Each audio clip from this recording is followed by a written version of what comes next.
And we are live. Good morning, folks, council members, staff, members of the public. This is the second edition of our planning committee. Go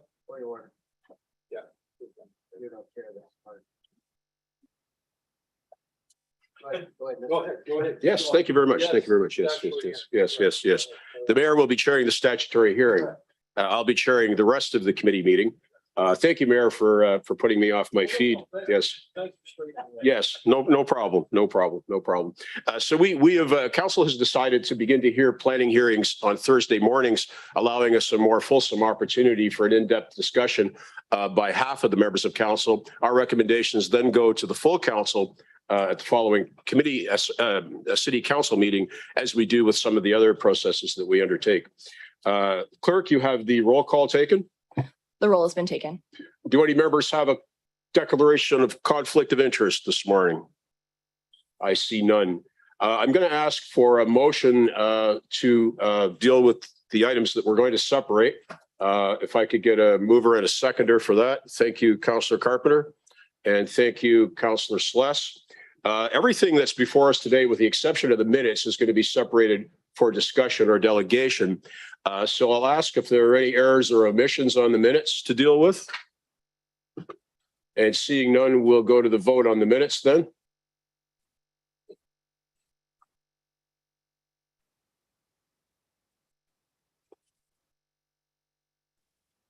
And that carries. Thank you. And now the mayor, will you assume the chair, please, as we proceed with the planning hearings? Yes, thank you, Councilor McCurry. So the way we do this at City Hall, I chair the statutory portion, the statutory public hearings. In fact, we have 4 of them today on the agenda this morning. And the public meetings are held in accordance with the provisions of the Planning Act. So it's a slightly different set of rules from our standard meetings. And the purpose of the hearings is to discuss the planning application and to hear from the public either in support of or in opposition to an application. At the end of each public meeting, the committee will then pass a recommendation, which is generally considered for a final decision at the next meeting of council, which I believe is the Tuesday before Thanksgiving weekend. The name of anyone who speaks in regard to any item will appear within the meeting minutes. Anyone wishing notice of any further proceedings regarding the application should also provide their name and address to the clerk's office. The procedure we follow is that the applicant speaks first, followed by municipal staff, and then the public. The applicant has an opportunity to provide clarification at the end of the hearing to respond to any questions or issues that are raised during the staff presentation or by members of the public. So we'll now move on to consider the first item, 4.1. It's an application for zoning bylaw amendment number PZ0921, and it's in reference to a property municipally described as 247 to 253 West Street. So I'll now ask the applicant to come before the committee. I believe we have Mark Villamary. This is going to be coming in virtually.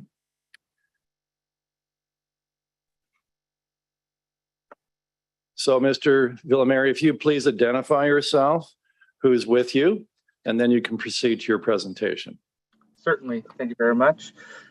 Thank you. My name is Mark Villamary. I'm a managing partner at SRM Architects. So I want to say thank you. Good morning, Mayor Davis, city staff, council members, and members of the public. Thank you for the opportunity to present this development concept located at 247 and 253 West Street. I'm a managing partner, and I've worked on a diverse team for this development over a year now. We've been working with designers, planners, landscape architects, and engineers. The proposed is a rental apartment building with a combination of internal and external program amenity spaces. This development is designed to be a desirable destination for young families, singles, couples, a modern, comfortable, safe, and needed home to the future residents of your community. Next slide, please.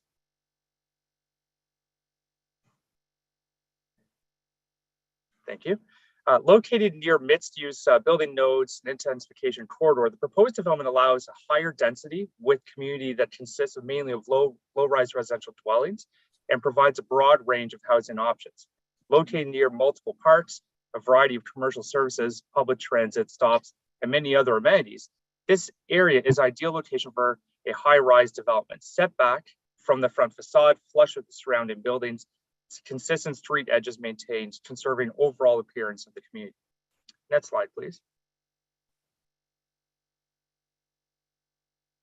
So this is the site plan for the concept. This is a schematic concept. We have not yet gone through site plan approval there's going to be additional layers of engineering and urban design analysis. But this schematic design takes advantage of articulation on the ground floor layouts, introduce soft landscaping, seating, vegetation, not only for visual aesthetic, but also to aid in the amenity programming. The development has been in part designed to promote alternative modes of transportation, including walking, cycling, and public transit by means of appropriate parking supply, proximity to the universe, and proximity along this transportation corridor. So I'll just explain really briefly the site access here. What this site plan does not convey very well is the topography of this site. The site is high on the west side, the West Street side, which is the visual and the visual key for the development, as well as the vehicle entrance and pedestrian entrance. As you work your way east on the property, the site slopes down effectively a full story. So this development here has it's an 8-story development. However, it has integrated parking on multiple levels. There's an underground level P1 that's accessed through the back of the site, but they can also through the front of the site access the upper level, the level 1 integrated parking. This is great because we can effectively shield all the parking and conceal it, the vast majority of the parking below grade or in the building itself. Next slide, please. Community living brand continues to struggle with assisting people and they support people in finding safe and affordable housing. This project needs a wide variety of people supported by community brand living. Through the redevelopments of this site and working with the developers have partnered with community living brands to provide a much needed housing for several individuals they support. The individuals living in these units will not have the need for parking in the same manner those living in, say, the attainable and market rent units. Spaces have been allocated to community brand living based on their needs for shared wheelchair as well as accessible vans for those wheelchairs. So it's a very specific program space for a variety of the different tenants and developments. Next slide, please. Efficient and a sustainable site design has been one of the paramount factors that we've had to balance to make sure this development is going to be viable for the community, for the developer, and ultimately affordable for people to live there. So we've worked really hard with the developer to ascertain the ideal size and mix of units, as well as the amenities that be afforded on the development. Bicycle parking has been a big deal, and the integration, again, is very important for us to help promote an active lifestyle, not only supported by people who are be driving vehicles, but also people who are riding public transit. The development also has been highly engineered to fit within the existing infrastructure that's on the site. There's been some stormwater challenges, and so we've worked with our engineering team to effectively ascertain how we can design this building to effectively upgrade the infrastructure within this site because of the nature of how all the water is flowing through the site like a river. And so this development would completely change that, and we'd be integrating now on-site water, stormwater management, which is typical for any brand new development, except for this development is basically a hill. So it made that a little bit challenging. Next slide, please. The proposed parking breakdown is actually a pretty big deal here. There's parking reductions sought in factor where we're saying we're looking for a very low number of parking stalls for the developments. Actually, it's the contrary. We've worked backwards looking at based on the demographics and the intended unit breakdown. We've also worked through the parking requirements based off of people needing those spaces. And fundamentally, we don't want to oversupply a site with vehicle parking because it's very expensive, and each parking stall that have to be added beyond what's required is effectively subsidized by everyone living there, driving up all the rental costs. And so to hit the performance that we were seeking, we've been able to ascertain exactly how many parking spaces will be required. And this is based off of the CMHC guidelines, as well as the accessible units, adaptable units, units with universal design, and of course, community brand living requirements, which are not really parking stall requirements as much as loading spaces for the accessible vans for the wheelchairs. Next slide, please. So the proposed zoning bylaw amendments, this is the table that talks about each item that we need to have site-specific zoning requirements to make the development effectively work. And so our team are proposing a zoning bylaw amendment application to allow the proposed redevelopments. The proposed amendment will change existing residential conversion, RC zone, to residential high density exception, RDH, to permit the proposed apartment building. These specific zoning bylaw amendments have been established through an urban design process. And that's really important, I think, to mention. This isn't a pie in the sky wish that this would be an ideal building, and then we'll just work backwards and see what the impacts are to the zoning. We actually working through this design with city staff, looking at the urban design guidelines and looking at things like setbacks and angular planes.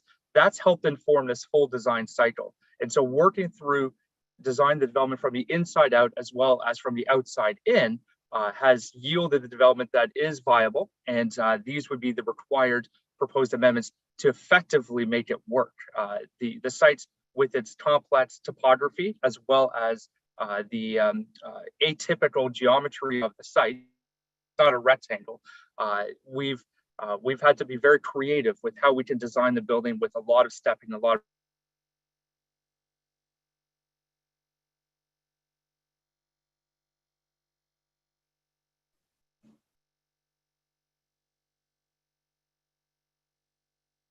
next slide, please. It hasn't frozen. Perfect. Thank you so much. So these are the east and west elevations, and you can already see the analysis that's done on with the angular planes, all these kind of 45-degree lines going along the side of the building. And so we've applied angular planes from all 4 different directions, and we're not being literal with these angular planes where the development has to stay within every line, because what's not represented is the site's not a rectangle. So the building is oriented perpendicular to the street due to the narrow street frontage and a long lot. And so we're trying to use the site as efficiently as possible and use the grading efficiently to administer the integrated parking. Now, this does mimic many of the surrounding buildings, which are also oriented this way. With a setback 8 meters to comply to the 6-meter zoning setback in place, the building's front facade is aligned with the surrounding buildings so that the street edge is continuous. This also ensures that the building is not imposing on the sidewalk and that the front yard is kept open, similar to the neighboring properties. With ample distance to the side yards and rear setbacks, this building is suitable for a low-rise neighborhood. Next slide, please. So the north and south elevations, the stepped articulation on the levels also applies to the rooftop mechanical equipment. So the building mechanical systems will be designed to fit within the proposed angular planes and screened for visual and acoustical purposes. The rooftop mechanical equipment will be screened from the surrounding public streets by ways of integrating to the build form itself as well. And the building is a concrete building. It's a very high quality, very durable fenestration system that's provided along with glass and spandrel. And so this system used in combination for not just the visual aesthetics, where the building has a very interesting street, a very interesting line where the building meets the sky, we're also using that geometry to conceal the equipment. The same urban benefits of the east and west elevation exercise is applicable here. We can see considerable stepping as the building moves up. And again, this is used to help mitigate the shadow and overlook conditions on the east properties. Next slide, please. So I'll run through the floor plans really quickly here. The buildings with all the stepping, again, that's all informed by the angular planes and the atypical geometry of the property.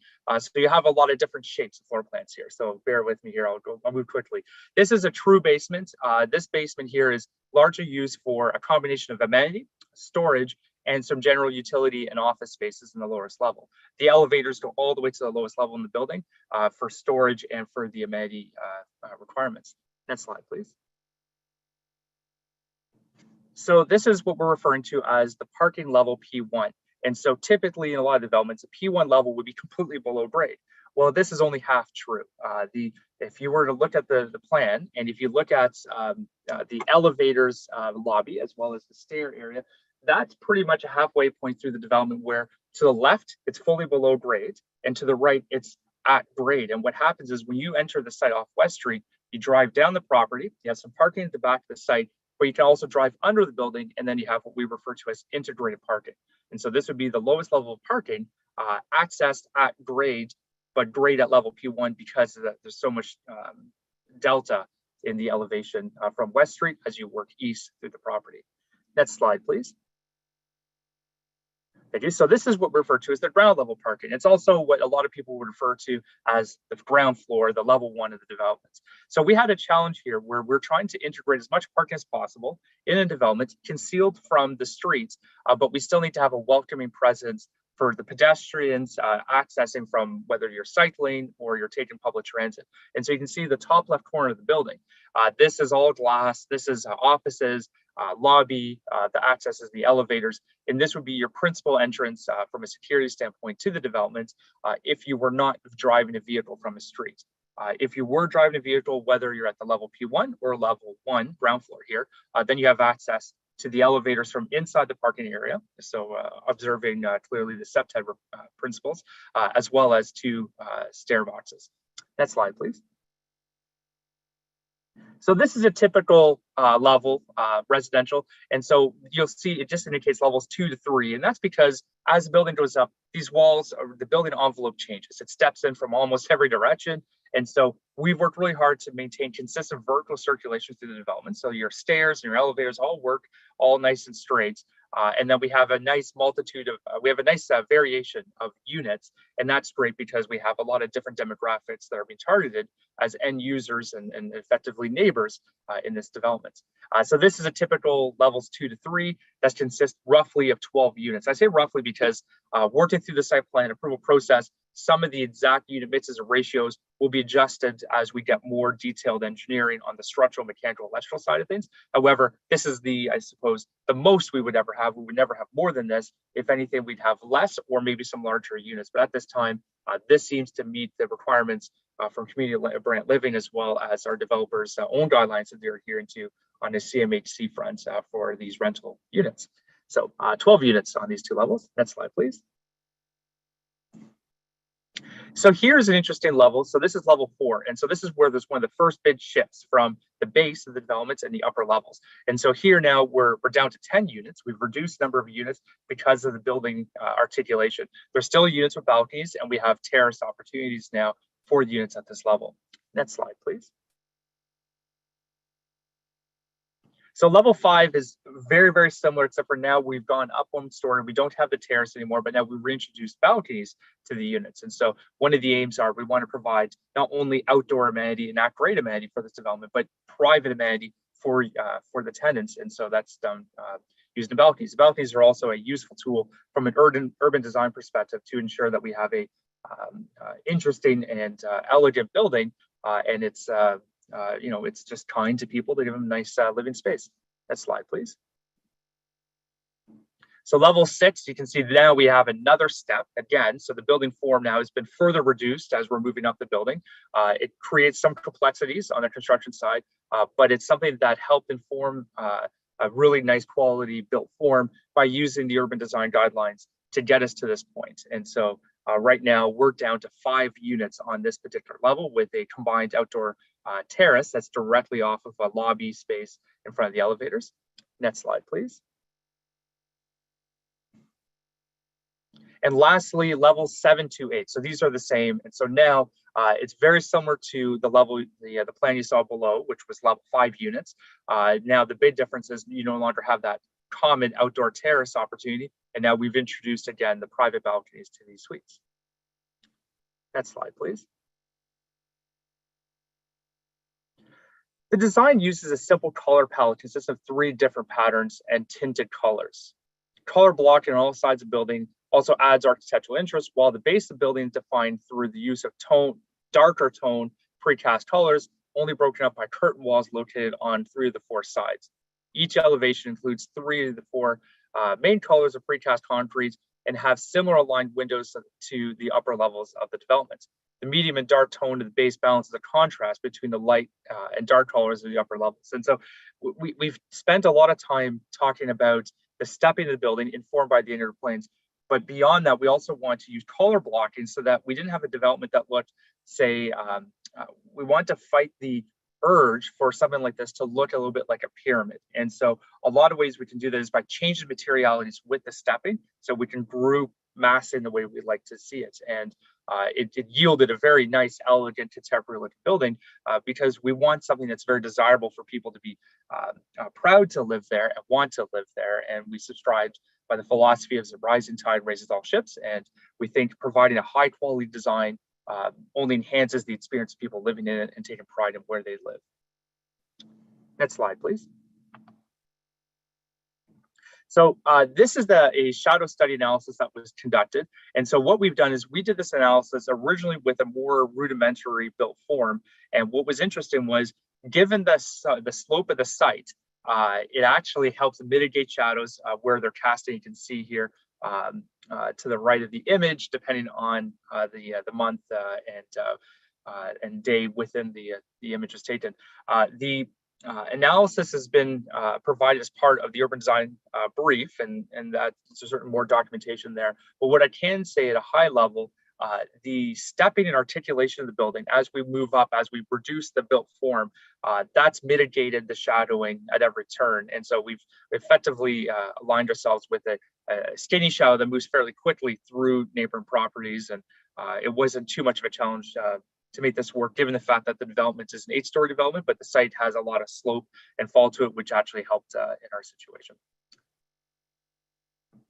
The articulated nature of the upper levels are, I think, the main factor. The lower levels, when we looked at different geometry, it didn't make much of a difference. It's really on, I think, levels 6 to 8, which we found the biggest differential. And that was nice to see because the urban design analysis we did inform with the inner planes aligned very nicely with what we're all trying to achieve, which is a development that will fit nicely within the confines of this older community. As we understand there's going to be upgrades over the next decades, and we were looking towards the future of this development. We want to make sure not only does it align well with what is future aspired in terms of this whole arterial corridor, it is also very consistent with what's there now, so that we can bridge the gap between the past and the future. I want to thank you again. I appreciate the opportunity to present this design development for your consideration, and I'm very happy to answer any questions I'm capable of answering at this time, and anything you may have that's more technical in nature and question, I'm happy to go back to the team and we can provide a response as early as tomorrow. Thank you for your time. Thank you, Mr. Villamere. I don't see any questions. I got a couple for you. One, I know there were concerns raised about just the soil and water flows through the soil, and will the base soil be strong enough, if I can put it that way, to sustain and support a development of this nature? And there was reference, I think, in one of the submissions to quicksand. What can you tell us about that? Well, thank you through Mr. Chair. That's absolutely true. The site has soil challenges as well as principally generated by the flow, the water flow, the existing water flow through the site. And so before we actually made a formal zoning application, staff advised that we get our geotechnical engineers to work alongside with our civil engineers to see, is there a financially viable way to mitigate these concerns so that when we work through the technical process, through site plan approval, working towards a site plan agreement, and then ultimately building permit, that we'd have not only an idea, but a quantifiable idea on how to address these concerns. And so I can say that that has been done to the satisfaction of our engineers as well as the developer. In the technical responses specifically, we're happy to provide that information to you, but I'm sorry, I'm not equipped to answer the technicalities beyond that. We know what the challenges were, and working with the proposed grading plan, as well as what we can do on site for storm water overflow. We've been able to meet the city's design guidelines on the engineering front on what needs to be done at the end of the day, while at the same time be able to facilitate that exercise in a way that the developer will actually be able to make the development work from a financial standpoint. Because all right, can you do a little bit better than that? I mean, I'm asking you a question.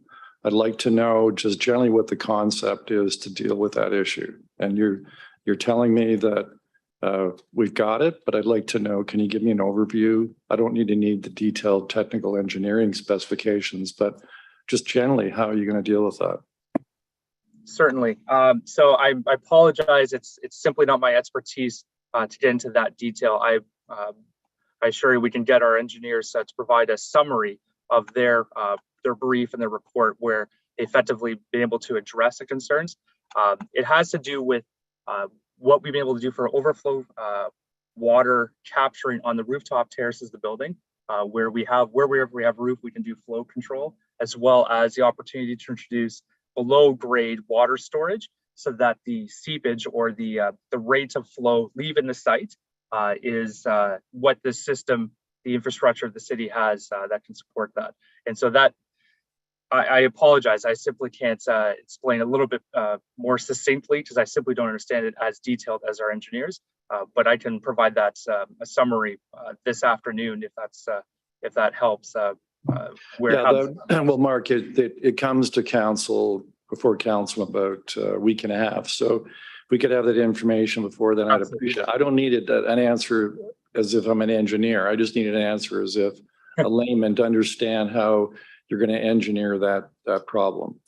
The other question I think you may have answered in part, and that is, if I was downslope from this development, I'd be very concerned about how you're going to be managing the stormwater flowing from this development. What's the scheme and proposal to deal with that? That's an excellent question. And so that is the crux of the challenge I was put to our geotechnical engineers as well as the civil engineers. And so what's happening right now, this building is just shedding all the water. And when I say the building, the existing buildings on the site right now. And so there's just traditional roofs. There's no flow control whatsoever on any of the horizontal surfaces of the developments. I mean, they're all peaked roofs, and the water's just flowing through the site like a river. And so this development is actually completely re-engineers the flow control. So all water falling on the site would be captured and then would be vacated through the site using the storm system within the rates that are permitted.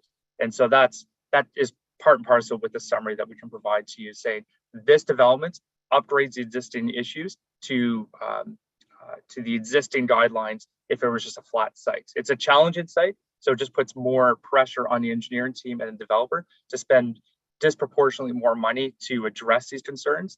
Okay, so my question to you is the same as the last one. You're telling me it's being managed. I'd like to know a little more detail how it's being managed. And so I hear what you're saying, which is we have a way in which to collect the rainwater that falls on this property, and we're going to contain it in underground storage. But then where does it go? Right. There's some point it leaves the property.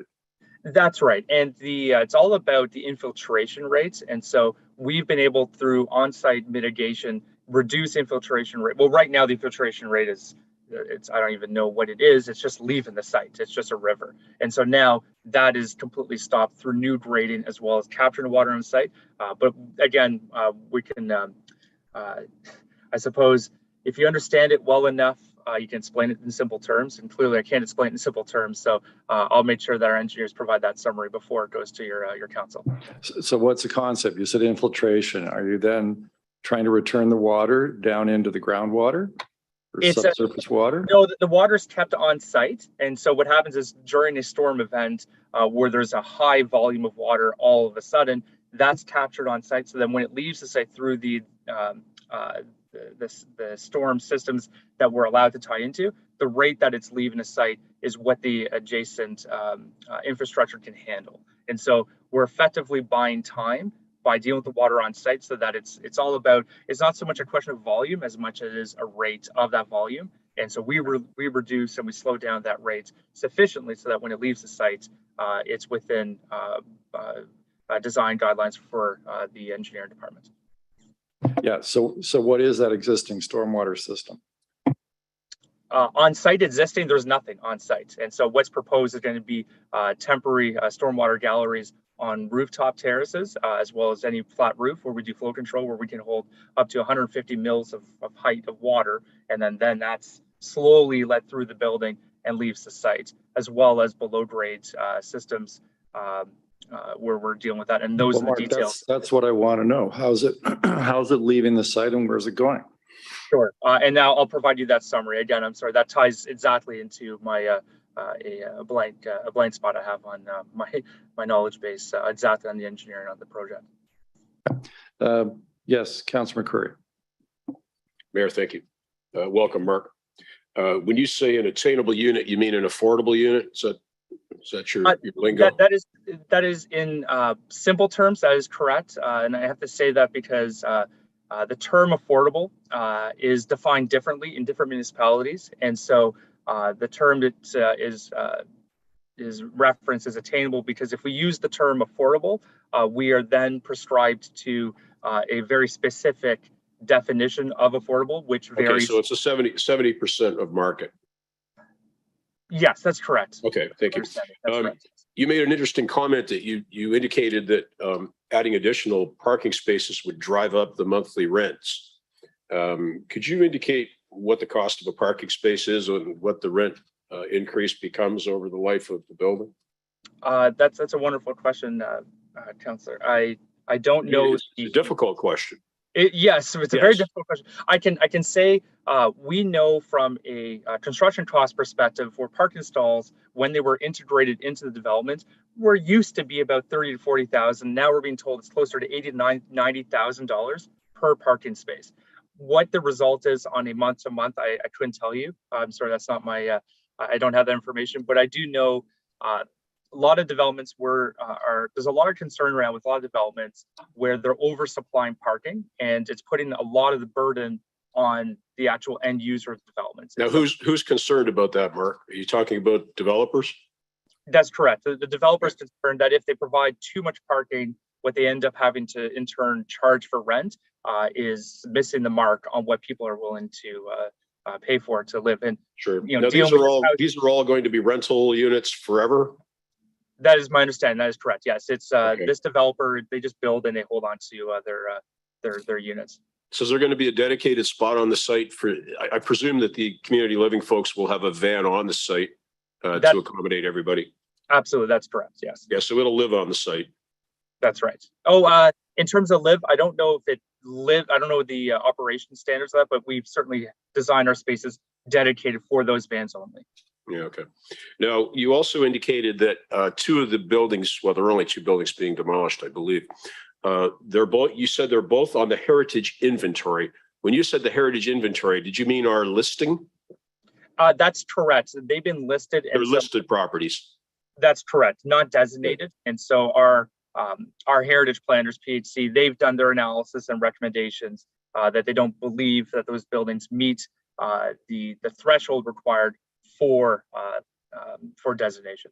These would be the folks that you paid for that opinion. That is correct. That is correct. Absolutely. But they are impartial by virtue of the Planning Act. Impartial, except by way of being funded by you.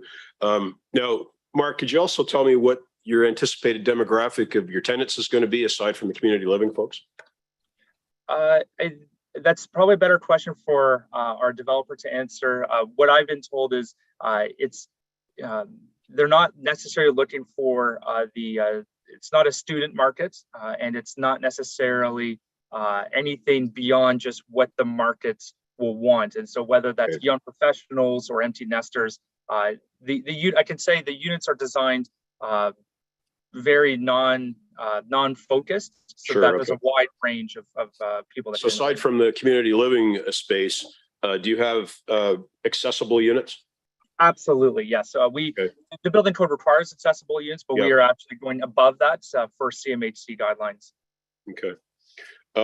Now, the mayor asked a question about water management on the site.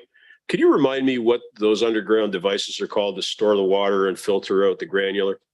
Sure. There's the storm scepters, and there's also, it's not so much a filtering of the water on the site. For us, it's a little bit more of the temporary holding. It also settles out the road gravel and stuff, right? That's correct. And we don't have a whole lot of surface parking that's exposed to the elements. I mean, there is some, and those all have the proper filters on those systems. Most of the parking in this development is completely sheltered from the elements. Now, there's a concern about the water table in the neighborhood. Have any of the consultants you've engaged given any thought whatsoever to the impact on the neighborhood water table? So yes. So our geotechnical engineers haven't analyzed that, and that informs mostly our design in terms of how we have to deal with infiltration and waterproofing for the below grade. As you know, this development has a basement, a fully below grade basement. And so that's going to be within a water table, which requires us to do a certain degree of waterproofing. The development is not substantially displacing soil, so I can't imagine there'd be a measurable impact to the overall water table as it does change over the course of months. But again, I'm happy to have our engineers provide a summary to that point as well. I've got to think that that's probably a very rosy way to look at the creation of a big basement. I can't see that it would not have an impact on the water table by introducing that below grade aspect, Mark. Now the shade study. So the shade generally impacts upon the single families, which would be to the north. The study that you've shown March 31, there's a concern about the shade falling on the commercial building, which is on Clarence Street. So March 31 at sunset, is that the longest shadow of the year that would fall to the eastward? That's right. I mean, the longest shadow of the year will always occur, say December. But of course, the sun is so low at that point. Shadow analysis have a bit of a challenge accurately conveying what that would be, because it doesn't adequately incorporate ambient light. But certainly March. Their concern is about the retention of snow and ice on their property, not receiving any sort of sunshine. And I got to think that would be probably from about 2 o'clock on. Well, that's right. Yeah, what we can do through chair, we can provide additional times, and so we can actually calculate how many hours of that specific day, for example, as a worst case scenario, the shadow would be there, because as we don't focus too much on the shadow being present as an effect of the development. It's more how quickly the shadow can move through that, and we can, with our software, and we can relatively accurate calculate what that is, and we'd be happy to provide that as additional information. Yeah, so on that, the impact on that commercial property, it's not so much a shadow; it's sunset 4 hours earlier. Yeah, okay. That's correct. That's correct. Yes. Yeah. My last question concerns the bike parking area. How many bikes do you anticipate parking on this site? Bear with me here. I'll pull up my data. Thank you. And does not providing bike parking drive up the rental costs? So I can speak to so total in the development right now, we've got specifically planned 11 bike parking spaces. It's not a huge number now. It's only the full development's only capped at roughly 59 units, and we have a lot of abundant other outdoor opportunities for bike parking. But we also have right now only 5 interior bike parking at level 1. In terms of cost, usable saleable square footage within development always drives up costs. However, there's very efficient ways to do that. And fortunately for us, with bike stalls, whether they're vertical or horizontal parking, they don't consume a lot of space, and we're able to program the corners of the development, if you will, for these types. So while we have, say, 5 integrated parking for bike stalls right now in the development, that's a conservative number. From a zoning perspective, we don't want to set the parameters too high should the development size. So is this a secure space? Yes, they are a secure space. And so we provide a balance between interior secure, exterior secure, and then exterior, say, just visitor, which would be, someone just riding into the building and using a chain. But we also have interior secure space for the bike parking. Yeah, well, good luck to them. You take your life in your hands riding your bike on West Street. Thank you very much for your answers, Mark. And I would be expecting a response with respect to what the rental cost increase is with respect to parking spaces. I'd like to see that. You can send that off to us in a memo. And we definitely want a response to you with respect to the impact that your building is going to have on neighboring properties, which right now have sump pumps working around the clock trying to keep water out. And I don't know how I don't know how that concern is going to be satisfied other than with a, I guess, a technical study, which you probably should be paying for. But thanks for your presentation today. Very informative. Well, I appreciate your time, and I will be responding back with all the commitments in terms of additional information so that you have the fulsome answers you're seeking. Councillor Sluss. Thank you, Mr. Mayor, and welcome, Mark. The community living grant, the rental cost for those units, is that below the attainable number? I'm sorry, through you, Mr. Chair. I'm not familiar with the exact rates. My anticipation is that they would be, but I need confirmation from our developer who's been in those conversations on the financial side. Okay. Just a few others. Are you anticipating putting in charging stations for electric vehicles? Through Mr. Chair, we always have the roughing capabilities, and those items effectively get worked out through site plan approval. It's very, very common right now to have EV charging stations, whether it's tier 1 or tier 2. And so I don't expect that to be any different in this development, though at this time, we haven't made any specific commitments other than I can tell you in all developments we work on, there's always a few, but we haven't worked out the number yet. Okay. Has this application been before the Heritage Committee? A question through you, Mr. Chair. Yes, it has, and it's had a round of comments, and it's still an open item that's going to be worked through the site plan approval process. Okay. Then I believe you said the attainable units would be 30% below market rent. Have you established a market rent on the market rent units? Through you, Mr. Chair, I apologize. I don't know the rents that the CPM the developer has established, though I know they have, as it was conditions of what they're working through with the CMHC, and I'm certain they'd be happy to provide that information. Okay, thank you. And then just a couple of more. Garbage storage, or how do you handle garbage on site? Oh, that's a great question. So through you, Mr. Chair, the garbage is all stored inside the development, and so the development is containing the refuse interior, and then there's a private collection that happens on site. And so what happens, property management wheels out the garbage bins to a dedicated loading space on site. Those are collected and brought off site, and then when they're emptied, they're moved back into the internal storage area of the development. Okay, then snow removal, would that be trucked off site, or would that be stored on site for melting? I suspect it's through you, Mr. Chair. I suspect it's going to be a balanced approach. So there'll be a private contractor removing excess snow from site, and then there are areas on site that have been identified for snow storage. But if it gets to a point where that's insufficient or risk damaging some of the planting, that would be taken off site. Okay, then just finally, your shadow study that you did the results conform to the city's guidelines? Through you, Mr. Chair, yes, it did. And a lot of it had to do with the pace that it moved through the properties, however, and the outdoor public amenity spaces. However, we're going to provide additional information specifically for some of the commercial spaces and how it impacts their sunsetting. So we'll be providing supplemental information to that effect. Okay, thank you, Mark. Thank you, Mr. Mayor. Thank you. All right, thank you very much, Mark. Please stick around. I'm sure you'll want to do some kind of reply or respond to some other questions once we've heard from staff and the public. And of course, we'll then have a debate following that. But thank you. We'll now ask for staff to make the staff presentation regarding this application. I believe Nicole.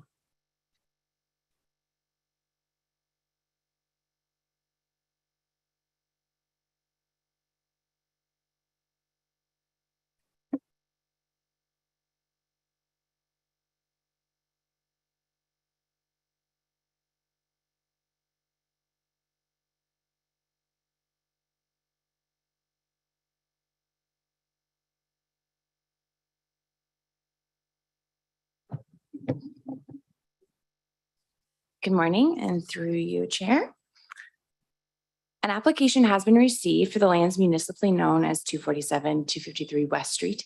As we know, this property is currently zoned residential conversion. And the applicant is requesting to rezone the property to residential high density with a site-specific exception to permit the development of an 8-story apartment building with 59 dwelling units. The subject lands are located on the eastern portion of West Street, consisting of 2 separate parcels with a combined area of approximately 0.3 hectares or 3,000 square meters and approximately 36 meters of frontage. The lands are currently occupied by 2 vacant converted dwellings, as you can see on the slide. This portion of West Street can be characterized as being in transition.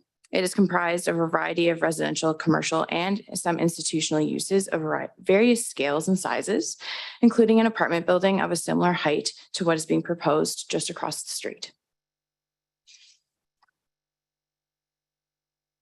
The photo on the left is the conceptual rendering, which we've seen through the previous presentation, which illustrates the parking and basic site design on that ground floor. And the photo on the right is the ground floor conceptual site plan. The applicants are proposing a conceptual design, which includes between 15 and 24 units on each floor, as Mark went through his presentation. This application was evaluated with respect to the provincial policy statement, the growth plan, and the official plan, in which staff have determined that the proposed development conforms. The lands are designated intensification corridor and strategic growth area in the official plan and are located on a major arterial road.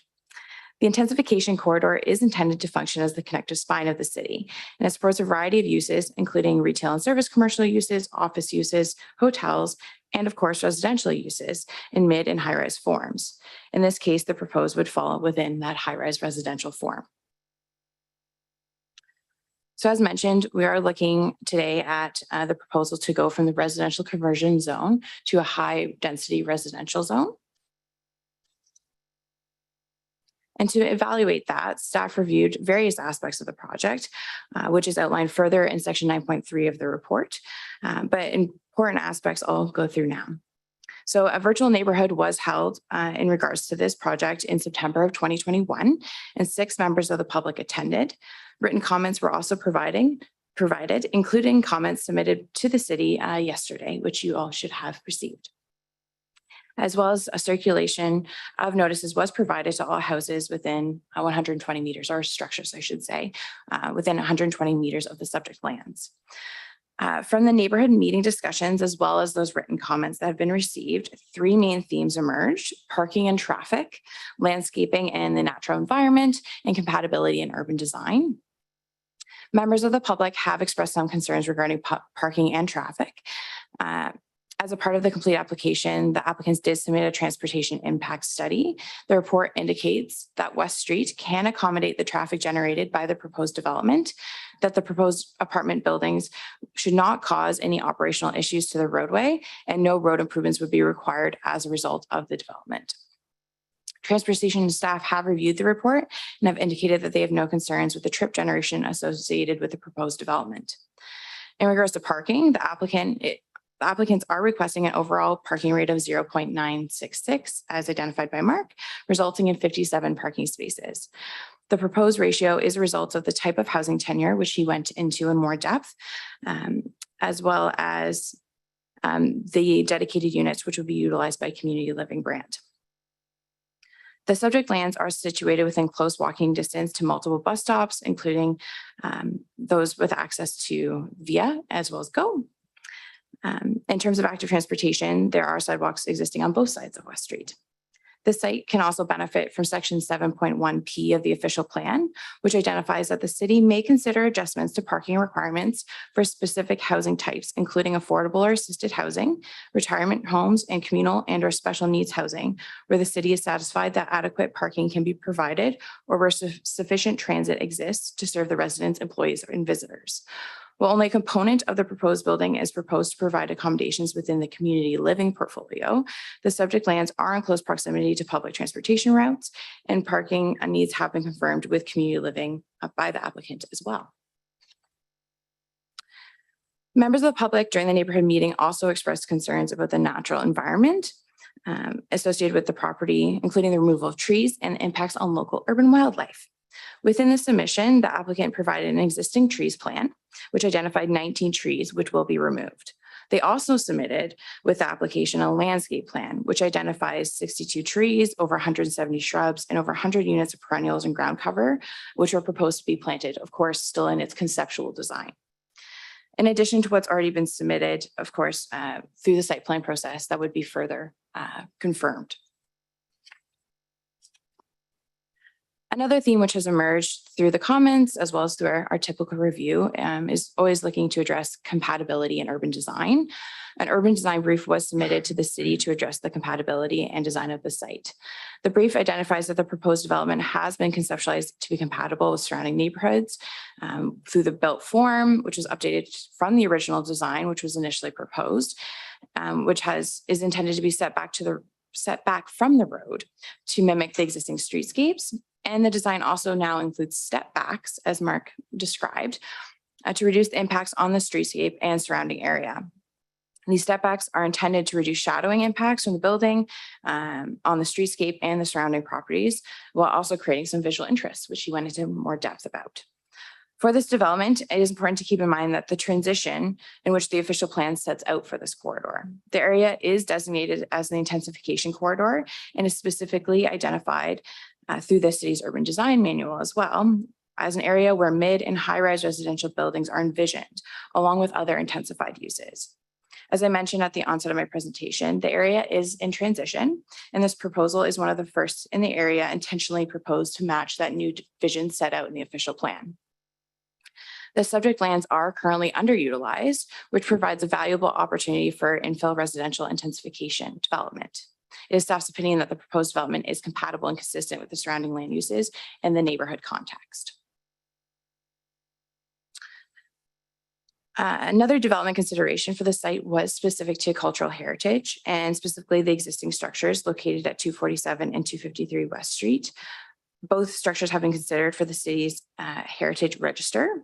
Accordingly, a heritage impact assessment was required as a part of the complete submission for this application, and the applicant provided separate heritage impact assessments for both structures. While both structures were constructed in specific architectural styles, one case Edwardian classicism, the other one's Italianate, the majority of the defining features which characterize those styles have been lost due to modifications in construction over time. The assessment identified that the structure should be removed from the heritage inventory or the proposed, and there would be no reason to not remove the structure to allow for the proposed development.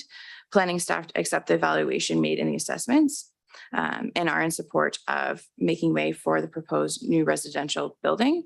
Just to note, of course, that the standard process through demolition permits and the Heritage Committee would apply. To facilitate the proposed development, of course, looking at all of those things, they're looking at multiple site-specific variances to the high-rise residential zoning. A complete review of the proposed amendments was included in the report, but just a few quick notes.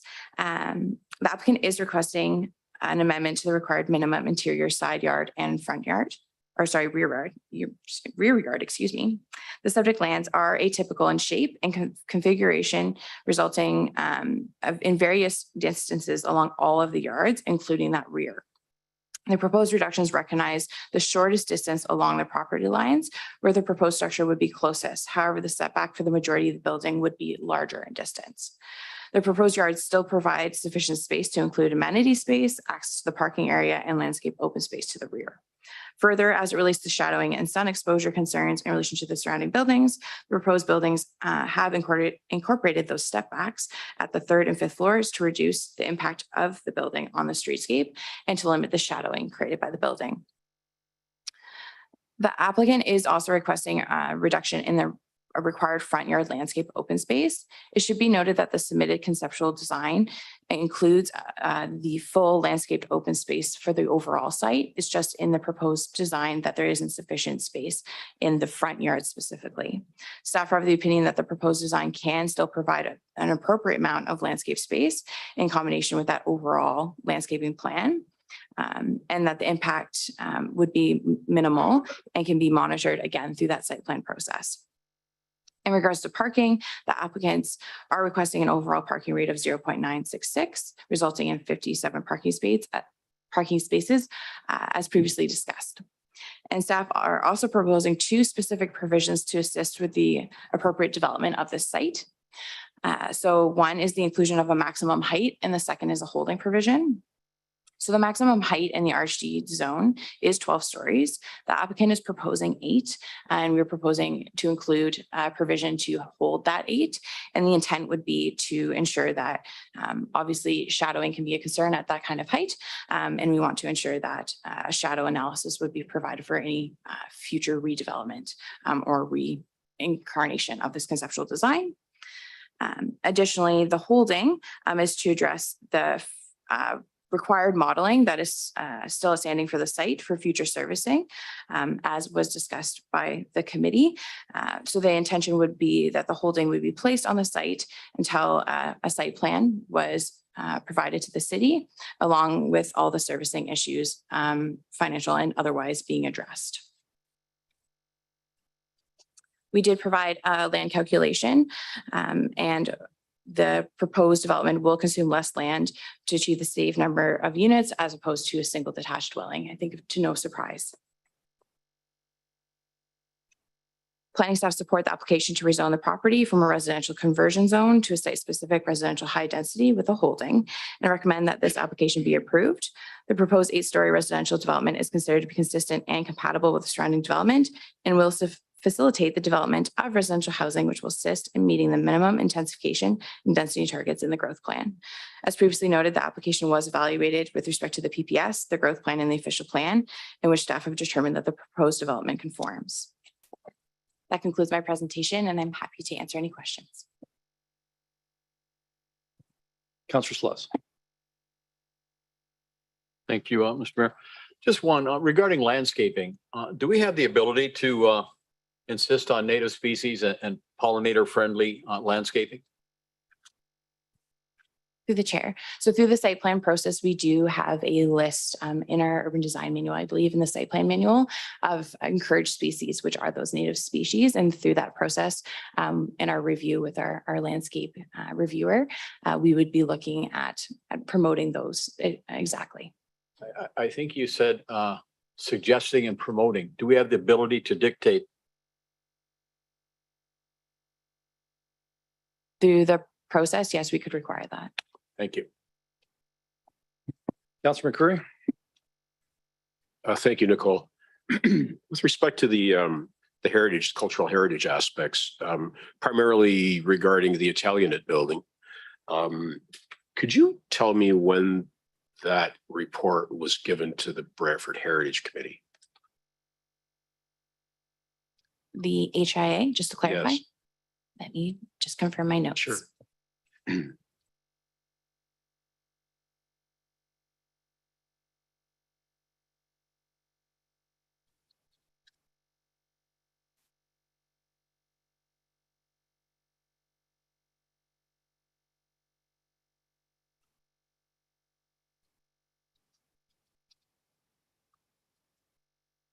I hate to put you on the spot. You could simply send us a message about that, okay? Great, thank you. I'd really just like to find out. I wasn't able to. Through the chair to the councillor, they went in August of 2021. Okay, thank you. No, we're calling the register an inventory. Can we be clear on our nomenclature? The heritage, for those of us who've been around a while, the heritage inventory was a project that we concluded a number of years ago, which had a listing for every building within a certain geographic area. When it's talking about the inventory, it's talking about the register in this report, the heritage register. Through the chair, yes. Okay, Yes. so let's make sure that we call it that, so there's no confusion about it. It says that there are a number of alterations, and I'm primarily interested in the Italianate building. Could you tell me what the alterations are that are referenced in the report that are used to diminish the import of the building?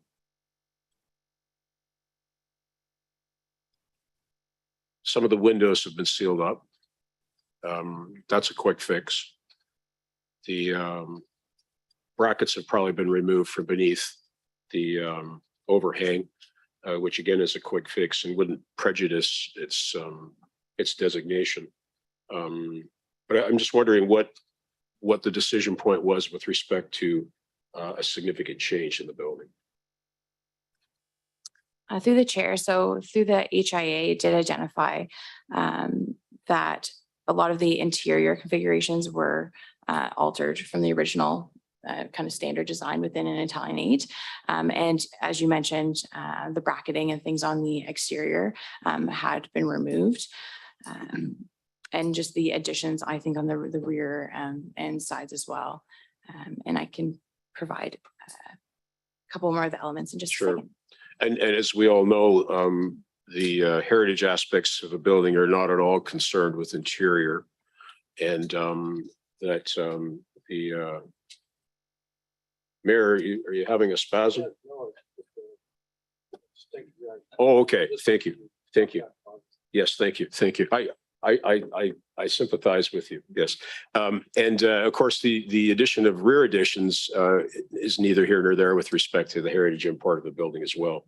So thank you for that, Nicole. Now, I do want to address the climate report.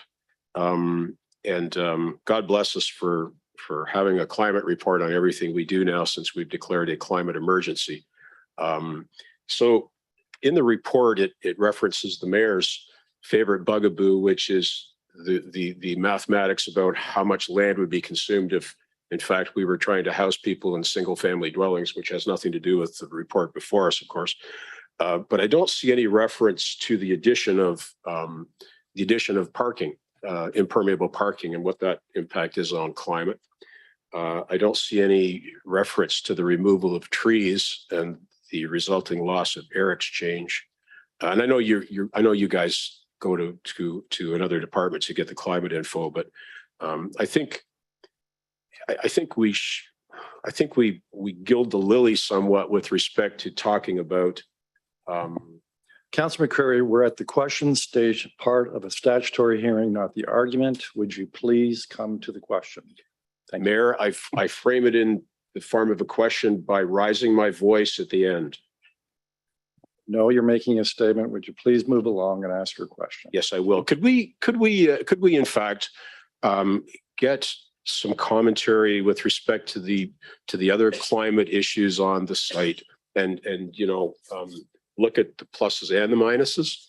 That would be most appreciative. And the report that you produced here is excellent. Thank you very much. Those were really the only two questions that I had, Mayor, and I cede the floor. Thank you. Nicole, I've got a couple of questions. You mentioned something about the official plan. If you could just describe briefly, what is an official plan? What's the purpose of an official plan? Through the chair. So the intention of an official plan would be to guide the overall vision of future development in our community. And what is it in comparison to, say, a zoning? Because this is not a request for an official plan change. This is a request for a zoning change. Could you describe the significance of those two? Yes, through you.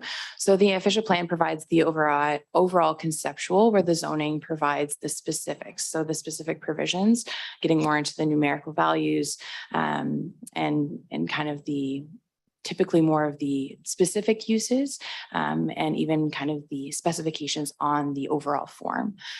But the guiding document and the overarching document that eventually will guide our new zoning bylaw is that official plan. Right. So the official plan sets the general planning direction for these lands in the city of Brantford. Right. Now, I think you mentioned something about 12 stories would be allowed or permitted, and this is actually 8. Did I hear that? Is that correct? But what were you referring to? Through the chair. So the current zoning is RC or residential conversion. They're proposing the residential high density, which in that zone we currently permit up to 12 stories as of right in the overall zone. They're asking for a site specific. And through that, staff are also proposing to limit to what they are currently proposing through their conceptual design of 8 stories to match the shadow analysis, as well as the other documents that they provided as far as massing and what's appropriate to the site. Right. And in reference to what Councilor McCreary mistakenly referred to as a bugbear, the information that you provided in respect to what I call the density impact, what was that statistic? And so this tells us, this statistic, that if you built the same number of units in the smallest possible single-family residential lot, how much additional land would be required? Through the chair. So we're looking at a site currently that's 3,000 square meters. Forgive me, I work in square meters. And the required for the number of units, 59, would be over 15,000, close to 16,000 square meters. So 1.6 hectares. Great. Yeah. And we've now lost quorum. So we have to immediately adjourn. Quorum is the minimum number of people there. Oh, we're getting quorum back. All right.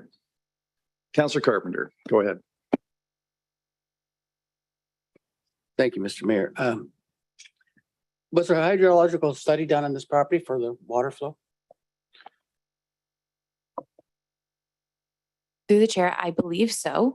And it would be a requirement through that holding that we look at making sure all of the kind of final components, including the service modeling, would come together.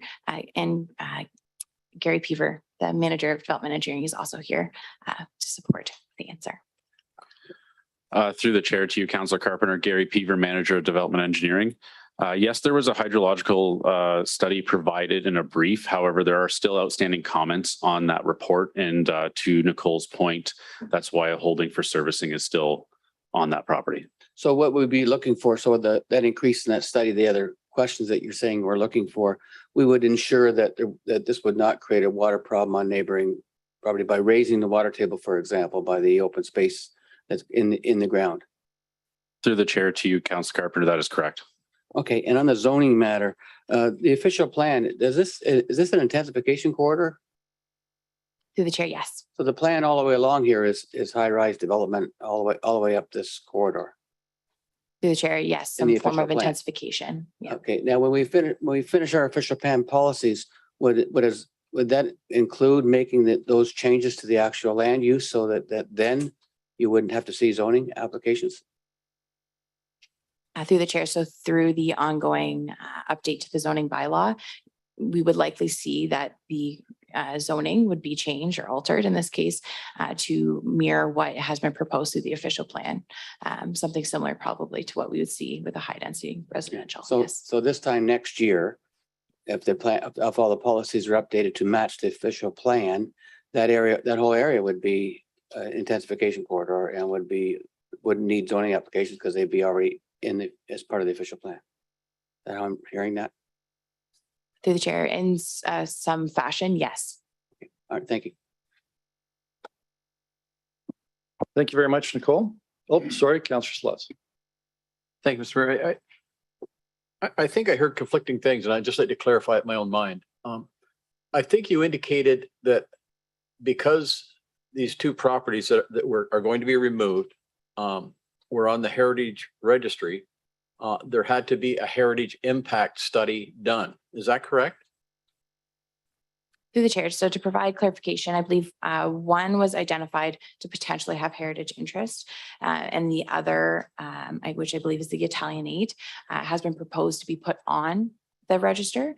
So because of that, both were highlighted through our pre-consultation process to be evaluated accordingly for their heritage value. So they're not on the Heritage Register currently? Through the chair, that is my understanding. Okay. Correct. If you can maybe clarify that for me, because my understanding was, based on what we heard the other night, there is no impact to a property if it's on the Heritage Registry. It simply allows a 60-day cooling off period if demolition is contemplated. But now I'm hearing if it's on that registry, then you must do a heritage impact study before you can remove that building. So to me, that would be an encumbrance on that property. It would be an additional thing you have to do because you are on that registry. But I thought I was told on Tuesday evening that there is nothing. If I could get clarity on that, please. Through the chair to the Councillor Nicole Wilmot, Director of Planning and Development Services. So I did want to provide some clarity with respect to these properties. So Nicole is absolutely right. These properties, the Italian 8 style property was identified to be proposed with respect to listing. When a property that has not gone forward for the listing, as you're aware, planning staff have been bringing forward several properties, about 100 at a time, recommending listing. With the listed property, we wouldn't likely see this one coming forward until the new year, just as a result of the break. So when the property is listed and we are in close proximity to the adjacent property as well that has been identified with some cultural significance. In this instance, we asked for an HIA, particularly to inform and assist in that listing process and to help determine whether or not that property would be recommended for ultimately for designation as well. Okay, so just again, to be clear, it has nothing to do with it being actually on, this is just. It's because it it's proposed qualifies to for be on the demolition. registry. It's because it's proposed for demolition and this ultimately is, so to clarify, when a listed property is ultimately, we've had that conversation on the floor many times about whether or not they want to do an alteration or a renovation to that property. That doesn't require any heritage approval. It doesn't require it to go through the heritage process or a review by the committee or even council. But when a property is being proposed for demolition, that's where the council of the municipality has the opportunity to then take that listed property and say, we actually believe that this has cultural significance. We've now looked into it even further and we want to recommend designation. So that's where we're looking for that additional support is that we would move this from a listed property to a designated property. And that's where you have 60 days to do that prior to making a decision on a demolition application. Appreciate it. Thank you. Yeah, Nicole, I'd like to ask some questions and follow up to that.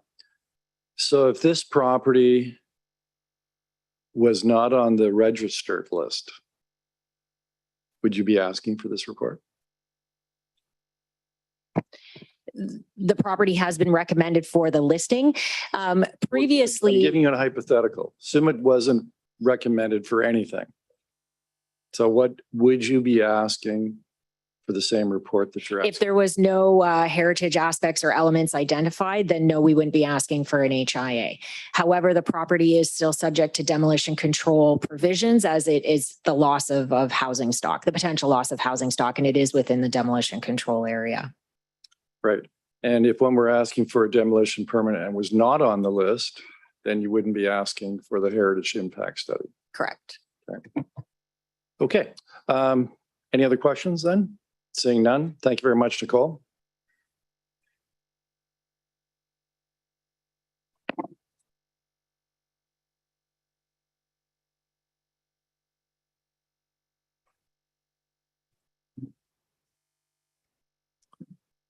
All right, so we've now reached the stage of this public hearing where we seek input from members of the public. And I understand there's two ways to do that. Either you can, if you want to do it virtually, you would register beforehand and staff would work bringing you on in through the Zoom connection. And I see we have Councillor Van Tilburg joining us. He is another member of the Planning Committee. Thank you, Councillor Van Tilburg. So we also, of course, ask for people can come in person and also present, as you've seen how the app, well, as you saw how staff did it. So I'm going to ask then, since we don't have any virtual delegations, are there any members of the public who are present today in this chamber that would like to speak to this matter, either for or against? And if you have that interest, then please come forward.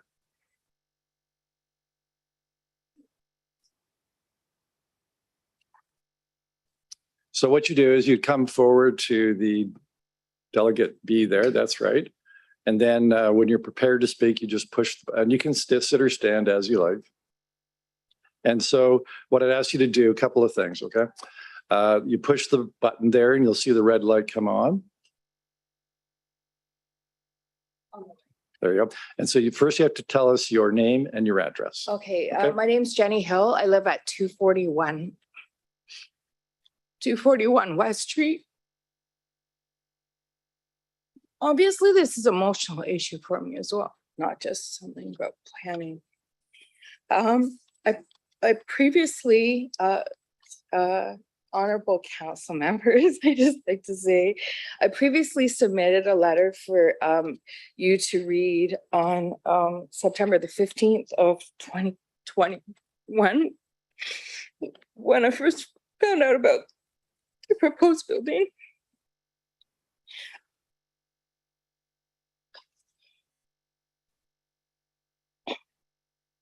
To live on West Street can be challenging.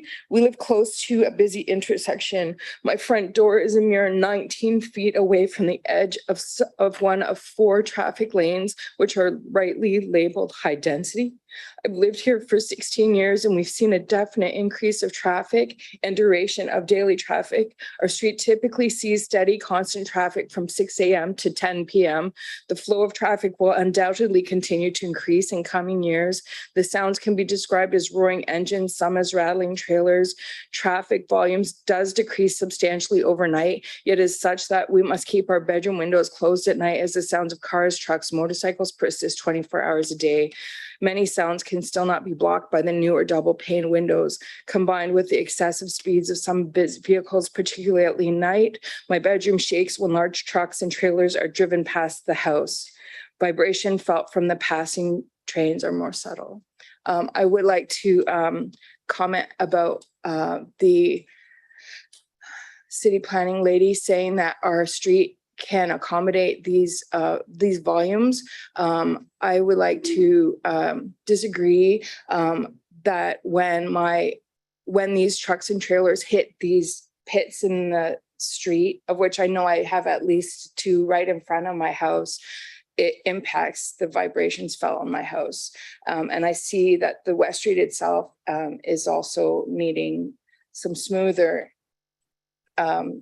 paving in order to help decrease this to the houses that there. So I also like to say that to counterbalance this activity at the front of my property, I have a lovely back porch which overlooks the park in the backyard. My backyard's small and triangular shape due to the irregular shape of the converging block of which I'm located. Our property, like those of my neighbors, relies heavily on the surrounding properties to make our block to afford us the privacy and quiet and dark that we are denied when facing West Street and Clarence or Dundas Street. Recently, in June 2021, I enjoyed in a challenge suggested on the Weather Network to share your sunrise. So I made an effort to be up the crack of dawn to see the sunrise. The 12 June sunrises I saw through the bordering trees to the east of my neighbor's property were surprisingly unique from day to day, and the beauty was stunning and awe-inspiring. Initiatives like Year of the Garden help to promote joy and improve quality for Canadians by highlighting the benefits found from living green infrastructure in our urban and municipal landscapes. And I also would like to remind you that yesterday was the International Day of the Tree. And there are definitely trees on that property that I would like to see protected, including, of course, the 4 black walnuts in the southeast corner to help promote this urban forest. This proposed development will basically destroy the wildlife corridor and probably the home of the bunnies that currently probably live in that little corner lot of the lot, which has a row of cedar trees. The developer talked about concealing the parking from the front of the street, but neglected to tell you that there's no way to conceal this parking and the lights from the tree, from the vehicles, the sounds of the vehicles, the lighting that's going to need to provide safety in the parking areas from all the neighboring houses. This property is pretty much the heart of the block. It wasn't divided equally when it was divided because the people who kept those 2 houses kept the largest portion of land, seeing the value of having property and green space. I'd like to point out that there's reduced green space to build this 8 stories. It does not mimic the surrounding properties, which are probably at about 50% green space. If my house is a story and a half, how tall should your neighbor really overlook you? I'm reminded of that scene in the movie Up, where there's a massive skyscraper and a little tiny house surviving in the midst of that. That will be me being only 2 houses away from this proposed 8 stories. I sometimes used to walk past this property thinking, I can see this property being developed in the future. I can see a nice little townhouse row, maybe 2 stories. People can have their own little lawn. They could have like something that would be like setback. I could see that kind of coming because it was such a large lot. But never in my wildest dreams did I think that there was going to be an 8-story building on that property. And also like to point out that at the top of West Street in Morton, there's another building proposed that's going to be over 100 units. I'd like to say that I've found out this morning that on Galileo Boulevard, there's another 4 buildings proposed at 400 units. One Wellington went up, that probably put another 100 units on that corridor of West Street. And also I think, I don't know if that's all. I understand this intensification corridor.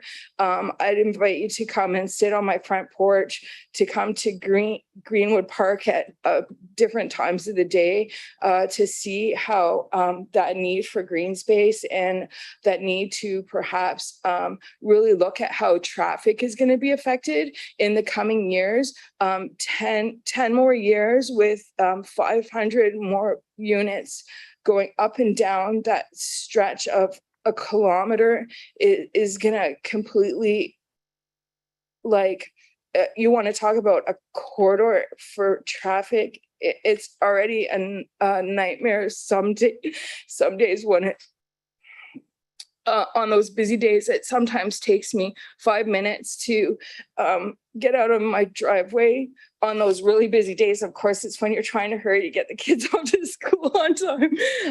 Also, I'd like to say that I see disruptions in this flow of traffic. People like to park in front of my house to run across the street from Tim Hortons right in a live lane of traffic. If they've got a big rig or a truck or a tow truck or something, skip the dishes, likes to pull over in live lane of traffic to deliver food to the houses along that street. Like I already worry about the safety of people crossing from that merged street from in front of Shoppers Drug Mart, where the cars merge onto Clarence Street to go down Clarence Street. Whenever my kids go down to Shoppers to get popper chips, I always remind them, don't trust that those cars are going to see you, because they just assume that the cars are going to be first. So like there have been challenges living on such a busy street, and I just would hate to see some of these concerns not considered regarding how I see my property. And I would like to just say the end of my letter, which I submitted, what will an 8-story building on these properties mean for us? The proposed building is so large, it will absolutely dominate the heart of this block. The existing properties will be overshadowed by both height and close proximity of this massive structure. We will be subject to any and all activity that results. The privacy afforded by the backyards will be lost. This will be experienced even by the people who live on the other side of the street. The height of such a building will negate any privacy fence we could ever put up. And numerous households will look down on the surrounding residential properties. And this effect will no doubt be most oppressive to those who are closest. I think that there are other concerns that I have regarding the dewatering of the land, drilling down past the water table. The overflow plan will divert water into Greenwood Park in a system that already runs with significant water flow, which you have talked to these issues. I know that they can build whatever. They could build a 10-story bunker into the ground if they wanted to. They could build a subway system. They can build 100-story high buildings. But the question remains, should that happen for this site? And that's what I'd like to say, and to thank you very, very much for your time and consideration regarding this issue. Thank you very much. We have a couple questions for you, I'm sure. Councillor Carpenter. Thanks, Jenny. Thanks for coming. I know it wasn't easy for you. And when you speak about the greenery and your concern, passion for the trees, you're also involved with the community garden in Greenwood Park, aren't you? I would say that my mother pretty much holds down the community garden at Greenwood Park. Yeah. If you see anything happening there, it's her that does it with the help of some volunteers. Yeah, I just wanted to point that out. Thank you for coming. Thank you.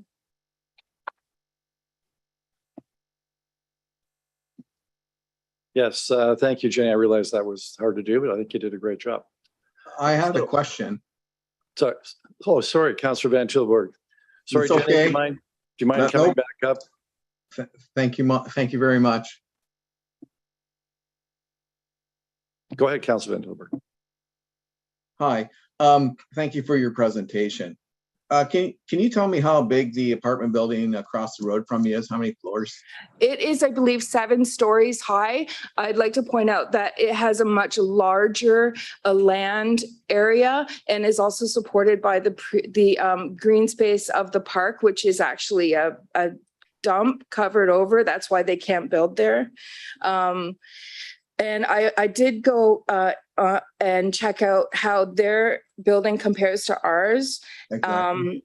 It also has 101 parking spots to support it.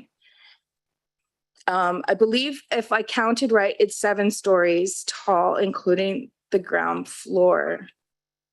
Okay. And at the end of West Street, there's a bunch of apartment buildings, right? Almost condos and stuff all in rows, and they don't seem to be near residential homes, do they? Which end of West Street? When you head towards the mall, if you were heading towards that direction, towards Fairview. Yeah, near where the Chinese food places and the auto Yeah, when spa, you get there's when a you bunch get of way homes. past that, even all the new condos down there, when it turns like the Park Road. And that, Oh, yeah, okay. right? I actually like those buildings. See, and that's what I'm saying. You like and- those buildings. Well, Councillor Van Tilburg, can you let her answer the question? I certainly can. I do apologies. recognize the development of some. I find that some of the high buildings going up are more sensitive to the area that they're going into. I'm astounded that they're trying to squeeze such a large building into such a small space. So your perspective is on the intensification corridor. Just because we can doesn't mean we should. Would that be accurate? Correct. To live on this street is already challenging as it stands, and to I understand the need. I feel that the apartment buildings, I admire the apartment buildings that were put up at the end of Park Road where the old racket club was. They have lots of green spaces around. They're set away. They're even put in a place where like the Wayne Gretzky Parkway can alleviate the traffic. Also Dunstan can alleviate the traffic. So Yes, we should look yes. at each section, even though it's an intensification corridor, we should look at each section as to how it directly impacts the nearby area. Would you agree with that? Partly, yes. Okay, so I'm looking at it. Taking in account that that you can. Of course, that's your job to look at these things and weigh the pros and cons and see if it's suitable for that property. And how it affects you and your neighbors and the residential homes in that section. And actually how it affects all of Brantford, considering the fact that we're a corridor. We're a corridor for all this traffic that's going to be put up with proposed of 500 units or 570 units being put along with West Street as the access for all these residences. I can't imagine what it's going to do for traffic on West Street. So very some much. of the places to put them, like have a little bit more, like, it's so strange because West Street is that triangle that the city first plans were built on. And it's so strange because this area, Dundas West, really is a convergence of a lot of points of the city, all from up towards the hospital to the BSAR and Clarence Street and what's happening on West Brant. And I'm sure that's part of the reason why I've seen more traffic over the last 15 years. Thank you very much. Really appreciate your answers. Thank you. Thanks again, Jenny.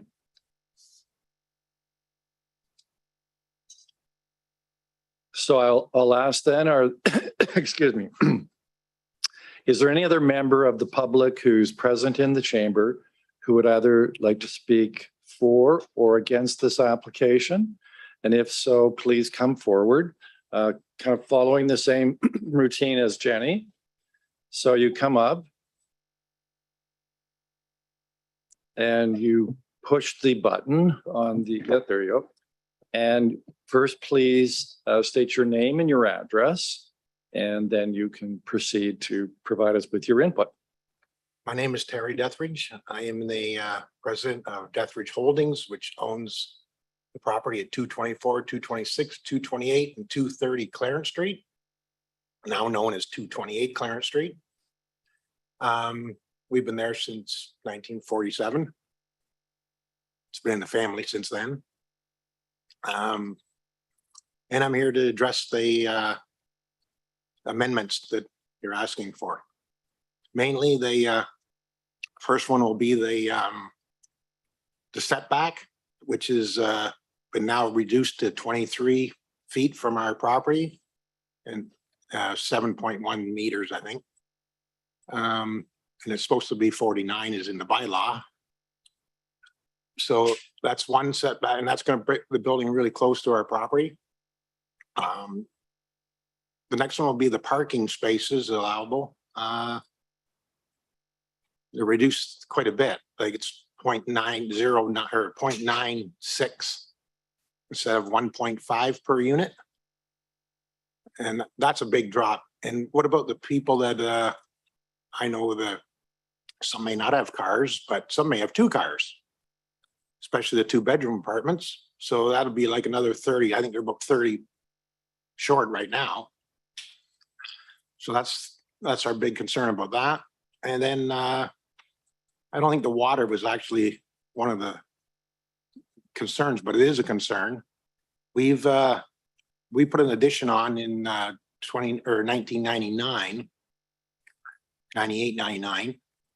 And we hit water. We were going to put an 8-foot basement in ceiling, and we had to stop at 7 because of groundwater. And for 10 years, we never had an issue. Not a speck of water come in until the development at Shoppers Drug Mart up at the corner when they redid that. I don't know if that caused it, but it was a sound time. So January of 2009, we had January 2009, December 2008, we had a major flood where we had over 2.5 feet of water in the basement. We had no sump pumps in place at that point. We did have a sump well, but we never needed it because there was never any water for 10 years. So we had that major flood, and the city came and looked at it. So they know it. They said, well, it wasn't city water because it wasn't chlorinated. so it had to be groundwater from somewhere. And so we put a small pump in thinking that would work. And a few months later, it flooded again. And now we had warning in system at the time, so it wasn't too bad. So since then, we had one other small flood, and now we've put a extensive pumping system in with warnings and bells and backups and everything, and we're good. But on a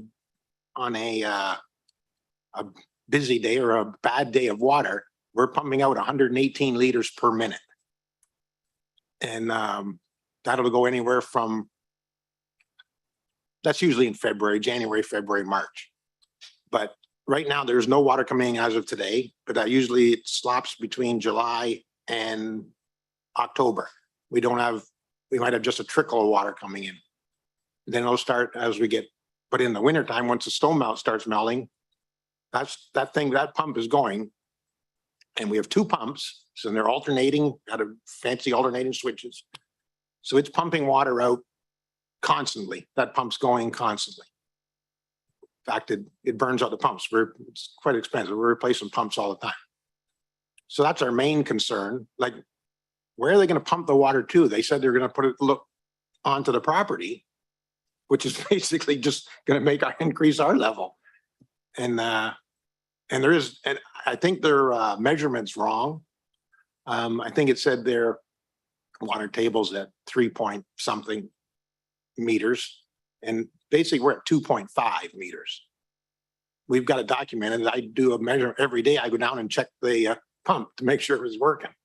So I think the water issue is bigger than what they are stating, or maybe they took their measurements at this time of year.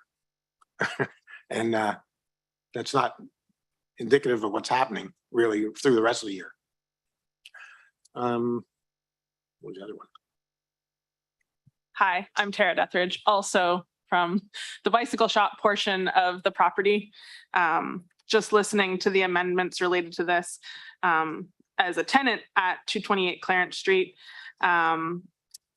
I think some of the issues are we're not against the development of affordable housing. However, allowing the zoning amendments like this would essentially put this building on top of ours at only 7 meters behind our property, which is substantially closer than anything we've ever experienced at that property. And yeah, one of our biggest concerns that hasn't seemed to been addressed by any of their plans is how they're going to mitigate getting this water out of our neighborhood. And is it going to make it worse through this development? Is they're going to redirecting water, it's going to mitigate it for them and their property, but it's going to be a burden on everyone else in the neighborhood. It's a huge concern because it affects our ability to do our job sometimes because we're downstairs getting bikes off the floor or moving product because we've got 45 minutes once it crests to get everything off the floor. Otherwise, we get a flood. So I know that there was an increase in water since they did the development up the road, and and that water hasn't sort of dissipated over the years. It's been consistent since 2009. The other issue with amendment, this being so close to our property, they said snow removal, they're going to move it off the property, but we're afraid that they are going to push it closer to the back of their building, which will butt it up against our property. And the time that the snow is going to be there is also when there's going to be more shade from the building, which is going to increase that and delay that snow melt, which is then going to put more onto our property as it melts down into the water table system. Just related to how this affects our business, they mentioned that there's going to be parking, and that's fine. But the issue is, initially there may not be parking issues, but as that development grows and changes, there may be more parking strain on the neighborhood. It's already more challenging getting on and off our parking lot. We've noticed in the last couple of years, as people choose whether they're going to go down West Street and turn to go up Elgin or Dundas, or they're going to come down onto Clarence off of West. The Clarence and West intersection is already troublesome at best a lot of the time. The intersection at Clarence and Dundas and West was recently sort of jigged on the timing, which has made that intersection a lot more efficient. But yesterday we had an accident at that intersection, which backed up traffic all the way out of that neighborhood. And it was taking people just eventually parked on our lot and turned around because they couldn't get out of that neighborhood fast enough. It's going to create issues, especially during our busier seasons at our store with people coming in and out of that neighborhood. We're concerned that the traffic flow will be an issue. On-street parking continues to be a challenge in the neighborhood. Whether they like it or not, there's going to be people visiting this building that may have more cars than the building would accept. After hours, those cars are going to have to park somewhere. Being as we are the largest parking space in the neighborhood, we're concerned of the challenges that we will face with people wanting to park on our lot after hours or park on our lot during business hours. So that's an issue. The other issues are related more to, I've lost my train of thought. Yeah, so if people are parking on our lot, we have to go out and it's a liability. And it also takes away from our space. There's also word that they're going to remove on-street parking on Clarence Street in the near future, which we don't really have a problem with for helping traffic flow up the street. The parked cars definitely make it difficult to get on and off our lot. So seeing that opened up would be a benefit to us, but it's also going to be an issue for people who live in the neighborhood and an ongoing issue. The daycare center next door to us already has parking challenges with their staff. There's not enough spots for the people who work in that building. So we've had issues where they park on our lot or park on the city streets. There's also planning in the works. We've heard to reorganize Clarence Street and the West Street intersection, which is going to put strains and demands on the traffic flows in the neighborhood. And then not to mention having a building being built this close to our building, it's just the noise, the vibrations when trucks already go up and down the street, and not even trucks, just buses. It vibrates our fixtures in the store. It vibrates the lights. What is that? What sound is that going to cause? Are we going to be able to successfully operate our business while this this building is being built as close as it is to our property? That's more or less our concerns. We addressed a lot of our other concerns in the letter submitted to you yesterday. Yeah. Thanks. Thank you, Terry. That was such a complete and thorough presentation. No one has any questions. Plus, the written material you provided was a good backup to it. So thank you very much. So you can now sit down. Yep.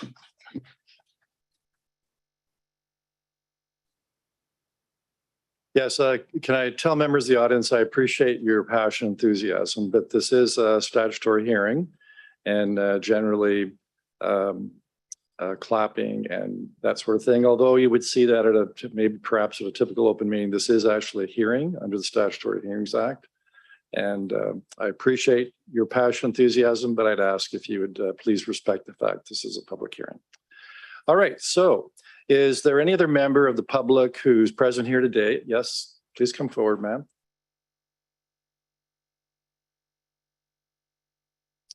So if you could push the one, so you see the red light and then just tell us your name and address, please. So you can go over to that one.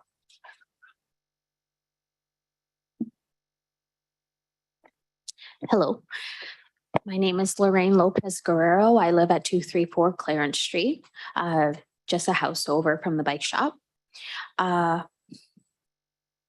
Fully support everything that the Deathridge family has spoken about this issue. I have seen the issues with their water, have major concerns about my property, and I moved into this house almost 2 years ago. And as you guys know, the market is no conditions type of situation we're dealing with. So when I got the house, we found moisture issues. I am not at the level of concern that the bike shop is, but just as this gentleman said, if you can build something, should you build something, is the risk of all the demolition and all the disturbance of the ground enough of a, is it worth it to cause all this water damage that could possibly happen to the families that live in the lower levels? And as a young professional who moved into Brantford, coming from Hamilton, I can say that if I knew this was happening, I would not move here. I really would not. And I don't know if it matters to you, but I'm an ICURN, and it's already tough in the hospital systems. I will have a year of all this demolition happening behind me and going to work right after. I did not expect that when I was coming into this. Also, the issues of a property in Hamilton where a Walmart was built right behind. We had issues with pests, mice, and everything coming into our home when demolition started. That's a big concern for me. Also, I would like to piggyback off the fact that the Deathrich family was talking about the snow. Where are they going to push the snow? Like, did they say anything about that? That's, Tell you what, at this point in a statutory public hearing, this is where you provide your input. okay. You can raise questions that the applicant would be expected to respond to when they have the reply. Okay. But Yeah, so we don't answer the questions. Okay. We receive input. okay. We hear from everybody and then. Let's leave that as afterwards. rhetorical then. Yeah, okay. So there's nothing much else to say. The Deathrich family said everything very thoroughly. I'm just here just to give my support, and there's concerns, Okay, we'll see if. very if big anybody- concerns in this community. We'll see if, well, don't go away. Someone might have a question for you. Does anyone have a question? Counselor Carpenter. Thanks for coming. So you say you bought your house 3 years ago? About 2 years ago. And that's why you didn't get a home inspection, because they were selling for over asking. It was in order for you to COVID. Get it, you didn't have a choice. So have you received any water in the basement since? Moisture. Just moisture? So moisture coming through the walls or through the floor Both. in the basement? Yeah. Okay, all right, thank you. And you also say you're a registered nurse? Yes. My daughter is too, so I know the feelings. Thank you. Thank you. Thank you. All right, thank you very much. So is there any other member of the public who is present in the chamber who would like to speak to this matter either for or opposed? Now is the time to come forward and provide us with your input. So I've got to ask this 3 times. Is there any other member of the public who's present in the chamber today who would like to speak to this matter, who would either like to speak either for or against this application? Please come forward.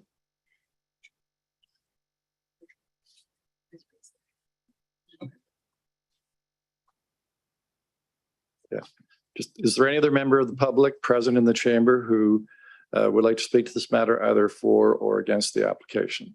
Please raise your hand, or probably please come forward. Just now.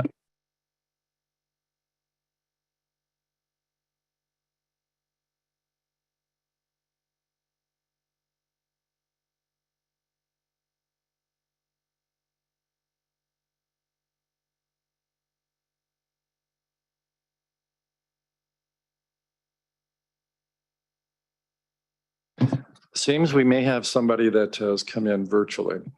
Do we have somebody that's in the waiting room, the virtual waiting room? Yes, we have somebody. I believe she's now able to speak. Okay. Hello. Yes, we can't. Do you have a video connection or is it just audio? I can. Just- I don't know how to If you do just it. want to use audio, that's fine. But before you provide us with your presentation, you do have to state your full name and your address, please. Okay, my name is Dawn Aerosmith.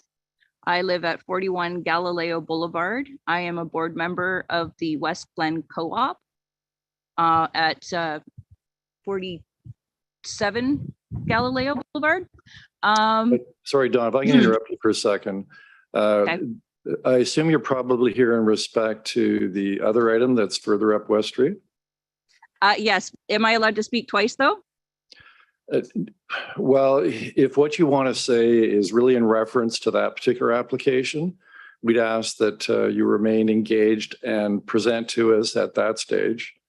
We have a very long day ahead of us, and although I'm not discouraging you from making your presentation, but if you have something to say that's unique to this particular site, that would be fine. I But, think it would basically encompass a lot of it, like a lot more, all of them. So yeah, I guess I can wait. Yeah, because if you come back a second time and you're saying the same thing, I may have to rule that your evidence has already been given. But as I said, I don't want to discourage you. If you've got something you want to say that's kind of unique to this particular site, and let's say site specific, then please go ahead and do that. But if it's more Okay, generally, Yeah, I'll wait then. okay, great. So do we have anybody else? No, okay. So I'll ask one last time, is there any other member of the public who's present in the chamber that would like to speak to this matter either for or against? So I think we've thoroughly canvassed that. So I'll ask the applicant, Mark, you can come back and provide us with a response, if you wish, to the issues and the questions raised through the staff presentation and the various members of the public. Certainly, thank you, Mayor Davis, through you, Chair, Your Worship. We've heard a lot of concern. I'm sorry, can everybody hear me? I don't know if I'm on. Yes, we can hear you. Oh, you can. Okay, thank you, sir. So yes, we've heard a lot of concerns about there's technical items, and admittedly, there's additional engineering, detailed engineering required to satisfy some of the stated concerns with infiltration and the water table.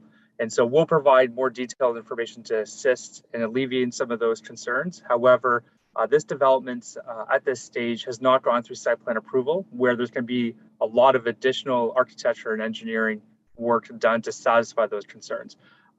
From a very high level, I'd like to just state that the below grade, the basement for this development, is only partially in the water table. The site spans above and below water table. And so we do have a system in place to not raise the water table overall, but we'll provide technical information for that.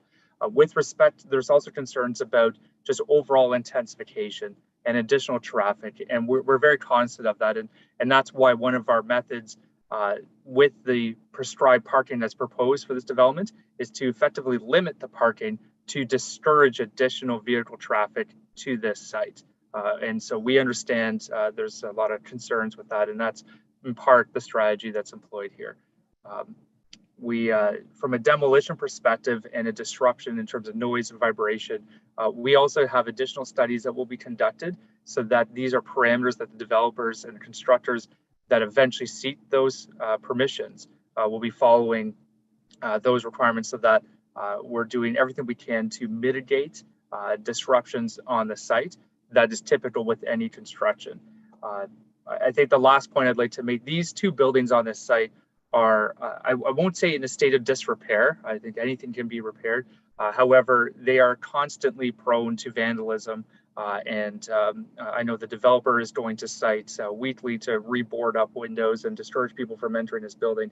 That's not very, it's not a maintained building whatsoever on the exterior or interior. And so we're looking towards a new development where you can have multifamilies and a lot more people living here and use the land a lot more efficiently than it's currently being used. Thank you. Thank you, Mark. Yes, Councillor McCurry. Mark, thank you. I wonder if you could tell me, if you had to comply with the rear yard setback requirement, and if you had to comply with the parking requirement, how many units could you build on this site? Thank you, through your worship. We did some initial concepts on this development that did not contemplate a front yard road widening, as well as different angular planes that have impacted the density. And so if we were to do a as of right development, we can certainly provide that schematic analysis on what's permitted using the existing zoning bylaws. However, they were quite punitive in this situation, and one of the reasons we're seeking site-specific zoning bylaw amendments, specifically to some of the setbacks, is because the geometry of the site does not allow for a typical building to be built. And so for a typical building, and what I mean by typical, a structure that's financially reasonable, so that at the end market rates can actually be applied and it won't be something that's unsustainable to build, would yield a very, very small development, because the geometry of the property and the topography are all challenges. And so working through the actual urban design process, working with city staff and our developer, we've come up with several different iterations to try and find the best fit for this site. And the proposed development is what we believe to be the best fit for this site. Perhaps before this arrives at council, you could provide us with a summary of how many units you could build if you had to comply with all the regs, if you wouldn't mind, Mark. Thank you. Through your worship, absolutely. That's not a concern. We can provide that information. Councillor Carpenter. Mark, just want to clarify. So you said the city's requirement for to push the building back, which requires your setback amendment, was something that city did by pushing it back because they wanted to widen West Street in the future, which would, as my understanding, would mean they'd have to acquire all the property on West Street because they're all right at the front door. So is that my understanding? Is that's why the building is set back because it was a city requirement? Through your worship, that is correct. I would say it's sort of a existing zoning bylaw considerations as well as future plans to widen West Street, though you're correct. Every property would have to be acquired and that land would have to be conveyed over so that land could be done usefully. But there's also another factor by virtue of the urban design analysis and trying to stick within all the urban design guidelines, including angular plane setbacks. It's forced us to shift and pull and prod the developments throughout the site to try and effectively what can work from a density perspective that will satisfy the community needs, but at the same time fit within the context of this development. And so there are a lot of competing factors that effectively have yielded the built form that we proposed here today.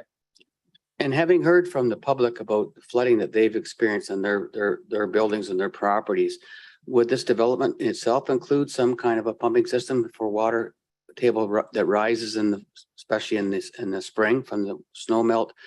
Would that building include such pumps that would pump any water out and away from the neighborhood? So through your worship, the design of the underground as well as the waterproofing system is a passive system because large portions of the development to the let's see here, that'd be to the east of the development are out of the water table. And so what we're doing is we're through the site design, we're effectively we're moving water from one spot on the site to another where it's above the water table and the infiltration gallery lets that water absorb. And so this does not provide any additional encumbrance on the water table for the adjacent properties. That's the plan. And when I say plan, there'll be more detailed engineering done through site plan approval to prove that. There's already deep well monitoring occurring on the site, and they take the water levels at the highest peaks, which tend to be the spring months. And through that analysis, they've been able to determine that they can make this work using those systems. In terms of pumps, generally speaking, if you have a sump pump, your sump pump only works if you're above the water table. Otherwise, it would just be running round the clock. And so while there would be a temporary dewatering system in place during construction, once construction is complete, it's actually a passive system so that through a good, intelligent design, we're not relying on equipment that could eventually fail and cause flooding within the building. So would your pump be sort of just above the water table? And if the water table rises, would it provide some protection for the neighboring properties by moving water away from the area? Through your worship, that's correct. That's my understanding is it would move it away from our buildings, but then effectively pump it into the storm system and whatever other infiltration galleries we have on the site. And so it's more of a question of moving it from sensitive areas on this property to areas where we can absorb that, particularly at the west where the water table is lower on that side and it's below where we're constructing. And so there's ample opportunities to let that infiltrate onto our property before it ever leaves the site. Thank you. Thank you. Councilor Van Tilburg. Hi, Mark. You mentioned earlier that the buildings were being broken into. Were these units single-family homes or rental units when acquired? Through your worship, I'm not certain when they were acquired, if they were actually occupied. My understanding, they at some point these buildings have been I don't want to say gutted, but they've been, we'll say, on the weekends modified to create additional units. And so I think that was done to facilitate the rental to several different possible tenants within one building. When the developer acquired the land, I'm not sure if they inherited that situation or if when they acquired it, all those tenants had vacated and the buildings were simply boarded up. From our involvement in this project, going back a couple of years now, these buildings have never been occupied. Well, I should clarify. I think they may have just been vacated as we were getting involved in the project, but I'm happy to provide that. So people probably were given notices of eviction with the purchase of the buildings for them to vacate. If they were renting, they would. That generally people stay in their homes until told to leave. So with the number of units that you said, it would sound like they had been evicted. Councilor Van Tilburg, do you have a question? I certainly do, because it has to Okay. do with developers run into this all the time. In Right, that well, we find Councilor Van rental, Tilburg, we would find you that rental please- units prior Would you to please ask the question? prior, I'm asking it right now, rental units prior. The other developers have told me this, that renting a property up until it's time to develop and you're ready to knock with ample notice is a safer bet for keeping the safety of the building in the area, rather than having it vacated and the problems that you state that are happening. Would you agree with that assessment? Through your worship, I would absolutely agree that any space that's properly maintained and managed and occupied is much better than it being vacant. However, I can't speak to the state of those buildings when they were. Very good, Mark. I appreciate your answer. I just wanted to get clarification on that. I much appreciate it. Thank you.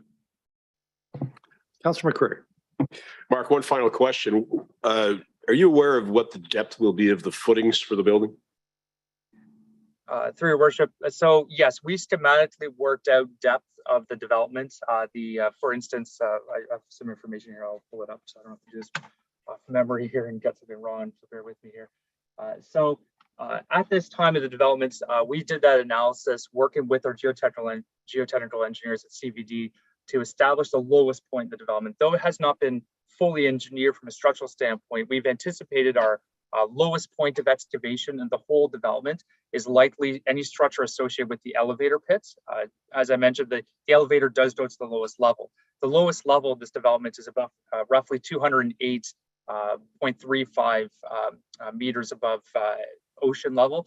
Really, the geodetic number there is important because the water table on that site varies by season, and it varies by different locations on site. So roughly, I would say about 205 meters above the geodetic elevation is the lowest point of excavation anticipated. Occupied roughly 208. And to put that in context, the water table elevations, the existing groundwater depth is anywhere between 210. So that'd be a little bit above, and that's to the west of the site, and 206 towards the east. And so part of our submission includes the geotechnical study, and we also have a memorandum to clarify some additional depths as we've been monitoring these the water table heights. And for us, the whole strategy is wherever the water table is high, we're avoiding foundation in those locations, like more depth. And we've effectively taken our lowest level, which is our underground, our basement level 1, and we've reduced that envelope, and we're trying to move it away from where the high water table is. And that's more of a responsible engineering. So Mark, if I could just reframe our discussion so Sure. that we can put it in a format that the folks out here and I can actually understand. If I'm standing in the front entrance to your building, how deep from that point will the bottom of the foundation be? I see. So if you're standing at the front entrance of the building at level 1, you effectively are standing towards, you're near the West Street, which is roughly 3 meters higher than the back of the property in general terms, and 1 story being 3 meters. So you'd have 2 stories. So 6 meters of total depth from where you're standing. However, it's not 6 meters at that location because the basement does not extend all the way to the front of the building. We've pulled it back so that it's not so deep. So the idea is we're stepping our underground and our footings with grade. So as grade falls lower, we fall lower, so we can maintain that that differential above the water to the high water table, which would be exactly where you would be standing along West Street. So that's the highest point. And so thank you for that. And so that total depth would be 2 meters, 3 meters, 20 meters. What would it be? Total depth from level 1. So if you're standing right in front of the building, right off of West Street, the total depth is going to be closer to 7 to 8 meters of depth. So roughly 2 stories plus the structure. That's correct. So for old folks, that would be about 25 feet. That's correct. Yes. Okay, thank you. Thank you very much. Yeah, Mark, I'd like to ask a follow-up to that. So I understand what you're saying, which is this property slopes, naturally it slopes to the back. and that the bottom of the bottom floor, the basement, also will be stepped to reflect the slope in the property. I got that straight? Your worship, that's correct, yes. All right. And so the intent is to minimize the extent to which it intrudes into the water table, which obviously the water table follows the grade to some degree. So what is the deepest protrusion into the ground from, let's call it the surface ground level it is now, that there will be in this development? So it's not how deep the basement is, but how much the deepest part protrudes or extends into the ground, the ground as it currently is. Through your worship, so the deepest, I would say the safest way for me to say is it's going to be 7 to 8 meters or 6 to 7 meters from the highest point. And so I think that's your question. The highest point on the site to the lowest hole, what's that delta? No, it's looking at any particular part of the property because the property slopes, right? So let's say you're standing at the top of the property. How far will the basement penetrate into the ground as it now is at that level? I see, through your worship. So we'd have to do an average grade calculation to be very precise, though I'll say in simple terms, it's roughly a story and a half at the transition. And so as the slope grades, it's roughly a story and a half, which is roughly 4 meters would be your most average, I suppose, offset. And that's consistent with what we would do for an underground story plus some additional depth for footings. Okay. All right. Councillor Celeste has a question for you. Yeah, I'm probably more confused now than I was when I started because this doesn't make a whole lot of sense to me. The question keeps getting asked, but I don't hear the answer. We're looking at how deep the foundation goes into the ground. And I realize it's on a slope and it varies as you go through the slope. And I understand that part. That makes sense to me. What doesn't make sense is we keep asking, how deep is the deepest part that this foundation goes down into the earth? How deep is that? The 7 meters you keep referring to? Through your worship, that is correct. That's the okay. So that's at the front of the building. At the back of the building, how deep down does it go there? Through your worship, at the back of the building, it goes roughly 3 meters, about 2.5 meters for your basement, and then roughly a meter for some structures. So at the back of the site, it's roughly 3.5 to 4. I'm just looking at it right now. 3, yeah. So I'll say conservatively 4 meters. So that's, what would that be? 13, 14 feet down into the ground is where the foundation is. And then you come up and then you start building things. Is that correct? Through your worship, that is correct. Yes. Okay. Thank you. Thanks, Mr. Mayor. Thanks for that clarification, Councillor Celeste. So not seeing any other questions for you, Mark. Thank you very much for providing your response to the questions that were raised during the hearing. And so that now concludes the public hearing. And so we'll now move into the debate on this matter. And in order to get this matter on the floor for discussion, I'm looking for a mover and a seconder of the resolution that came to us from staff. And Lisa, can we have that up on the screen? Can that be shared, please?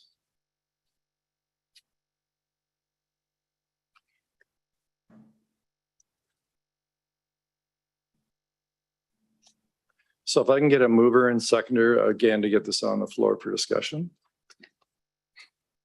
Moved by Councillor Celeste, seconded by Councillor Carpenter. So the floor is open for debate. Councillor Celeste. Thank you, Mr. Mayor. I think at the end of the day, for me, the concern is the water. The traffic is always going to be a concern. I think we've dealt with traffic issues on about every street in this city, and I think that's just that's a consequence of a city growing. So I can overlook the traffic concerns, even though they're real, and as a city we'll be dealing with those, I think, as we move forward as a city. But the water is there, and I'm very reluctant to support any of this until I can get some type of assurance. And I would ask, I guess, through you, Mr. Chair, to staff, Is there such a thing as being able to guarantee the folks that live in the surrounding area that developing this would not impact their property water wise? And if there is such, is there a way for the city to put conditions in an approval if it was given that would put the onus on rectifying any problem with water that's created as a result of this development on properties that are not part of the subject property, surrounding properties? Is there a way to do that legally?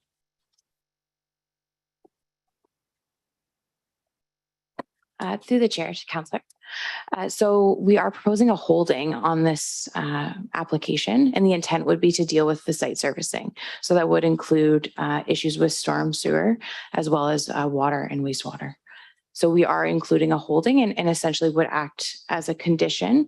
They would not be able to move even to site plan without, or through the site plan process, I should say, without dealing with that holding prior to any sort of construction. Well, okay, but I don't think that's an answer to a question I didn't ask. What I want to know is, can we put conditions on this that will guarantee the folks that there will not be a problem with water on their property? And if there is, it becomes the responsibility of the proponent to rectify that. Through the chair to you, Councillor. There is no way to guarantee that there won't be future water problems in this area. Groundwater is a very fluctuating item. However, in our part with city staff, we are putting the onus on the developer and their consultants and their professional staff to ensure that they're not making the groundwater levels any higher than they are today or causing any other negative impacts to the surrounding area. Okay, I appreciate that, Gary, but I think we heard earlier by one of the presentations that a development in proximity to this one created problems, whether it was coincidental or whether it was a direct result of development going on in the neighborhood, and it created a water problem. Can we look to the future with a fair amount of certainty that wouldn't happen by approving this? Through you to the chair, through the chair to yourself, sorry. This development would likely cause, as we're increasing the hard surface area, we're actually reducing the amount of water that would be going into the ground on this particular property. As this is kind of a bowl of a low elevation, the development of this property, going through all the procedures, going through all of their stormwater design, should reduce the groundwater elevation in the neighboring area. I can't put a guarantee on that, and as all construction that occurs, there could be negative impacts to any neighboring property, whether it was the road being rebuilt or other buildings being put up. If I interpret that, this would... Sorry, Councillor Celeste, beyond 4 minutes. Do you want me to add you for seconds? Yeah, I think I better. Thank you. Councillor Curry. Mayor, thank you. Gary, you would expect that a 25-foot deep foundation would reduce the groundwater in the immediate vicinity, would you not?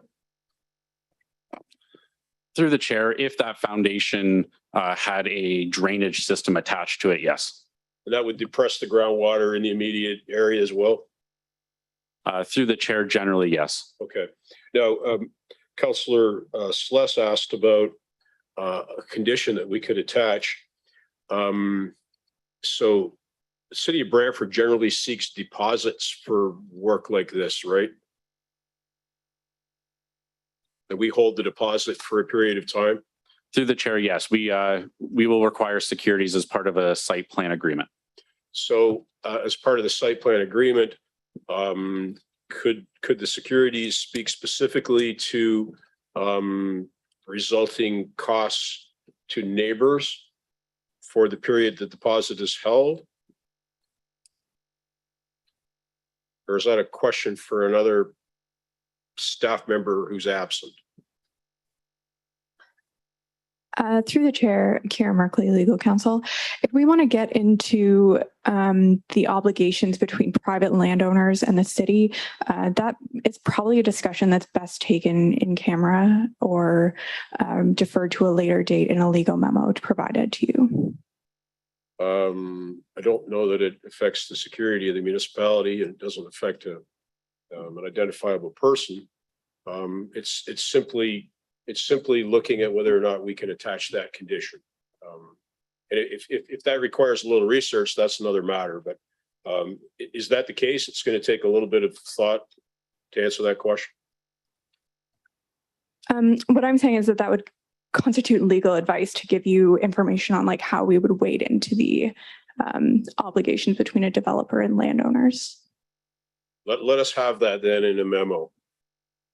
And also, is there an opportunity for us to request a labor and materials bond concerning this development that would be in favor of anybody that may have a claim in the adjoining neighborhood? If you could address that question as well, please. And that's all I've got. Thank you. Yeah, I've got a couple of questions for staff as I try and decide how I'm going to vote on this. First of all, this issue of the water, I as well am very concerned about the stormwater and how it's going to be managed. And Mark told us that if the system's going to be based on holding the water in a cistern and then gradually releasing it, I think into the soil through some kind of infiltration system.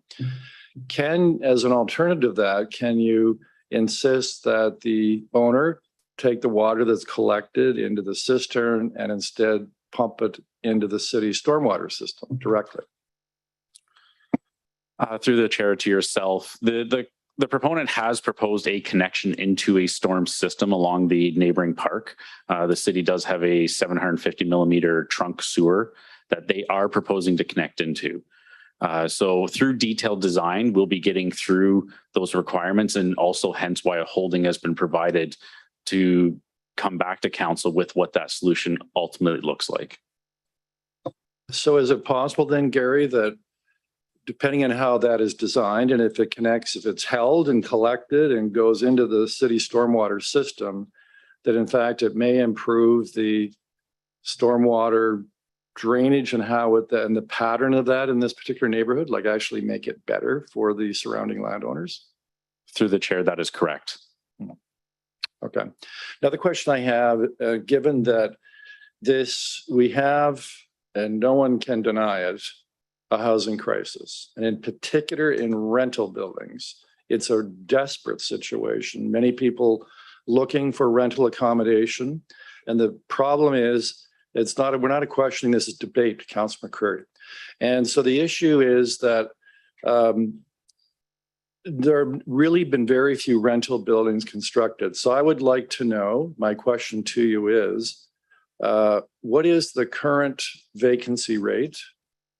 What is the most desirable vacancy rate considered to bring supply and demand in equilibrium? And thirdly, how many more units do we have to see built in our city to get us to that point of equilibrium? I believe Mr. Mayor, Brian Hutchings, CEO, Deb Schlichter is on the line, our acting director of housing and homelessness. Deb? Yes, thank you. Through the mayor. The vacancy rate, that the most current one that we have from Canada Mortgage and Housing Corporation is 1.9 from October 2021. And so I think they do them on an annual basis. We don't have the most current one for 2022. However, the question you asked is what's the ideal rate? And the ideal rate is around 3%. 3% is sort of that balance between supply and demand, where there's enough supply in place to meet the demand. So anything under 3 or under 2 even, which is in our case is considered a concern, where we've got higher demand than we have supply. If it's above 4, then it's the other way around. We have more supply than demand. Your third question about the number of units we would need, it's a bit more of a, I would say it's a bit more of a delicate dance because it's supply and demand are both factors that create that vacancy rate. And so it's hard to determine the exact number of units because it also depends on how much demand there is. I'm not sure if that's answering the questions for you. All right, and when is StatsCan or CMHC going to release a vacancy rate that's more up to date than 1 year ago? I think they do them, I assume they did them quarterly, but I can't find anything more recent than October 21. So it looks like an annual one, but I will be researching that to see if I can find something more current. Yeah, I'd appreciate you could do that since we're gonna have a bit of a 10-day delay before it comes to council.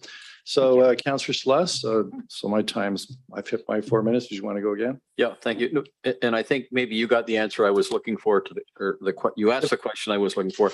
Could I get a first before Councillor Celeste? Oh, sorry. Yes, correct. Councillor Van Tilburg, you go next. No, I understand I'm floating out here in cyberspace. I know while some have stated that traffic may not be as big a concern, when I look at that triangle area, traffic is already a concern. So I'm not necessarily brushing that one off. I think that that's a significant issue brought forward. Increasing the density and the number of cars into that traffic zone could be problematic. So I'd like that pointed out.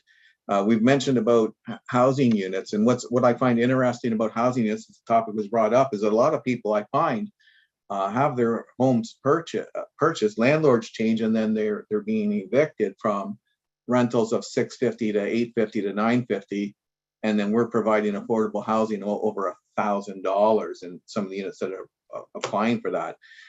And even those figures aren't doable for many of the people. Sometimes you can build and still end up with a housing crisis. I just want to point that out. If the prices with the supply and the demand, well, if you can't pay, you can't pay. So that's of issue to me. Overall, I'm with the other councillors on the water table issue.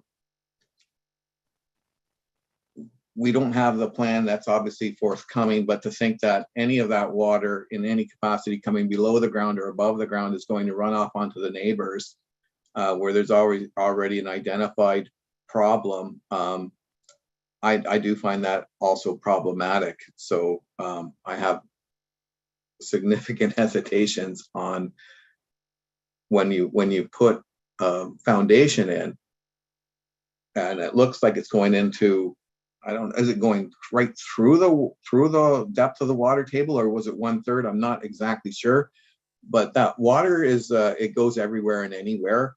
I think we all see just a little ways up the street at West Street, that bridge floods all the time. When we just get a little rainstorm, our sewer capacities in the area, storm sewer capacities, cannot sustain what we already have. So I just want to leave that out there.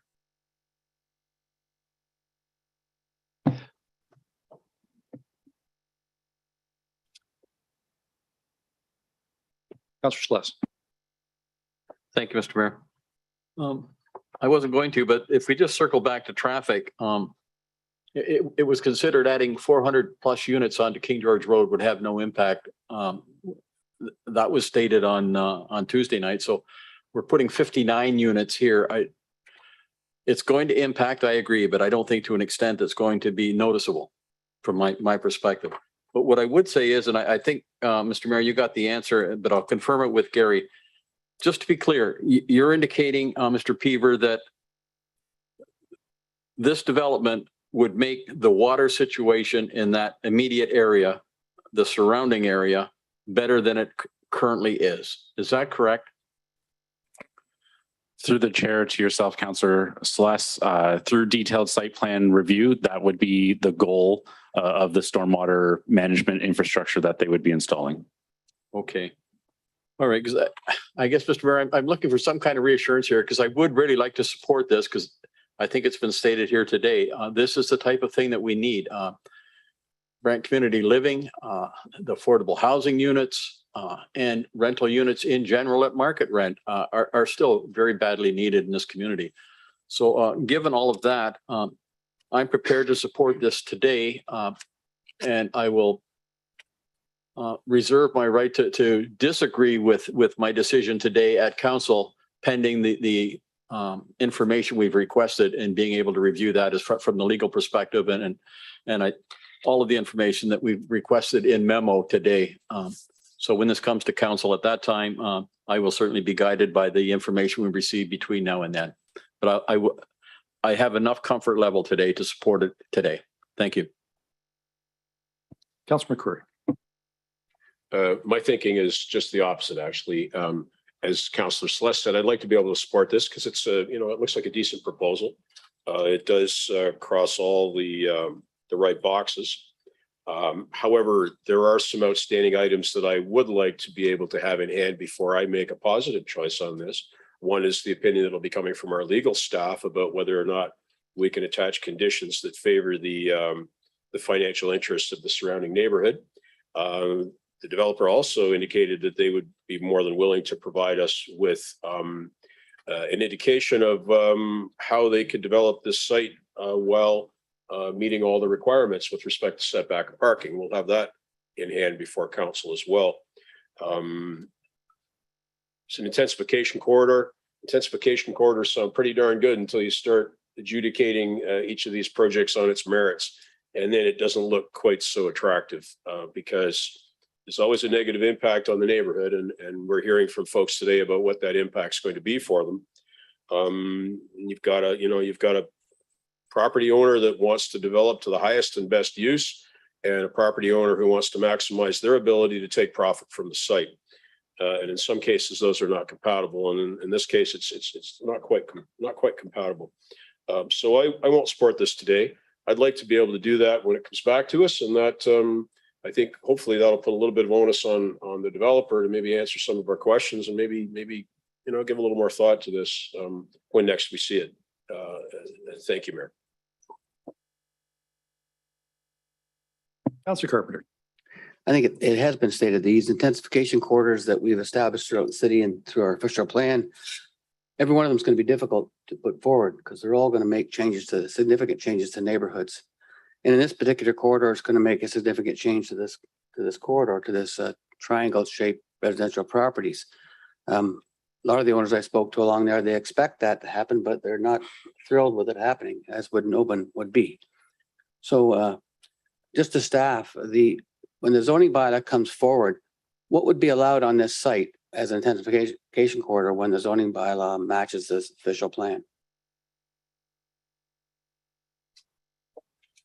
Through the mayor to Councillor Carpenter, Joe Muto, Manager of Development Planning.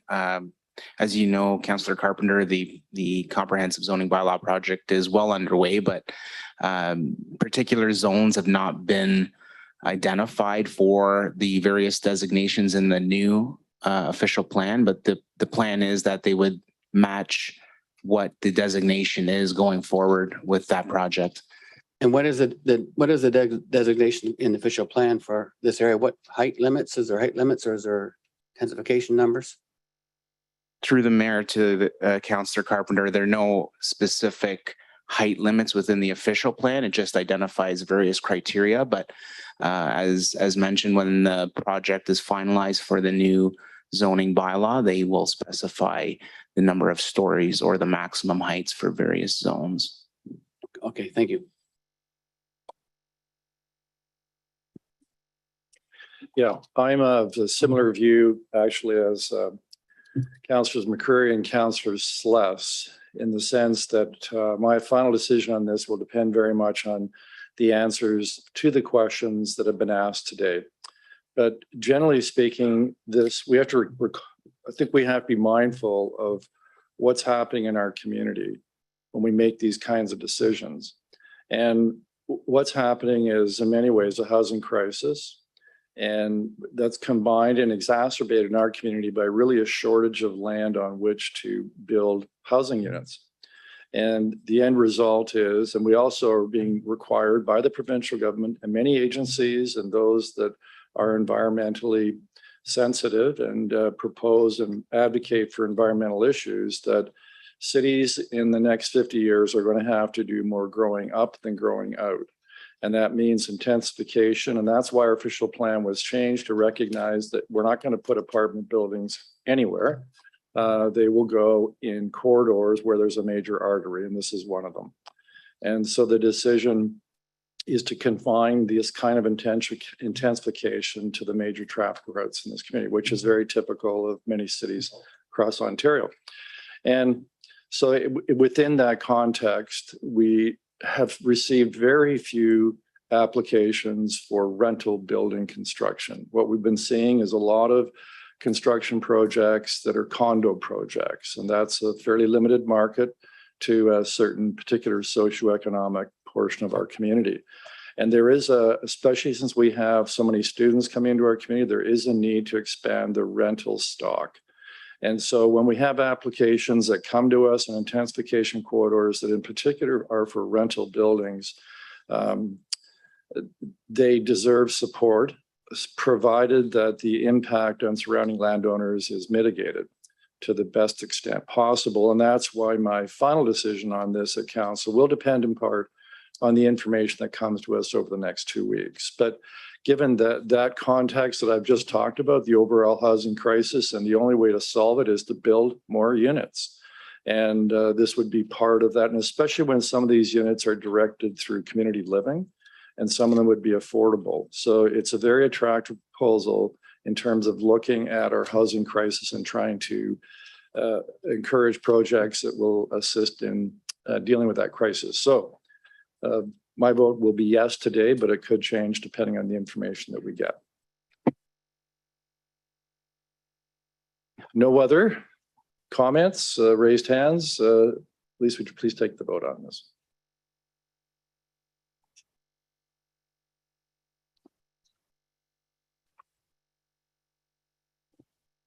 Motion is carried on a recorded vote of 3-1. Those in favor, Councillor Carpenter, Councillor Sluss, Mayor Davis. Those opposed, Councillor McCurry. Excuse me, I didn't get in the loop on the vote. My apologies. We'll take it again. Sorry, Councillor Vancouver, are you in an e-scribe? He wasn't included in the vote. He's on our top side. I am on eScribe. Okay, we're resending the it. page. There it is. See it? Thank you. There just may be a lag between me and what's happening there. That's all. Yeah, it's picked you up now. Motion carries on a recorded vote of 3-2. Those in favor, Councillor Carpenter, Councillor Sluss, Mayor Davis. Those opposed, Councillor Van Councillor McCurry. All right, so we have 3 other hearings today, but we have been 2.5 hours. So we're going to take a 10-minute break, then we'll reconvene and move on to item number 2.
All right, after that short break, we'll resume.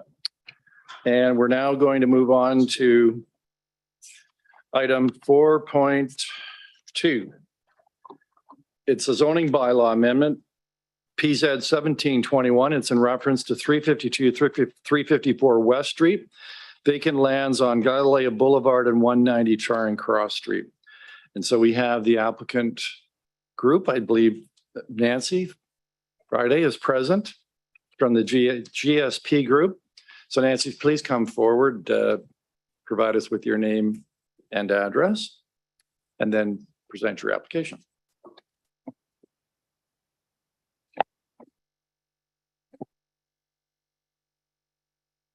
Well, good morning, Your Worship, Chair of the Planning Committee and members of Council. Yes, my name is Nancy Friday. I'm a senior planner with GSP Group in Hamilton. Did you want the address of the office in Hamilton? Is that something? Okay, it's 160. Your mailing address. Yeah, it's 162 Locke Street North, Suite 200, and it's Hamilton. And I do not know the postal code offhand. Sorry about that. Okay, thank you.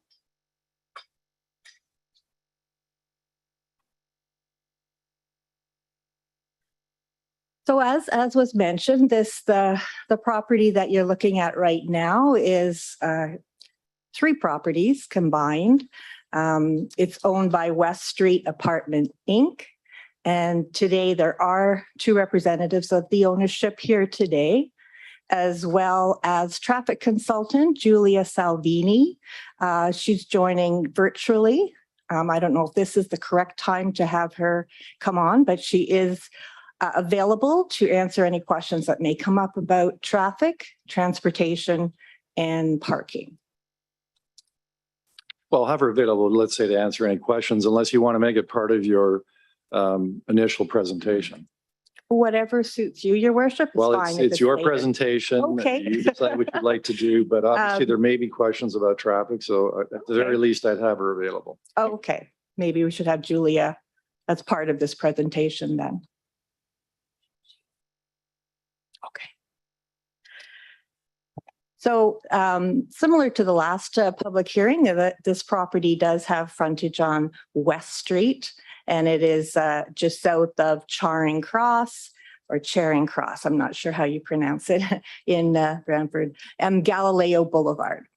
The property is approximately 1.8 hectares in size. It's about 4.5 acres. Currently, there's just one older garage, commercial use garage facility building on the property at 354 West Street. And the Galileo property of frontage is vacant, as is the Charing Cross property. So this property has obviously, it has been vacant for a little while. There were some background studies done on the property previously for redevelopment that included environmental site assessments and some groundwater hydrogeological reports, etc., prior to West Street Apartments taking over ownership. This land is also part of the intensification corridor and is in a strategic growth area in the official plan. Currently, there's a few zonings on the property. Primarily, there's the R1, sort of a low-rise, single detached type zoning. There is an R4 zoning on the Galileo property, which is a medium density zone. And there's a holding on that actual zone. And the proposal is to rezone it to the residential high density zone with a site specific number to represent certain modifications to the standard regulations. Next slide, please.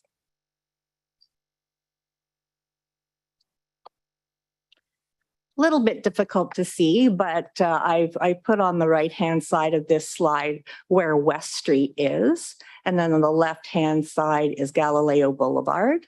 So the property sits in behind West Street with some frontage, as you can see. The proposal is to build 3 7-story buildings for rental apartment dwellings.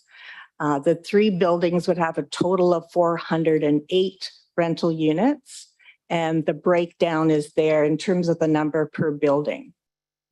Building 1 is the one farther, the longest one in the farther into the property. That's building 1. And building 2 with the 126 units is the next building in the middle. And in between the 2 buildings, there is a proposed amenity area, which is sort of on the surface of the underground parking structure. So there's 2 levels of underground parking between buildings 1 and 2. Building 3 is also, it's fronting on Galileo Boulevard, also has 2 layers of underground parking. Total number of parking spaces is 469, excuse me, 469 parking spaces. That, if you break that down, it's primarily about 100 or plus or minus surface spaces, with the remainder being underground.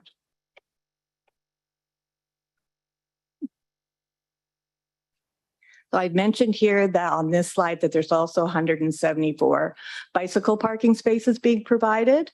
Some of those are on the surface, some are sheltered, some are not sheltered, excuse me. And then there's also vertical bicycle racking in the underground parking for additional long-term bicycle storage.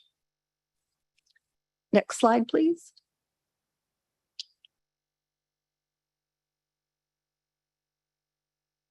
So I wanted to just go over some of the revisions to the original concept that was presented. The first point here is just saying that staff is in support of this proposed redevelopment, and the merits of it are expressed in the staff report. I did want to give you just a little bit of an overview of how we came to be where we are today. So the original submission was made back in July of 2021. And at that time, the parking rate was 1.1. There was some concerns by staff about the details of some of our technical reports that we submitted. They wanted a little bit more material, additional material. So the resubmission came in October of 2021, and it was deemed complete in November. And between July and October, that's when the new official plan was actually approved. So while we needed an official plan amendment originally, we did not in the October submission, because the intensification corridor came into effect, high density was permitted, and we didn't need that official plan amendment. So as I said, there was some transportation impact study, additional material required from us. At that time, the city wanted to see some elevation drawings and just more information in the servicing aspects of the redevelopment. Then we moved into 2022. We had the virtual neighborhood meeting, and that led to another resubmission in May of 2022. And I think the major reason for that resubmission was that there were concerns expressed about the access onto West Street. And I'll show that in the next slide, please. So originally there was an access from Galileo and an access from West Street. And there was concerns about the stopping distance from the intersection to the north. There was some concerns about speed and safety of that access. So it was eliminated. So as you can see on the left-hand side, there was that access provided, there was additional parking, and there was actually additional property that was also being proposed in the first submission. That was eliminated based on staff comments, and there was no need then for that other property, which is 352 West Street, to be included. So that was the major change that happened back in May of 2022. Next slide, please. I think this is why I've said this already as part of the resubmission. There was bicycle parking added.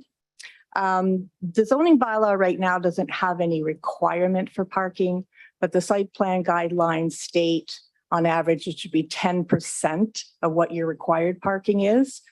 So we went above and beyond that, and the bicycle parking is at 36%. There was the ability to provide that bicycle parking, and also part of the transportation demand management measures that went into the concept plan. The other change, Galileo Boulevard, Birchland Place was owned by the city, and it was came off of Galileo.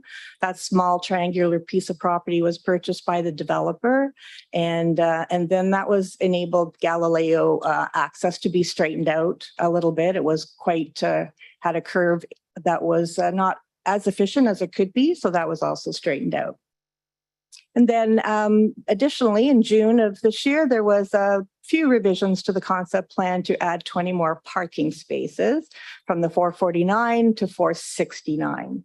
And so the parking rate that is being applied for, that is part of the zoning bylaw, is 1.15 rather than 1.1. And environmental services at the city requires the water modeling that has been completed by the developer. Next slide, please. So this is going into the issue of transportation and parking. And I know that's been a concern expressed today a bit for the other property on West Street. Julia Salvini prepared the transportation impact study. And it was concluded that the site can be, the proposed number of units, the 408 units, can be adequately accommodated, and the traffic would not lead to any need to address or improve the transportation network. Galileo Boulevard as the one access, it can accommodate all the traffic entering and exiting the site. Another conclusion of the TIS. And like I say, we did try to get some more parking on the site to raise it above the 1.1, and that was achieved for some additional underground and surface parking. So as I said, the parking supply is now at 1.15, 469 spaces, and it's the opinion of the transportation consultant that that parking rate, given the context of the area, transportation context, and the bicycle parking and the walkability of the neighborhood itself, leads to it's an appropriate level of parking for the site. Next slide, please. The developers are, as I said, it's a purpose-built rental development for 108 rental units. There's also the affordability component. It's anticipated that there will be a number of units. I don't know if it'll be 19, but there will be some units at 80% of the average market rent. And then the range of affordability is between 80% and 115 of the average market rent. We understood that average market rent to be for a one bedroom, $1,200. The affordable units will include both the 1 and 2 bedroom units as well as barrier-free units. Next slide, please. I know wanted to give you a little bit of background about what the public said at our meeting in February of 2022. And there were concerns expressed about overall traffic, the number of cars, the traffic on Galileo and on West Street, and in particular, the turning left from Galileo onto West Street. Like I said, the TIS did assess the operation of that intersection specifically and concluded it will operate at an acceptable level when you take into consideration the 2 peak hours of additional traffic coming from this proposal. Other questions besides traffic were raised about noise from the apartment buildings, the air shafts or the exhaust fans, and the architect was on hand to answer some of those questions. And the developer could answer some questions regarding construction hours, what will be allowed on balconies, the on-street parking on Galileo will continue. There was some concern that may be taken away, or it might be taken up by this proposed development, but that will continue. It's not something that the developer has control of. And grading and stormwater management. Again, Bertrand Place was developed as a stub road and serviced at that time, as they thought there would be a redevelopment on Galileo. So there is that capacity. The stormwater, sewer and water mains are there at capacity, and stormwater will be handled through storage and the outlet to the storm sewer itself. And then also some of the questions that were asked by the public were addressed directly by staff. Next slide, please. Just building elevation drawings. KNYMH is the architect for this proposal. This is the north elevation of building 1, the larger building, and this is showing that north elevation. Again, this is at the zoning stage, rezoning stage, and certainly these elevations could be refined and colors identified and materials identified at the site plan stage. Next slide, please. This site also has a bit of as the other one has a bit of a elevation issue as well. It has a 16-meter elevation difference from up at Charing Cross down to the southwest corner and where the commercial plaza is right at Galileo. So this is showing, actually looking from West Street, you can see where building 1 will sit up on the table part of the land, then it begins to slope. And this is where we see that slope, and the underground parking and the amenity areas in the middle of the 2 buildings, 1 and 2. So that just shows you all 3 buildings are 7 stories, but actually the second building looks a bit lower in height given the elevation of the site itself. Next slide, please. So this is just a conclusion slide here about some of the highlights that we feel of the redevelopment. As mentioned, it's in with the strategic growth area and intensification corridor in the official plan. We're providing for 408 purpose-built rental units, help meet the demand for both rental and affordable units, and contribute to the new growth in the city's built boundary, which is of course a provincial directive. The site contains some contamination. It's considered a brown field, and it will be remediated. The contamination is basically due to a lot of construction debris and a lot of fill that was placed on the site over the decades. And so that needs to have a risk assessment, a tier 2 risk assessment done, which is being done, and to alleviate that problem.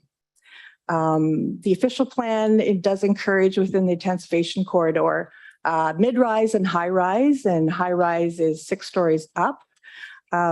As I said, 7 stories is what's being proposed, and the actual amending document, the zoning bylaw amendment, will state 7 stories, even though the residential high density zone can permit up to 12.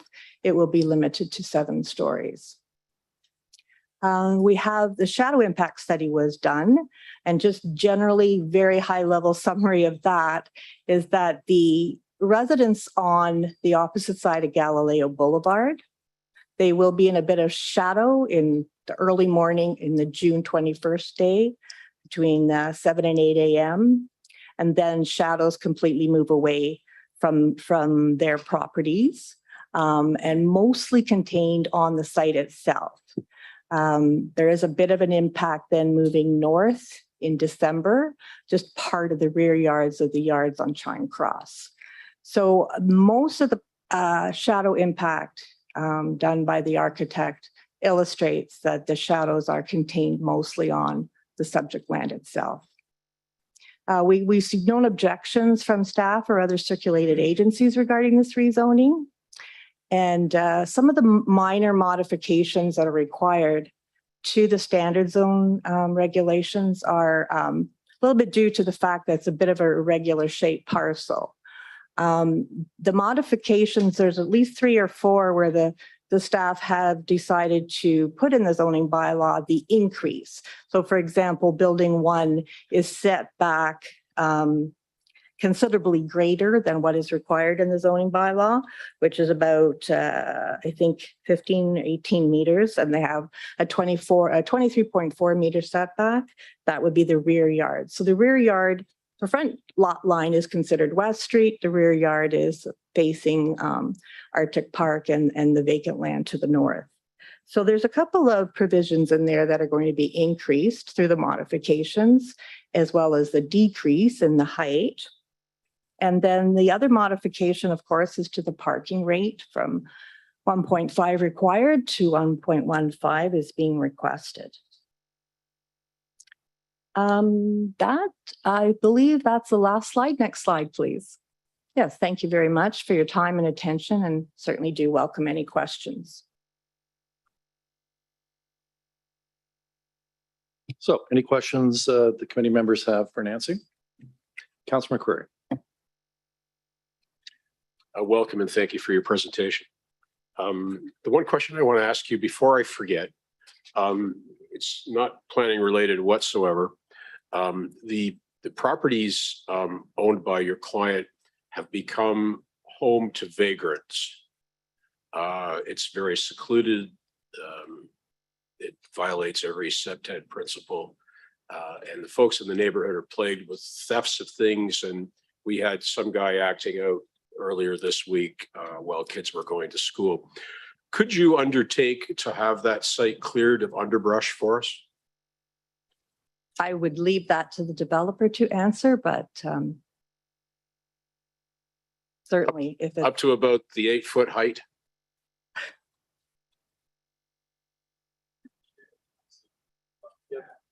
Sorry, sir, if you're part of, I assume that you're representing the builder developer. So you have to come up and identify yourself, please. Provide us with your address.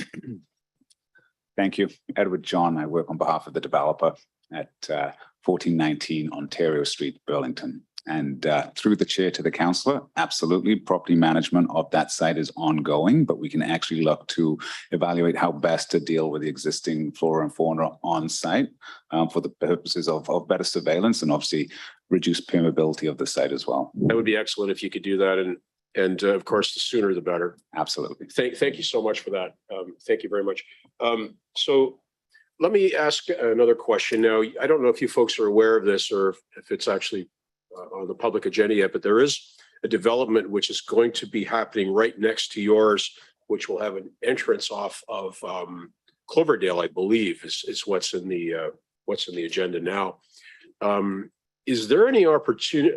Is there an opportunity for you to have a discussion with our staff with respect to providing road service from an alternate direction to your property? So that's kind of the first part of that. The second part is, do I understand correctly that you also own 190 Charing Cross? Yes, Mr. Chairman, that's correct. Okay, and is that a single family dwelling or is that a commercial building? I can't make out what the number is. I believe that's completely vacant, that property. It's vacant, Yes, okay. vacant. Was there consideration given to that being the access to your development for road purposes?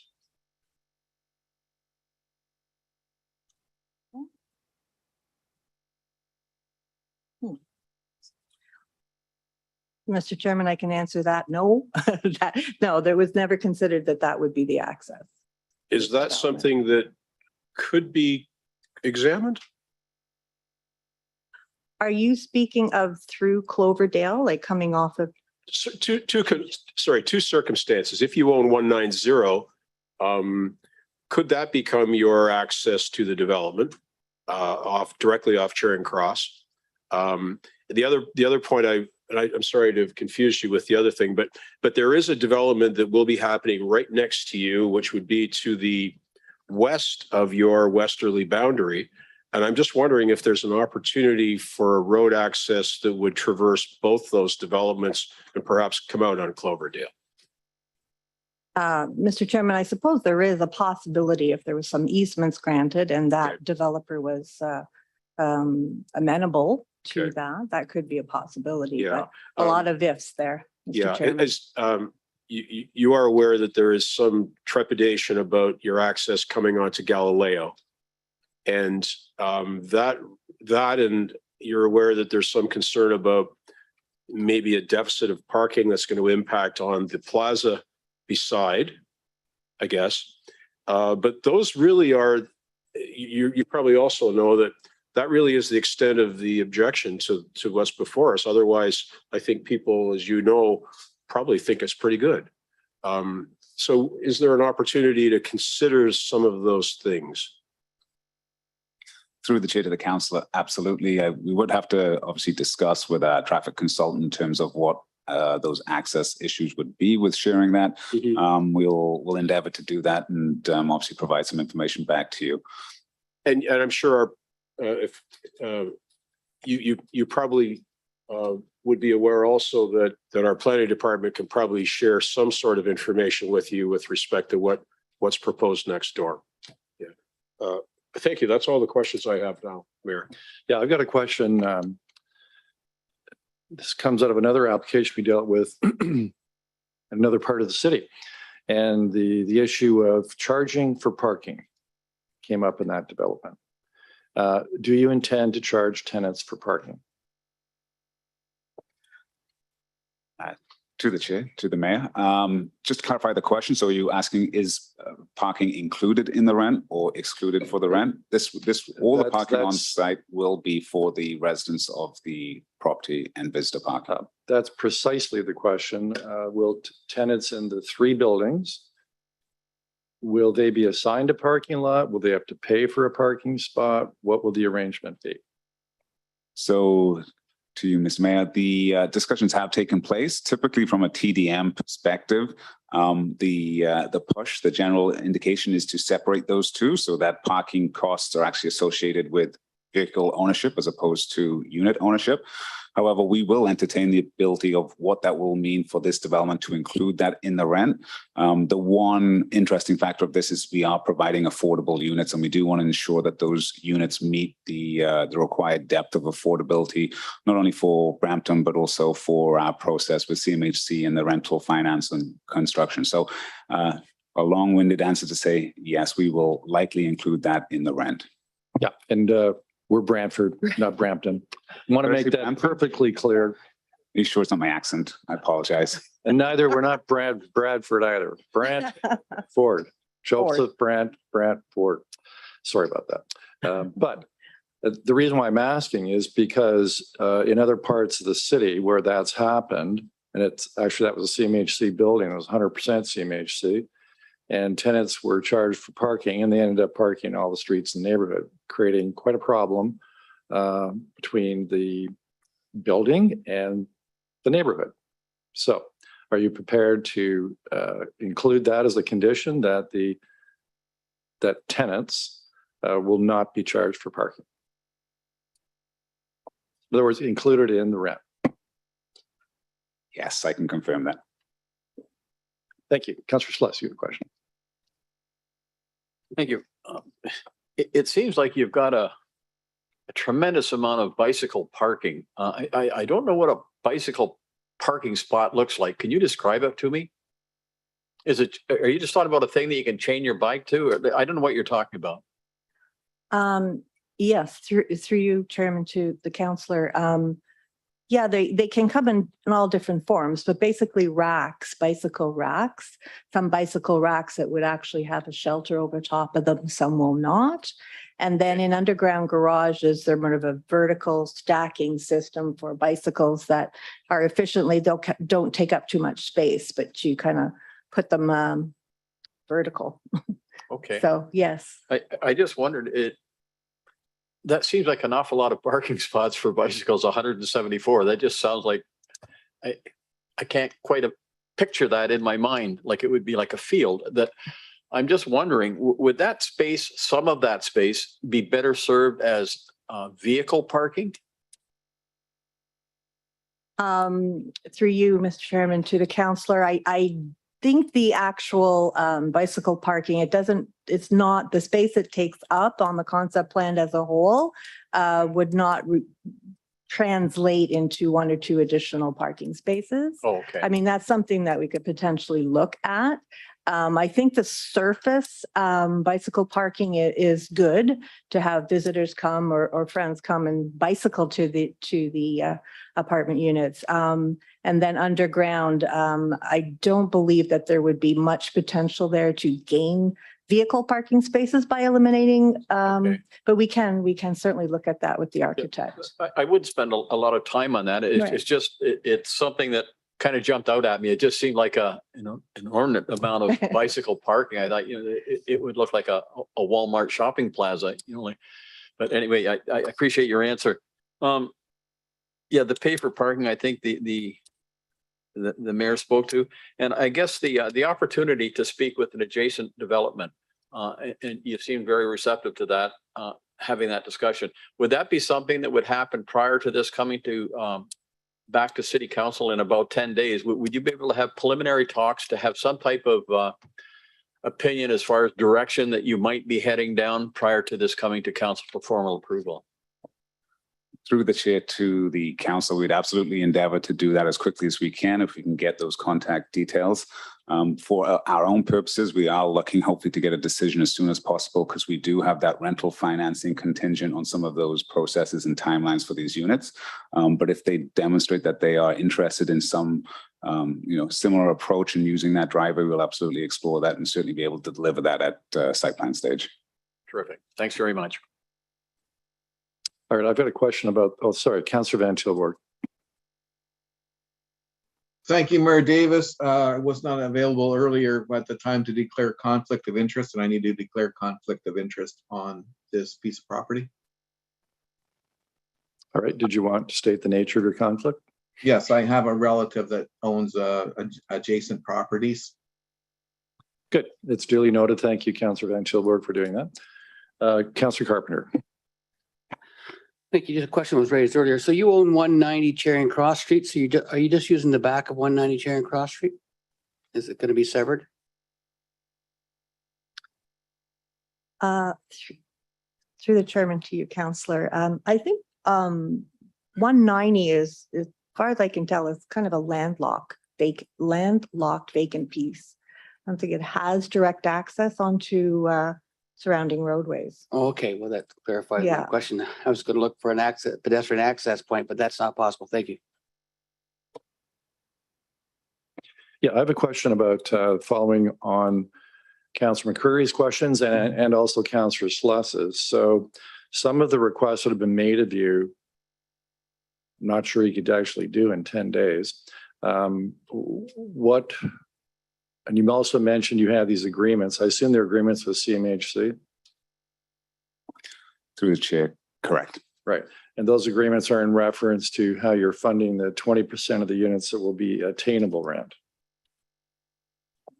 Through the chair, yes. So there's an affordable matrix. So a number of the units are between 80% average market rent and 115% average market rent. Right. And in terms of the application before CMHC, it's a weighted system. So it depends on a number of factors, but obviously affordability and accessibility being primary drivers.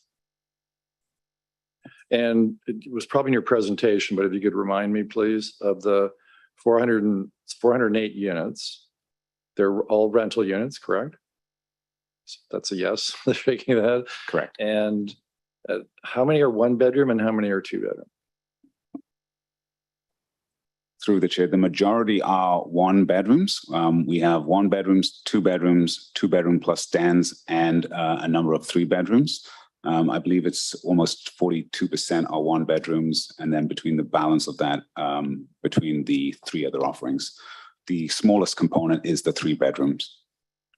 And in the previous application, we saw a calculation of the parking required, actually looking at the units. And there are some units through community living that would not require any parking. And they did a different analysis on the parking required for 2 bedroom units, and then different analysis for the parking required for 1 bedroom units. In your parking analysis, did you do the same thing? So through the chair, I can pass that to our traffic consultant. Certainly, we looked at the size of the units and the demand for those individual units, as well as the affordability as a component in that. And I can certainly say from the developer's perspective, as we look at this, this will be a rental building. We are not condoizing this. We will be there for the long term. So priority to parking is in our best interests in terms of the rentability. But I'm not sure if Julia has anything to add in terms of the specific breakdown of that review. Thank you for the question through you, Mr. Mayor. We didn't look at it in exactly the same way, but we did look at a lot of the same data. And we do find that in Brantford, using that same data, the average auto ownership for apartment units is about 0.82.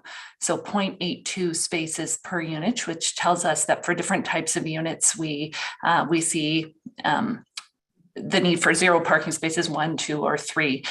We didn't do that same calculation. We could. I suspect it would support very strongly the request for 1.15 parking spaces per unit. Yeah, so you'd undertake then to do that in the next 10 days, something similar to what we saw in the prior application, which was very, very helpful to, critically question and examine the conclusion regarding parking. And so I think you're saying you can do that. And Yes. this data that you're referring to of 0.82, what data is that?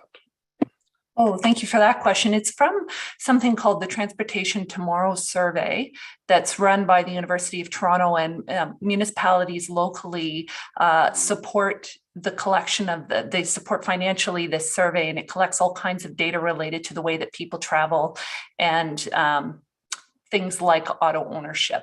And so it's all across southwestern Ontario and really the greater Golden Horseshoe, but a little beyond that as well. And Brantford does participate.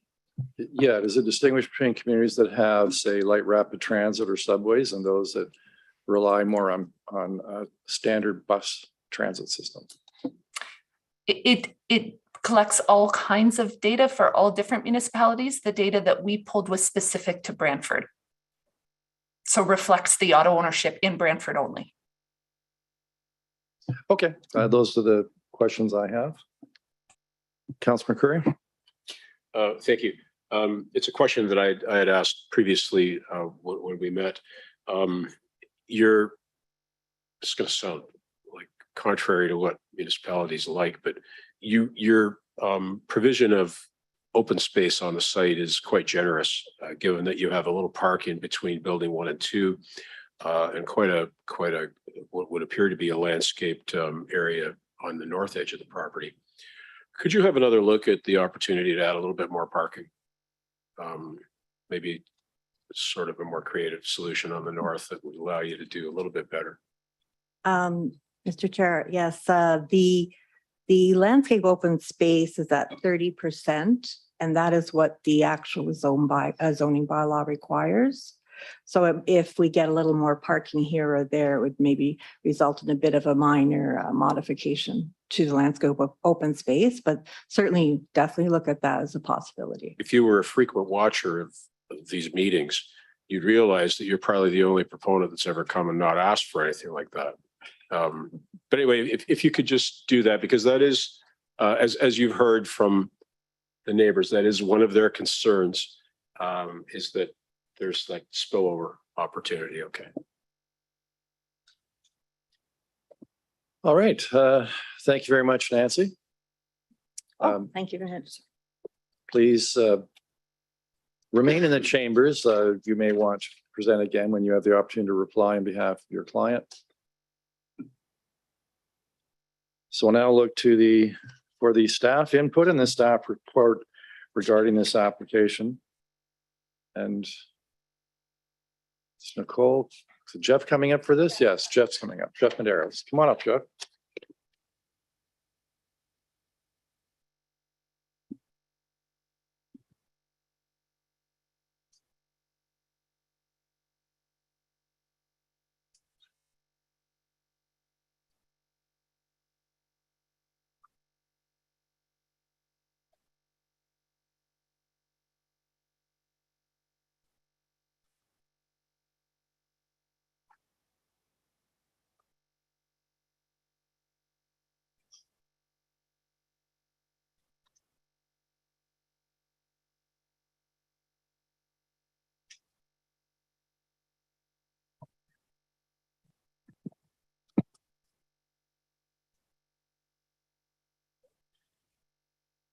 Good afternoon, Mr. Mayor and members of Planning Committee. My name is Jeff Medeiros. I'm a senior planner here with the city.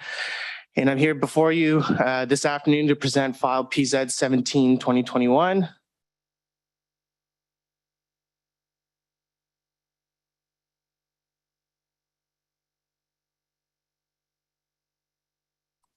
Okay, next slide, please.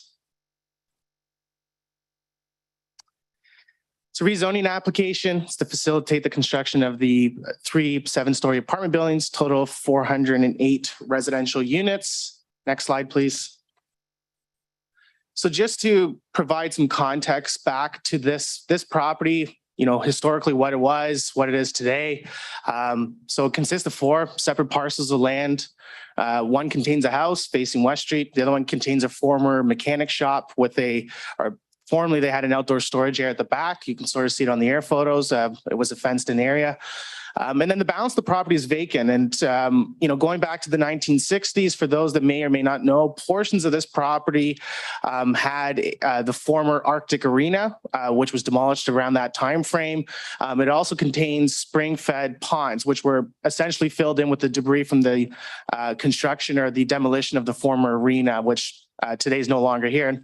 And over time, the site has overgrown. And as you can see from one of the images on the screen, I mean, it's very much vegetated over, but for the most part, our previous activities on site, you know, for argument's sake, had disturbed the property, and it has sat vacant ever since.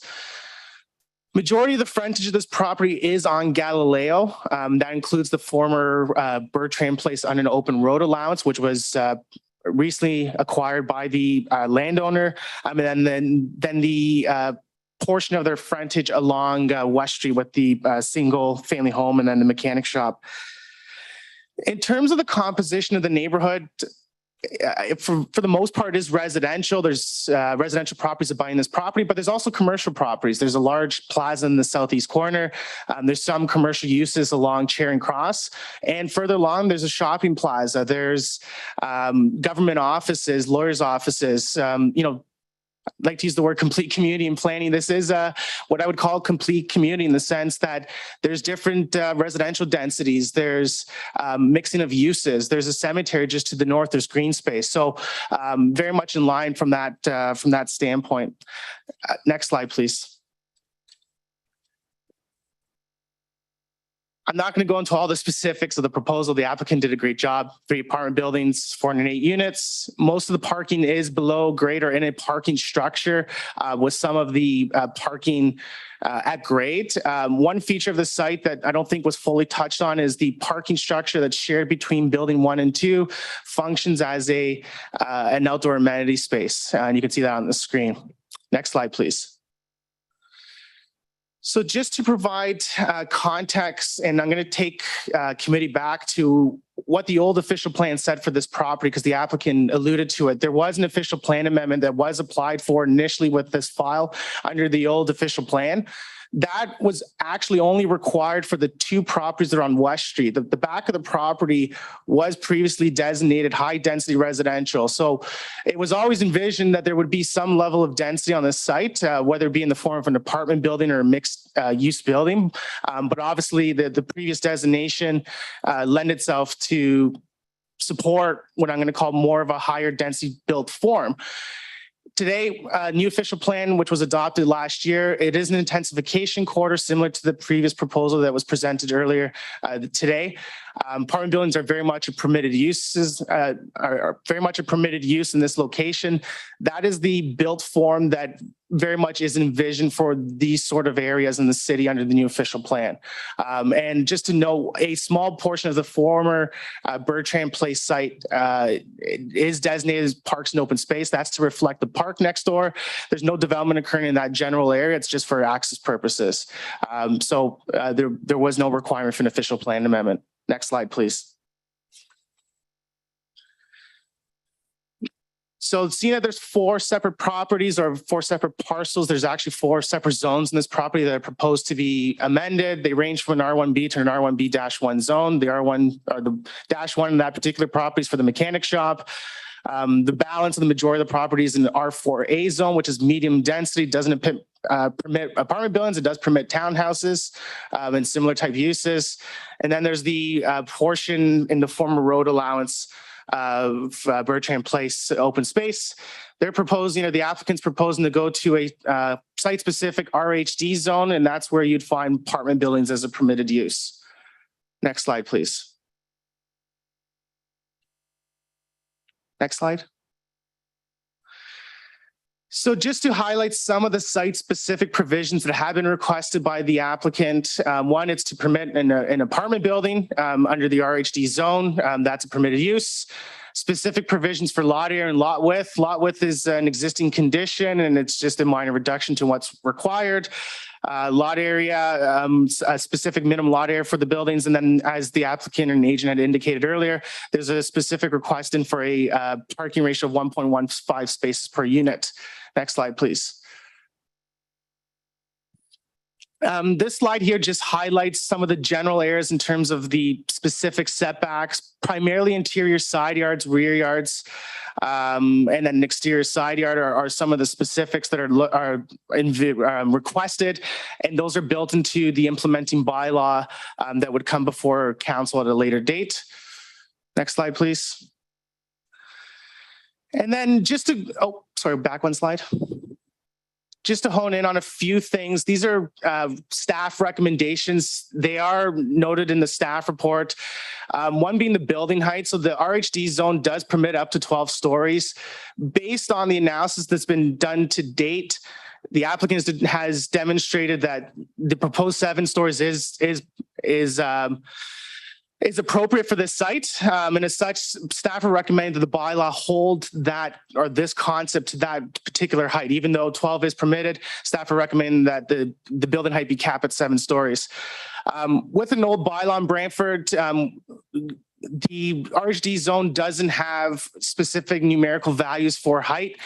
It's based on stories. So there is a provision that's recommended just to clarify how a story is interpreted due to the grade differences on this property. And what that basically means is that some of the underground parking structure is partially exposed at grade, and that's just to help clarify how building height's determined. Other recommendations consist of balcony projections. Balconing with footings is not an actual use in the bylaw, so the bylaw is proposed to clarify that. Landscaping in the front yard, there's a provision that's noted in the staff report. And then the one last piece that I just want to focus on is 352 West Street. That was part of the original concept proposal with respect to the access to West Street. That has since been eliminated. That's discussed in the next slide. However, staff are recommending that 352 West Street not be rezoned at this time. What that basically does with this particular concept plan is to create a non-conforming situation. That property may serve or may have a better purpose down the road with the current official plan framework and potentially future zoning bylaws. So staff are recommending the 352 not be included in the rezoning at this time. And that's containing the former or an existing single detached dwelling. Next slide, please. Through the planning process, there are a number of development considerations that staff have had regard for. One very important component, and you will see in the staff report, there were some commentary on that with concerns regarding access to West Street. That was a concern expressed by staff. That was a concern expressed by members of the public. And that was discussed quite a bit at the neighborhood meeting. Moving to the concept that's before you today, that access is no longer there. And as such, the traffic or the volume of traffic for the site will function with the primary access to Galileo. One thing that staff will look at a bit more detail is what that interface looks like. You know, it may benefit having even a sidewalk connection to the property from West Street. I think that would be an appropriate, design aspect that could be discussed further at the site plan stage, but no pedestrian or no vehicle access is proposed to West Street at this time. And as I said, 352, as I recommended in the last section, is recommended to not be rezoned at this time. So this site, as some of you may or may not know, has, and the applicant did allude to it, there is a pretty big grade difference in this property. As you go up the hill on West Street, you notice it when you drive. The property slopes towards Galileo. So the highest point of the property is towards the northeast end, and it gets lower as you get towards Galileo. That has its own challenges associated with it. At the site plan control stage, there will be requirements to look at how this site will be ultimately engineered. That includes concerns that have been expressed by members of the public with regards to water conditions on the property. There's a high water table. So that level of detail will need to be hashed out through technical design standards at the site plan control stage. And similar requirement that I believe was discussed earlier too, this is a brownfield site, and that's sort of a result of the previous arena on site. There will be a requirement for a record of site condition. That's a ministry approval. And basically it acknowledges that the property can be brought back to a residential standard, even though it may not have been developed as a residential use previously. So urban design and land use compatibility, the applicant has done detailed analysis, including shadow angular plane analysis, urban design brief, and they've basically determined that this development in terms of its layout is appropriate for the site. Staff are in agreement of that analysis. And as I said before too, conceptually, as the buildings are developed in terms of their building height, staff are recommending that the height be capped at 7 stories. We feel that that's appropriate. They've done the analysis to determine that this site can support these apartment buildings, but at the proposal that's before you this afternoon. Next slide, please. So through the public process, there was a neighborhood meeting back in February. Since the public notice for this meeting has been out, there's been 2 email comments and a formal letter that was provided to committee this morning. Some of those concerns I've captured already in my earlier discussion, and then they are also discussed in the staff report. As it relates to some concerns regarding the natural environment, the loss of tree cover on this site, I do want to acknowledge that the developer to date has done some preliminary investigation regarding tree protection measures and vegetation management plans. They are conceptual in the sense that they don't get approved through the rezoning process. They're approved through site plan, but some work has gone into determining the current ground cover on this property with respect to trees. This site is not within a core natural area under the city's official plan. It's not part of a larger natural heritage system. So with that, there is no policy basis that the planning department has in terms of requesting for an EIS. That's a more in-depth environmental study. That's acknowledged in the staff report. The property is not even regulated by the Conservation Authority. So through the site plan process, there will be requirements to look at landscaping, tree removal, as well as tree preservation, if possible, through the development of the site. Lastly, parking and traffic, and as you can probably appreciate that, is a comment that we hear quite a bit in planning, and I know this committee hears it very often as well. Detailed traffic report and parking analysis was completed by the developer. I'm going to start on the traffic side of things. With the elimination of the access to West Street, by having the traffic go to Galileo, it actually controls it. There's an intersection there. There's signalization, there's timing. You're not funneling all the traffic onto West Street at any given point in time, at least as it relates to vehicles. So from that standpoint, it's been determined that the current intersection and the traffic consultant spoke to it as well, can handle this volume of traffic with this particular development concept. One thing just to bring to committee's attention, since this file came before planning staff, there has been other development applications. There's a site plan application in right now with the department at the southwest corner of this intersection. Going forward, any site plan application will most likely require some sort of addendum to recapture potentially any developments that have been proposed to the city since this traffic report was assessed. What that basically means is that there could be traffic improvements in that intersection in some shape or form. We don't know yet, but that will be investigated further at the site plan control stage. And just to conclude on the traffic side of things, staff at the city have reviewed it, and they have expressed there's no concerns with the proposed trip generation associated with the traffic for the site as proposed. And then lastly, there's parking. So given the nature that this is on a major transit line with bus service, there's more than ample parking that's being proposed on site. Planning staff are in support of the parking ratio that's being requested. This is very much a built form that has always been envisioned for this property in some shape or form.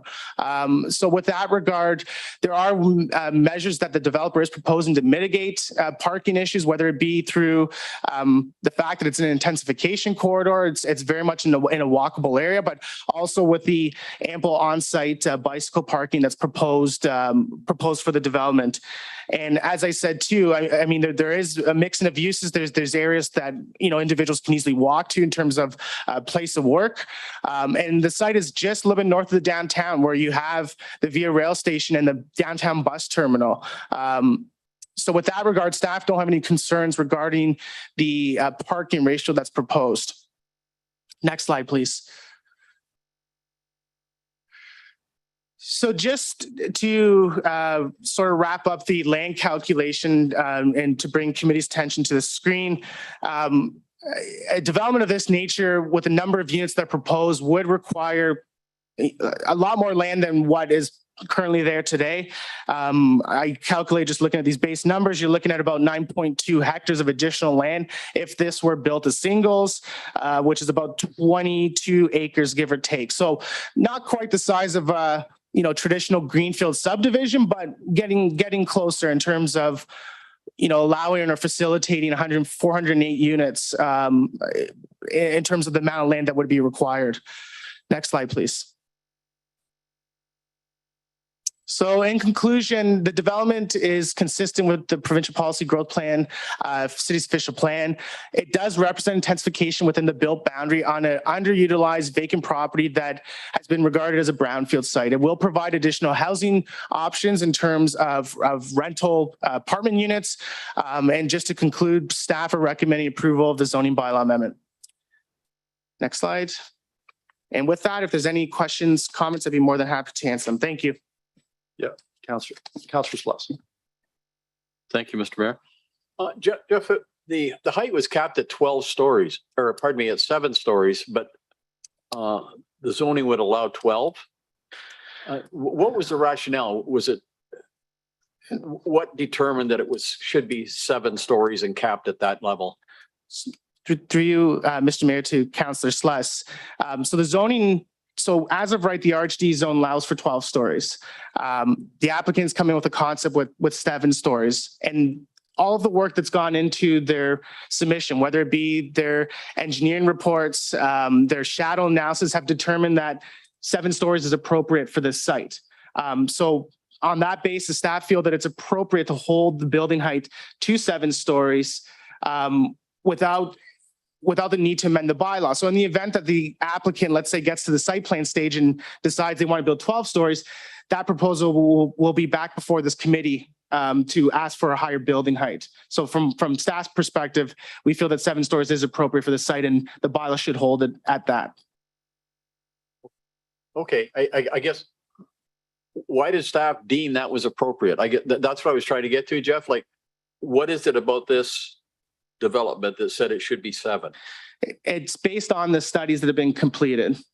So for example, you know, a shadow analysis, taller building will cast larger shadows, for example, right? So 7, you have very little impact with, but if you go higher, potentially could have some impacts with shadows. So that's just in a particular example. Okay, thanks, Jeff. Thanks, Mr. Mayor. Jeff, I've got a question about the analysis you did regarding land usage. So if you were doing tiny homes and tiny lots, you'd need 27 additional acres to create 408 housing units. Correct. Right.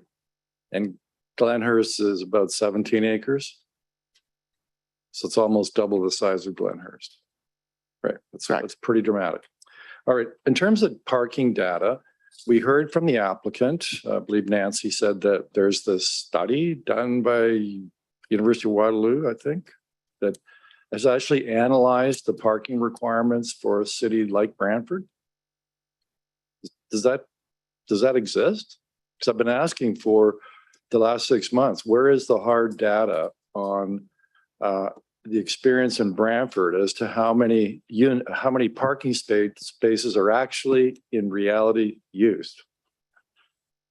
So through you, Mr. Mayor, I'm gonna defer that question to one of my colleagues in transportation who could clarify that for you.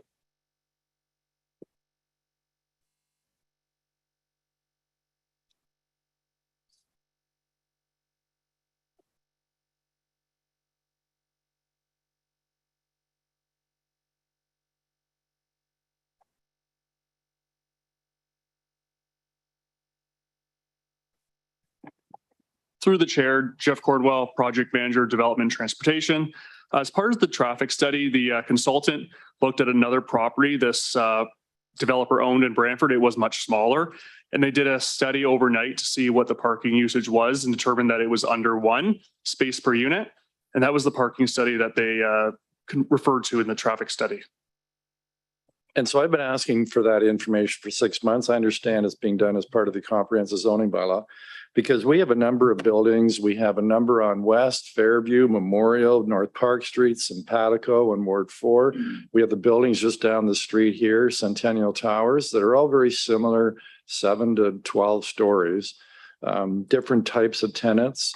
Are we gathering that data so we know exactly what's happening in Brantford with the apartment buildings we already have in our city?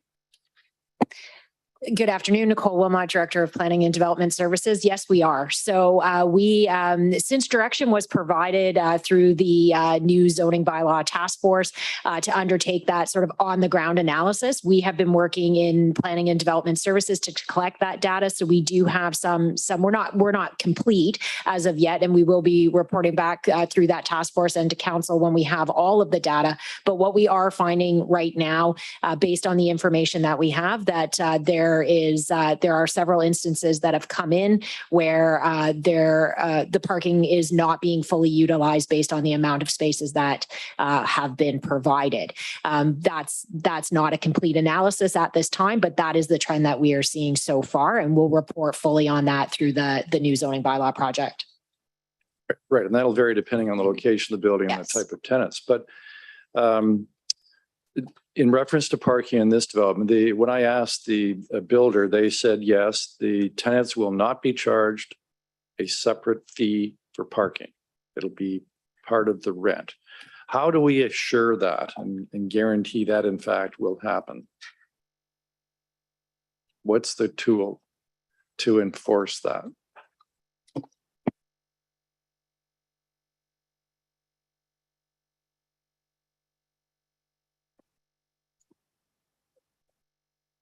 Once again, Nicole Wilmot, Director of Planning and Development Services. At this time, through our Planning Act tools, we don't have the ability to regulate those business operations. We evaluate the application based on the information that we have. Unfortunately, our tools are limited with respect to a private ownership building, with respect to ensuring that continues in perpetuity.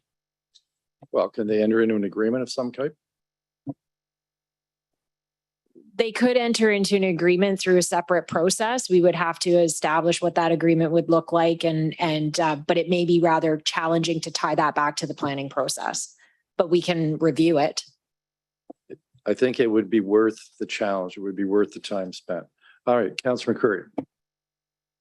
Mayor, thank you. Can we all agree that to build single-family homes to accommodate the same number of people takes more land, and just have that unsaid in future? That's remarkable, but you get my message. Anyway, Jeff, this isn't a listed woodlot, is it? Through you, Mr. Mayor, no. And I want to address my favorite bugaboo, and that's climate and environmental implications. Would the demise of several hundred trees be a negative climate implication? Through you, Mr. Mayor, it would obviously have some sort of impact, but typically through Site plan process, there is tree compensation that's required, whether it be a full replacement or financial compensation. So even though some trees will be removed, some will be replanted, and typically we would hold them to the minimum that they're removing. The site is completely forested. So could we also agree that there would be a negative environmental impact by removing all those trees? Potentially, yes. And we will be adding a bunch of asphalt where previously there is none. So would that not create something in the way of additional warming, which would be a climate impact? Yes, I mean, you're obviously introducing a non-permeable surface, such as asphalt. My point being, if we're going to talk about climate impacts, let's examine the entirety of it. And if we're just going to look at the positives, again, we could save the ink. Now, Jeff, you talked about the shadow from this building being a determining factor. I think I heard that, a determining factor in limiting the height to 7 stories? Correct. That's part of the puzzle, correct. Could you compare and contrast that with the 11-story shadow on King George Road? So through you, Mr. Mayor, I'm not fully familiar with that project. It wasn't my file, so I don't have any comment on it at this time. But I mean, this is a smaller building height. The topography is very different as well, and that kind of goes hand in hand in terms of building placement. So perhaps there's another member of staff that could address that question. And again, if I could phrase it, I think I heard that the shadow had some bearing on determining the 7-story height. And I just looked to compare and contrast that with the 11-story on King George. Through the chair, through the mayor, to Councillor McCreary, Joe Muto, Manager of Development Planning. So in both instances, what we are bound with or by in terms of the planning profession is what we have in terms of those instruments and tools available to us. The site plan control manual identifies certain criteria when analyzing development proposals with respect to height. The sun shadow study is one of those, and then identifies, what is that acceptable limit. And in some instances, it impacts the overall design and height of any proposed building within the city in terms of the locational attributes, the way the sun is hitting the building itself, and then some of the other land uses around the subject land. So in both instances here, the King George example modified the original proposal from 13 to 11, and then also introduced step backs, which helped that angular plane as well as the sun shadow impacts on the neighboring properties. And in this case, with respect to what's permitted in an RHD zone as 12 stories and what the applicant or developer is now proposing in the way of 7 stories, all factored into the recommendation before you this afternoon. Thank you, Joe. All right. Thank you very much, Joe. Oh, sorry. Okay, go ahead. Thank you, Mr. Mayor. I'm a little confused on the data used for the parking. I heard it said that they took another property in the city and compared it to that and did an overnight study to see usage. But then when the proponent was presenting, she said that there was a study done by, I thought it was a U of T, but I'm not sure, but it was a university that the city helps fund to do studies on automobile ownership in Southern Ontario, I think it was. And Brantford specifically had data that was unique to our city. Is that the data that was used? And do we use that when we're making, I guess, requirements for parking ratios? Do we use that data? Apparently we're paying for it. I wasn't aware that we were participating in that, but if we are, do we use that data when we bring forward a parking ratio that would be appropriate for a given development? Through the chair to you, Councillor Celeste. So the study that the applicant was referencing was the TTS 2016 survey. So that data we use to review applications that are coming forward. Applicants use it as well as options However, that data is fairly old and there's a current update being involved for the TTS 2022 program. So the city of Brantford is involved with that and provided funding for that. However, that data is still being collected and not available to us. So the data from 2016, while outdated, was used as part of this report. Okay, so it would sound to me then that we're going to have very, very current data shortly. Would that be something that we would build in, that when we're determining parking ratios for any given application, that would be the guiding principles that we would use?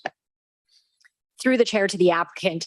Yes, absolutely. I think part of the difference is the transportation tomorrow survey is done on a much larger scale, and it's designed to help fund road and infrastructure improvement projects across the province.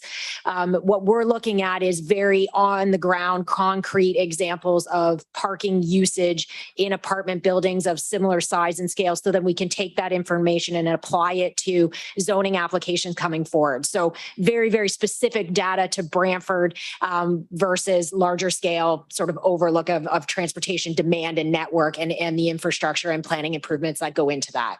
Okay. So we'll use that information together. But I think what we're referring to in the survey work that we're doing on our own is getting that concrete information with respect to buildings that have already been built in Brantford, and how is the parking being utilized on those sites? How can we use that data to inform the decisions that are made here today?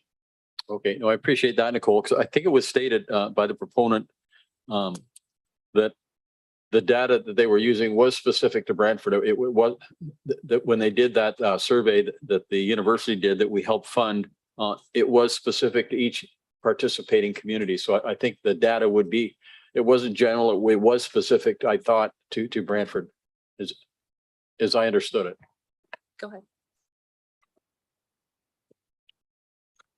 Through the chair to Councillor Sless, I'll read the statement here. It states that in census years, we collect the data, and it indicated that in 2016, apartment households in Brantford, 28% of households had no car, 63% have one car, and 9% have two cars. And this equaled an average ownership for apartments of 0.82 cars per unit. Appreciate that. That does sound very specific to our city. Thank you.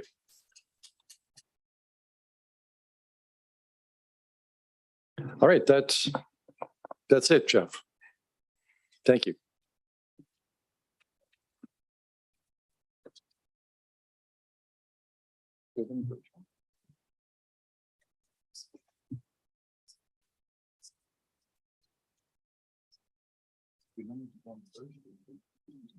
Yeah.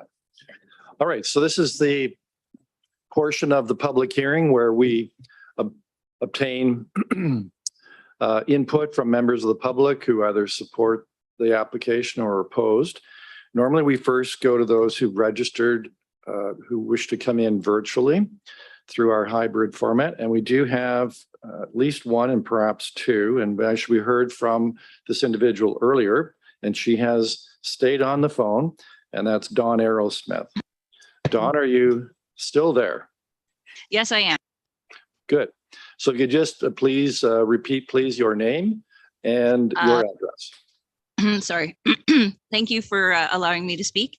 My name is Dawn Arrowsmith. I live at 41-1 Galileo Boulevard, and I am a member of the board for the West Glen Co-op located at 47-1 Galileo. Okay, go ahead. Okay. So these oh God, I don't even know where to start. There was mention of walkability along West Street and in this area. So that would probably be the first thing I'd like to address, because it's pretty quick. It's dangerous is what I'd like to say.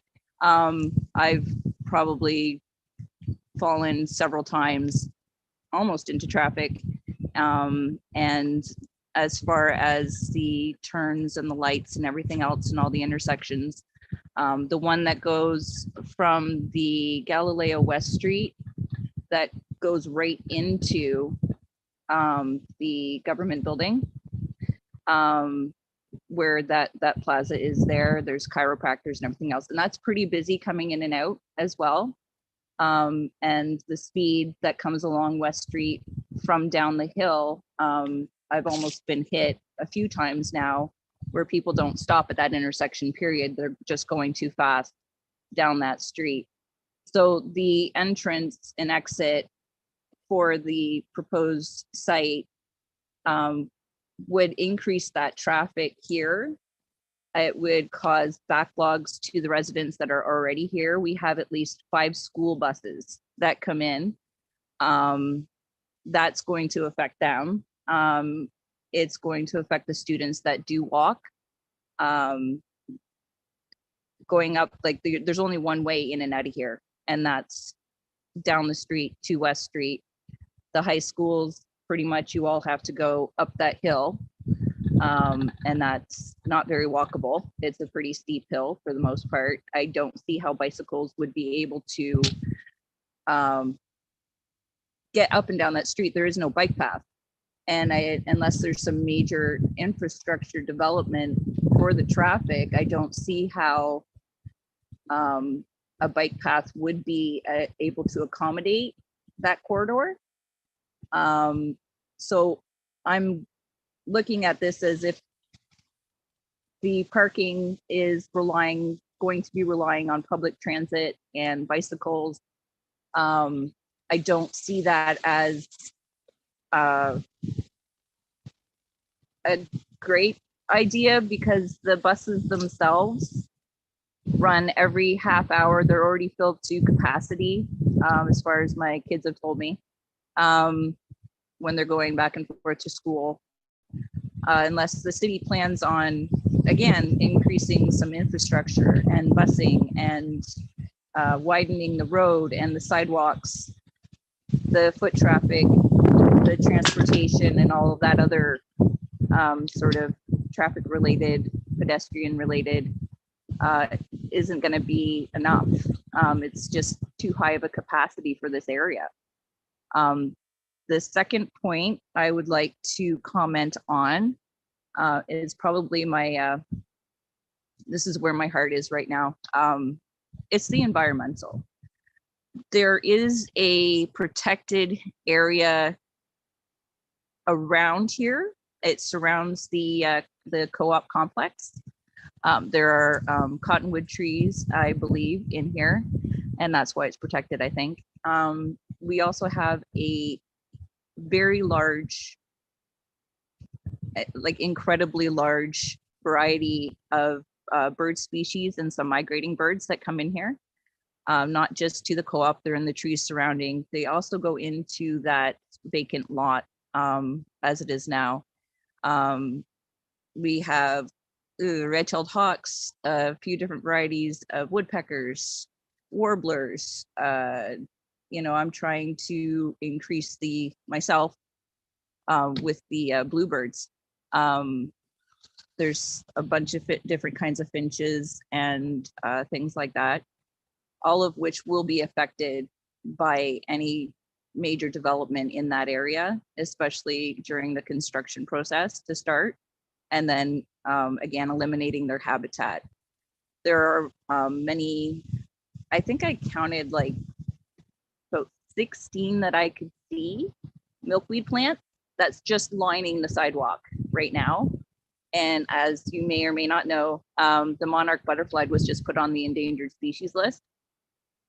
I don't know how many are actually in the property because that grass is, above my head and I'm 5'6".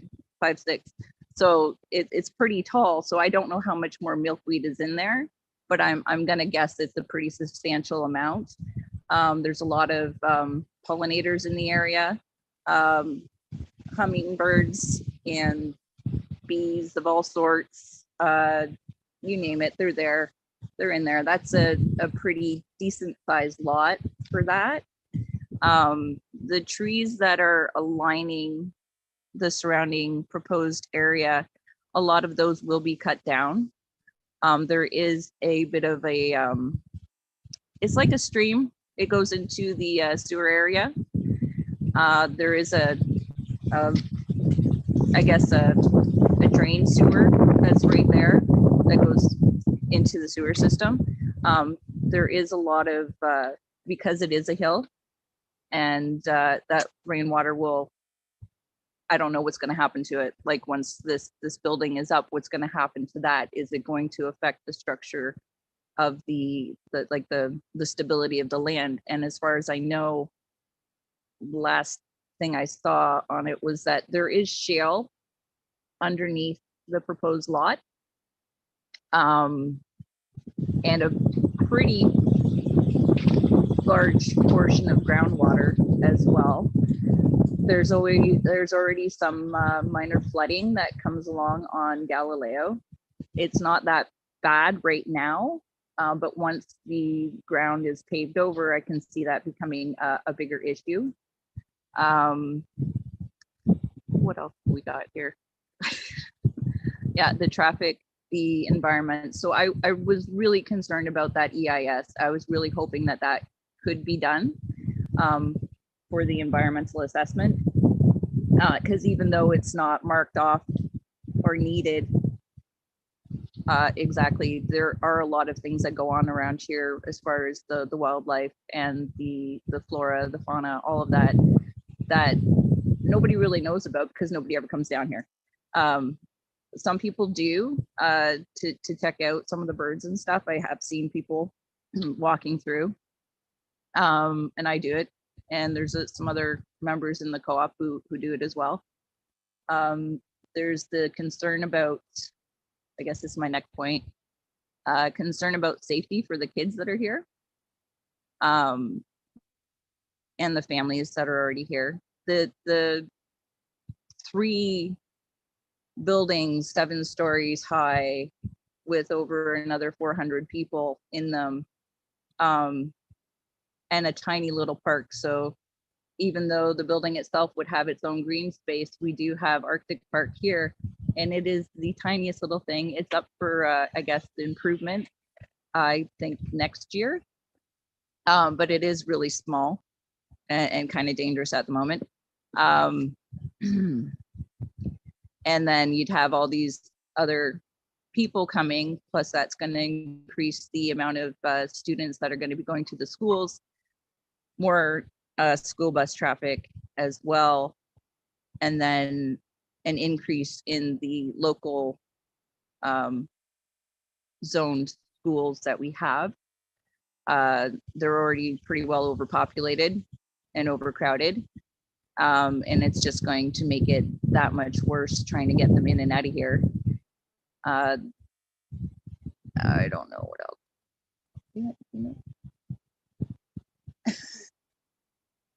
Covered environmental and stuff.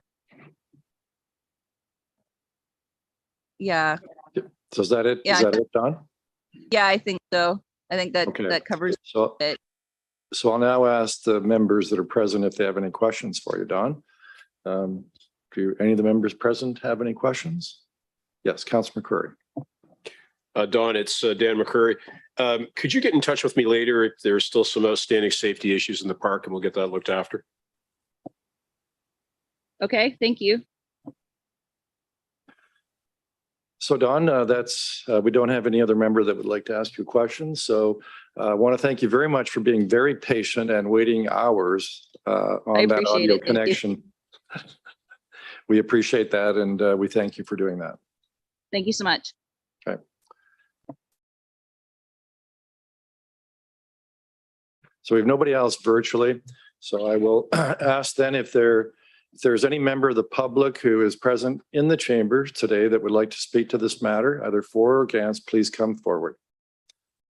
If there's any member of the public who is present in the chambers today who would like to speak to this matter, either for or opposed, please come forward. If there's any member of the public who would like to speak to this matter, either for or opposed, would you please come forward? So I'll now go back to Nancy for the applicant's response, if any, to the issues raised by the members of the public or through the staff report.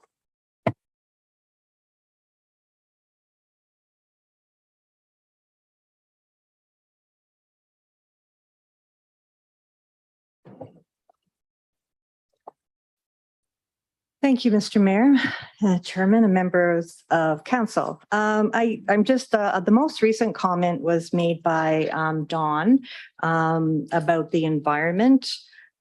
Just for a bit of a clarification, the woodlands that are there are primarily on the Arctic Park lands that are owned by the city.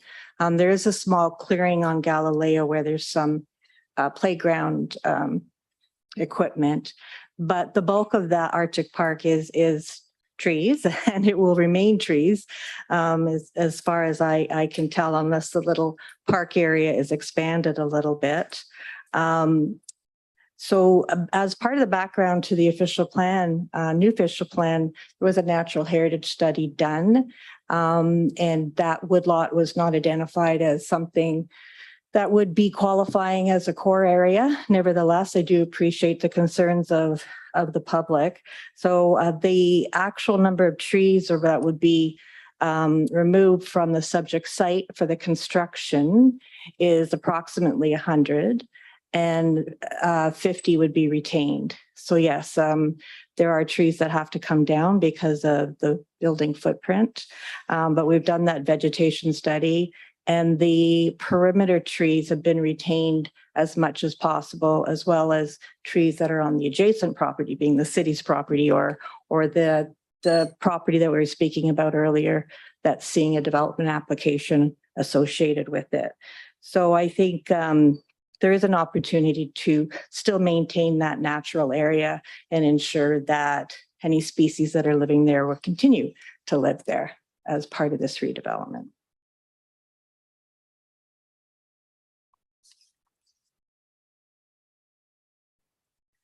I think the owner developer wanted just to mention that this will be a geothermal building, which contributes nicely to the environmental impacts in terms of gathering heat from heat within the earth. So that's an environmental plus in terms of the type of redevelopment that's occurring, and that it will go above and beyond the building code. I'm not sure the exact components that will, but I've been told that it will be upgraded in terms of building code requirements.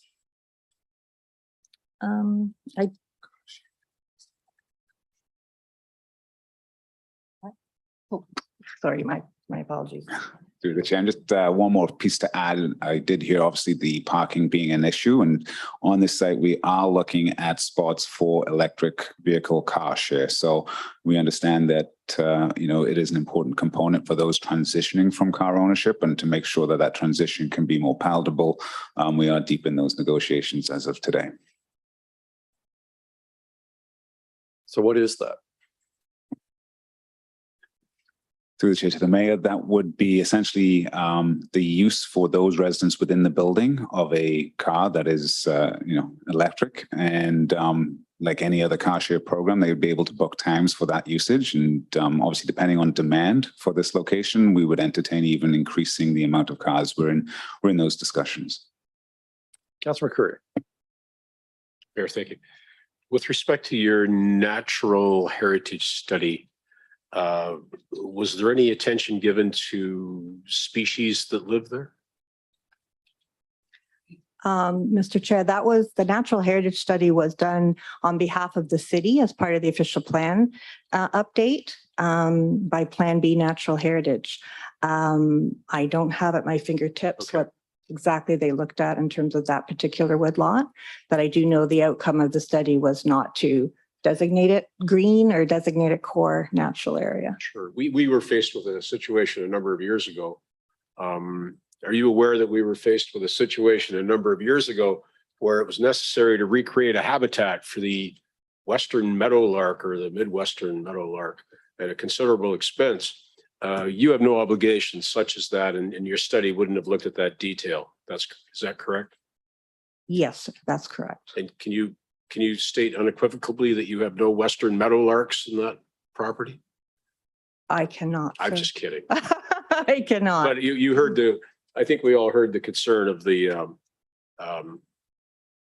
constituent that was online, and I guess can we satisfy that inquiry? that to our knowledge, there's no presence of anything that's going to be disturbed.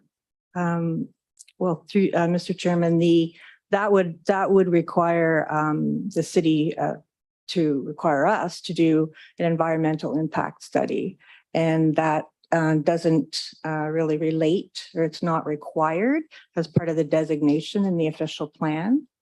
I think the important part to note is that the city will retain most of the trees in the Arctic Park lands, and none of the trees will be taken down on the city's land for this development.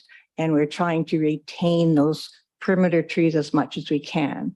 But because there are quite a few trees on the site, there will have to be internal to the site quite a few trees taken down. And I believe I heard that there was a compensation of at least 1-to-1 that can be replanted. But in terms of that woodlot, there's no, I cannot guarantee that there may or may not be a species at risk in there. But to your knowledge, there is not.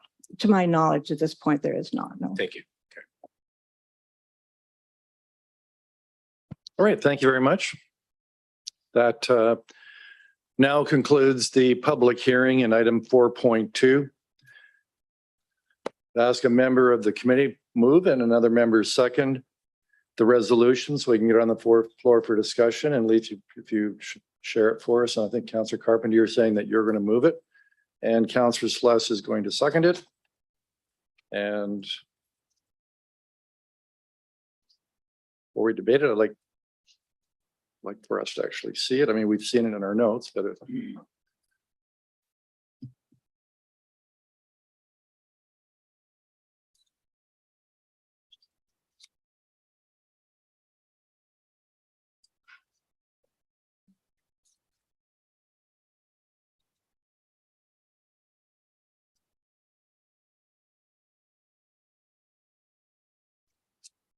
while we're waiting for that to come up, would anybody like to speak to this matter?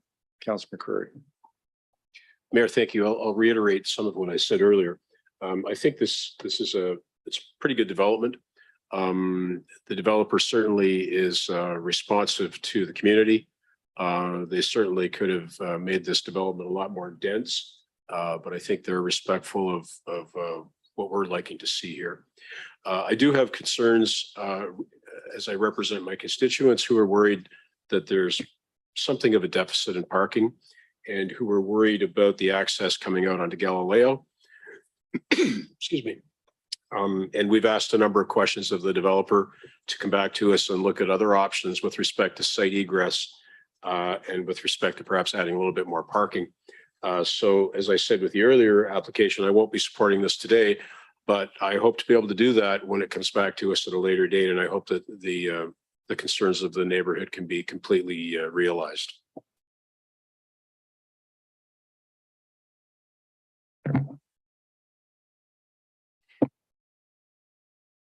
Still working on that. Any further debate or discussion?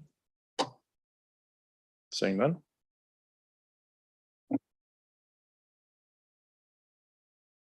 There we are. There's the resolution.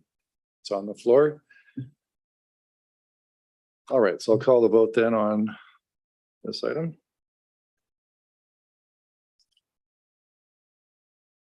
Are we going to do it manually or can we do it? I've got something here. Yep. Yes, I've gotten it. Yeah.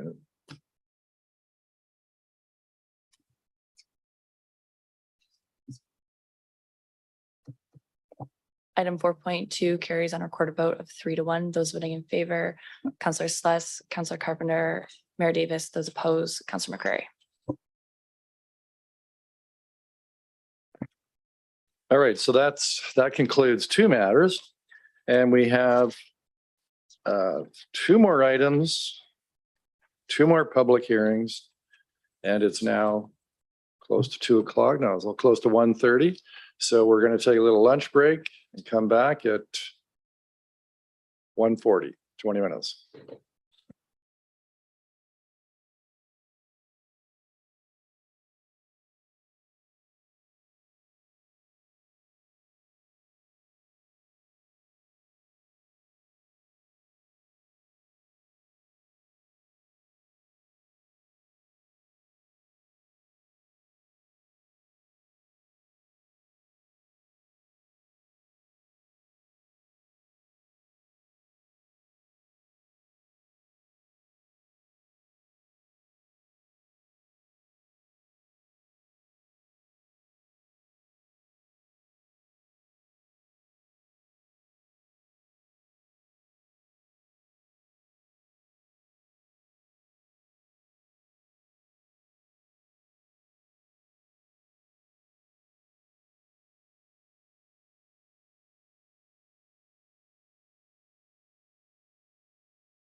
Can anyone hear me?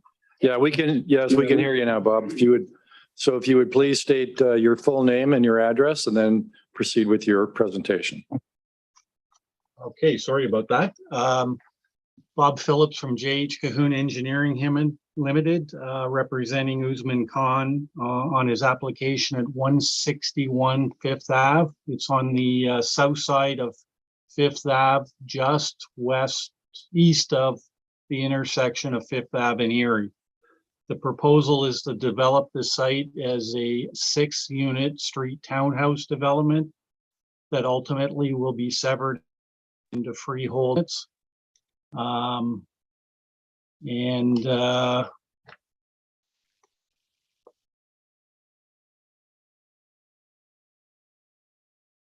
Sorry about that. Seemed like my camera clicked off there. This is a development that has been circulated through staff. We have some minor comments that will be addressed during the site plan approval stage of this development. The application is to rezone this from single family to multiple family to permit the 6-unit development. There's probably 4 minor changes to the provisions of the R4A zoning bylaw. The first has to do with the actual size of the lot, where we're a few square meters short, like 30 square meters short approximately. And then, of course, due to the size of the units, once they get severed, the units will only be 5.4 meters rather than the 6, which is typical in your bylaw right now. There is, in addition, another variance that'll be captured in the zoning bylaw about the minimum size of these units. We're around 69.5 square meters, whereas the bylaw typically requires 70. And again, a minor variance from the zone, the normal zone provision for this type of development, where the front yard only has about 23% landscaped area, and the bylaw usually requires 50. All the remaining provisions with respect to parking and setbacks are complied with here.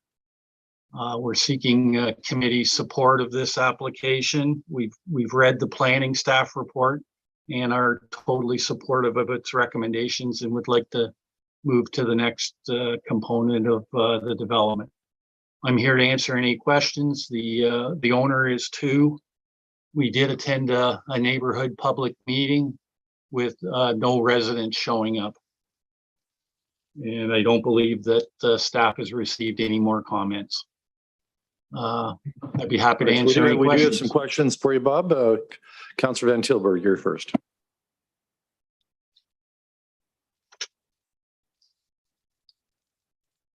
Do you have a question besides shaking your head? We can't hear you.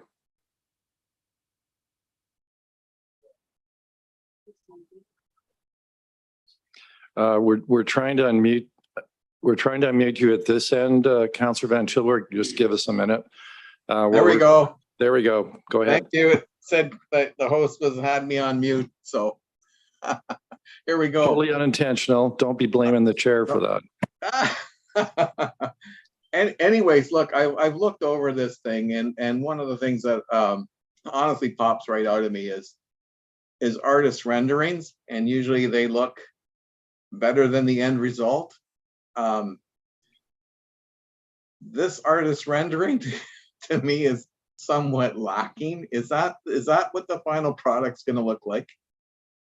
No, I don't think so. I think when you introduced actual building materials, it'll look better. That will get scrutinized more during the site plan approval stage, and we'd be happy to circulate those to you at that time. Okay, thank you. Is there anything, Bob, you can get to us before 10 days when this matter comes to council? Because I agree with Councillor Van Tilburg. I realize this is not site plan control, but oftentimes what we see at this stage does give us a better insight into what the building's going to look like. Not a problem. We'll get you some additional renderings. And so far as you said, these are freehold. So is this going to be a condo or what is it? They will be freehold, as in the units will be severed into the individual units. They front onto the municipal road. Condominiums not required. Okay. And how do you freehold what looks to be one big building? How do you freehold that 6 ways? Well, it's not unlike a normal semi-detached unit where you could sever it down the common wall between the units. Yes, there's 6 in a row. They'll provide with access easements to the backyard, which is typical and normal. All right. I don't see any other questions. So thank you very much, Bob. And please hang around. You may want to do a reply to whatever comes up during the staff portion or the public hearing portion. Not a problem. Nicole, who do we have commenting on this from planning? Tasha's on her way up. Okay, thank you.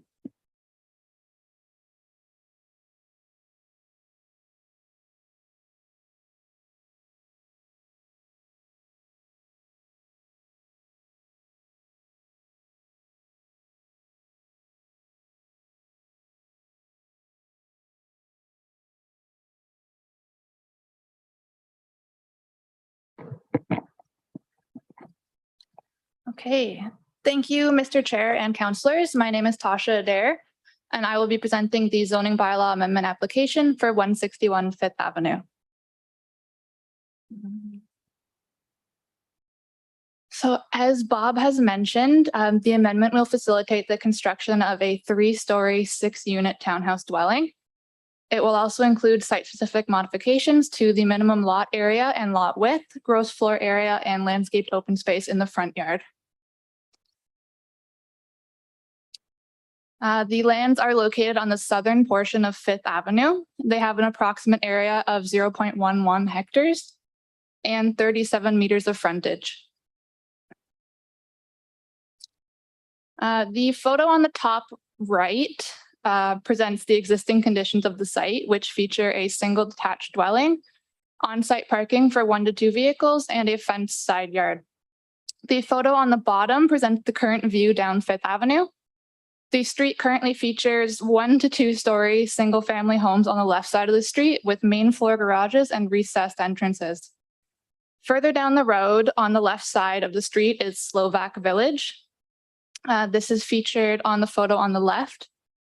Slovak Village is a 6-story apartment building with on-site paved parking and amenity space. There's approximately 150 apartments, and they range from 1, 2, and 3 bedroom units in the building. The 3-story height of the proposed development will act as a sufficient transition in scale between the 1 to 2-story homes to the north and south of the site and the 6-story apartment building to the east. As per the photo on the left, the proposed development will again feature the construction of 3-story, 6-unit townhouse dwellings. Each will have an internal garage and a parking space in front of the unit. Additionally, the development features garages on the ground floor and 2nd floor unit entrances. As Bob mentioned, in consultation with ward councillors, a virtual neighborhood meeting was held on May 25th of this year. No members of the public attended, and we have received no comments. The lands are currently designated as residential and special policy area 1 as per the official plan and are located on a local road. The residential designation permits residential units in low-rise, mid-rise, and high-rise buildings, as well as other built forms. Under this designation, the built forms that are considered low-rise buildings range from single detached to townhouse dwellings. Low-rise buildings shall be a maximum of 3 stories in height and shall be located on local roads or minor collector roads. The Special Policy Area 1 designation refers to the floodplain, in which it requires all development and redevelopment to have first floor elevation. All development within this designation shall be subject to site plan control as well as approval from the Grand River Conservation Authority.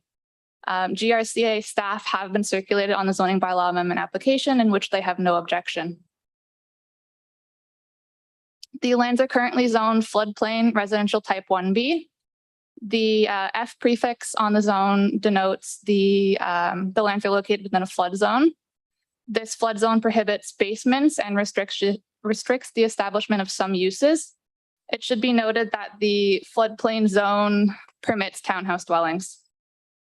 As I mentioned previously, the location of the garage on the ground floor and the second floor elevated unit entrances within the development satisfy the requirements of the Special Policy Area 1 and the floodplain zone, which do not permit, excuse me, basements for residential development and require first floor elevation.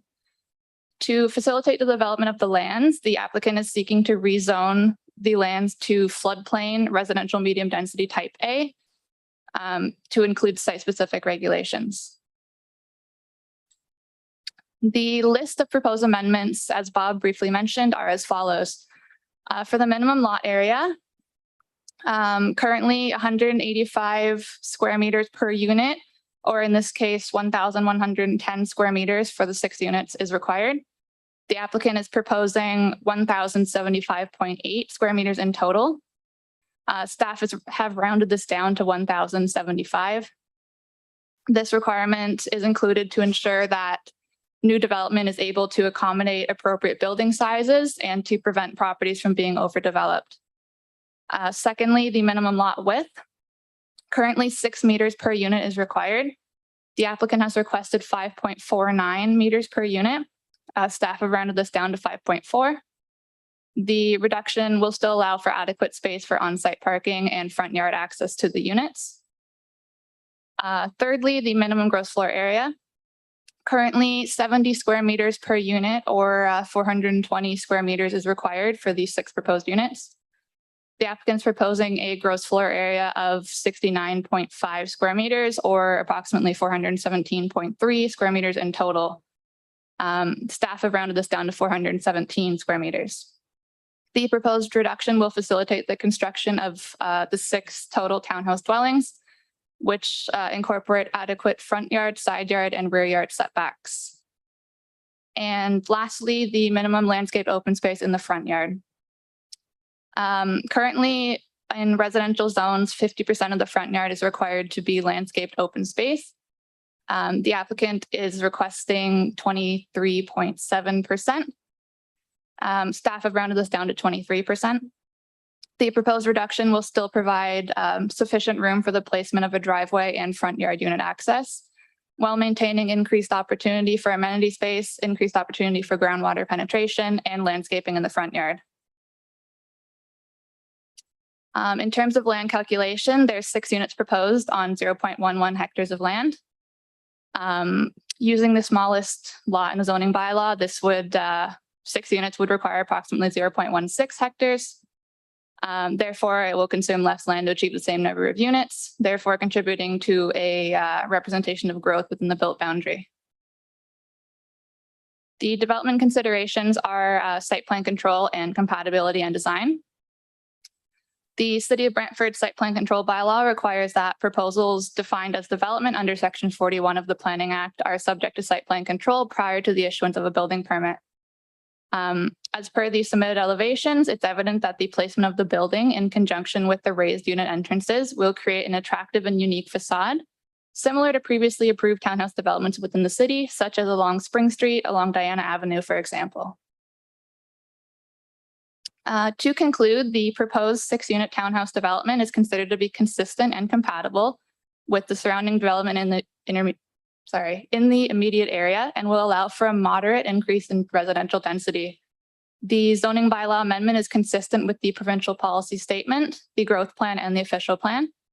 Planning staff are of the opinion that the application is appropriate and represents good planning. That concludes my presentation. I'd be happy to answer any questions you may have. Thank you. Councillor Van Tilburg.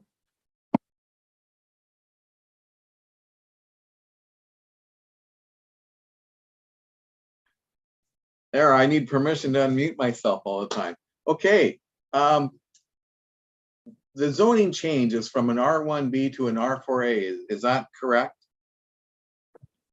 Through the chair to councillor, yes, that's correct. Okay, so when I read the R4A, it says double duplex dwellings, fourplex dwellings, block townhouse dwellings, street townhouse dwellings, retirement homes, homes for the aged, nursing homes, bed and breakfast establishments. And as we go down, how is there not a specific zoning when you say floodplain that would eliminate some of that content that is not allowed in the floodplain? Through the chair to councillor, yes, that's correct. As section 6.28 of the zoning bylaw denotes the F prefix that you're referring to, there are uses that shall not be permitted under that F prefix. However, townhouses are not under that list of prohibited uses. Okay, so when it stops at a fourplex dwelling, how do we get to a 6? Through the chair to councillor, under the R4A zone, street townhouse dwellings are permitted use. So 6, so we say fourplex dwellings and then street townhouse dwellings. So that can be any number then, can it be when it's a street townhouse? Can it be more than 6? Can it be, what's the answer to that? Through the chair to the councillor, I would have to defer that to planning staff. Okay.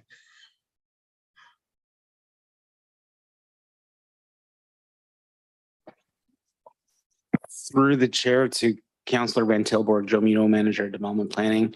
Councillor, if I understand your question correctly, it's the amount of units you can have on one lot. Is that correct? Yeah, well, I'm just reading the R4A. And so, it says fourplex, that it says street townhouse dwelling. So is the street townhouse dwellings, as this was just described to me, is there a fixed number to that, or is it open-ended? Through the chair to the councillor, there's no fixed number. Generally speaking, you wouldn't want to have more than 8 units. And I think that that is done from a technical perspective with respect to the Ontario Building Code, as well as the fire department requirements in terms of the length of any one townhouse block and the matters that go in with such things as firewall, as well as access to the rear. If there is a situation where the fire department needed to get access, their hoses are only so long. So there are these technical things that come into play with respect to the length of any one block and the number of units in it. Generally, it's not more than 8. Thank you very much, Joe. And my other question is, because it was described with the reduction of 50% to 23% as increased, I don't know, opportunities or something. Is that not actually decreased opportunities on your front lawn if you're going from 50 to 23%? Through the chair to the councillor, just to provide a bit more information on that. So there are 6 units proposed in total, as I mentioned. The reduction of to 27% is only for units 2 to 5. Units 1 and 6 are, they would be at the 50%, I believe. I did mention that it would provide increased opportunity for groundwater penetration and landscaping in the front yard, while still providing the placement of a driveway and front yard unit access for each unit. Oh, okay, so explain to me how less creates greater opportunity for the groundwater, just because I don't know. Through the chair to councillor, I understand what you're saying. In my thoughts when writing that, I was saying that for the amount of green space that we are able to have in the front yard with that reduction, there is still opportunity to have that landscaping and groundwater penetration in the front yard. Like there still will be green space provided. However, there is a reduction. I believe that's what I was referring to. Okay, thank you very much. Well, Tasha, I think that completes it. Thanks very much for that presentation. I understand we don't have any, no member of the public virtually. So I will ask is there a member of the public who is present in the chamber today that would like to speak to this matter, either in support of or opposed to? Please come forward. Again, if there is a member of the public who is present in this room that would like to speak to this matter, either in support of or against the application, please come forward to the delegates table. For the third and last time, if there is a member of the public present in the room who would like to speak to this matter, either in support of or against the application, please come forward to the delegates table. Seeing no one coming forward, to the applicant.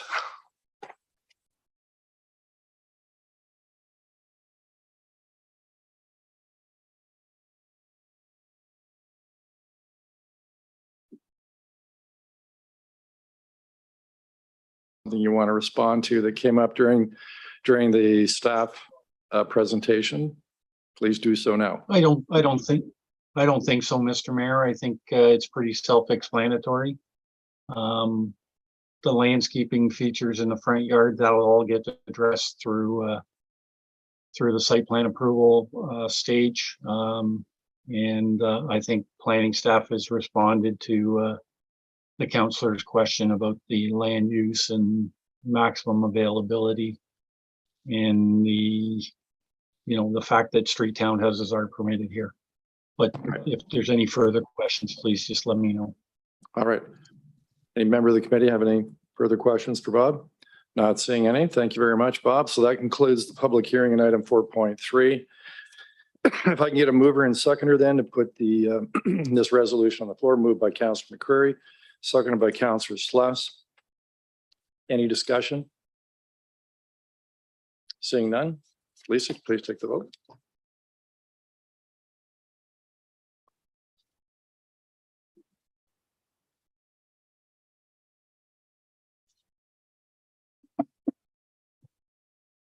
Item 4.3 carries on a recorded vote of 5-0. Those voting in favor, Councillor Carpenter, Councillor Van Tilburg, Councillor Sluss, Councillor McCreary, Mayor Davis.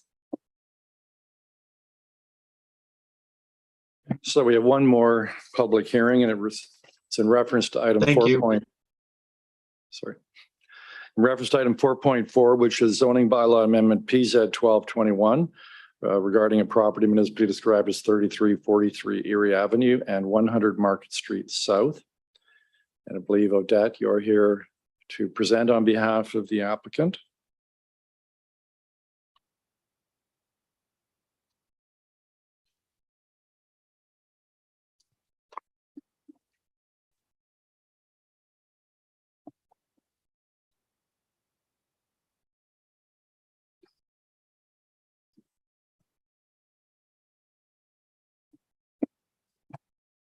So Odette, again, you know the procedure. Please state your full name, both yourself and the individual that's with you, helping you make the presentation, and your addresses as well, please.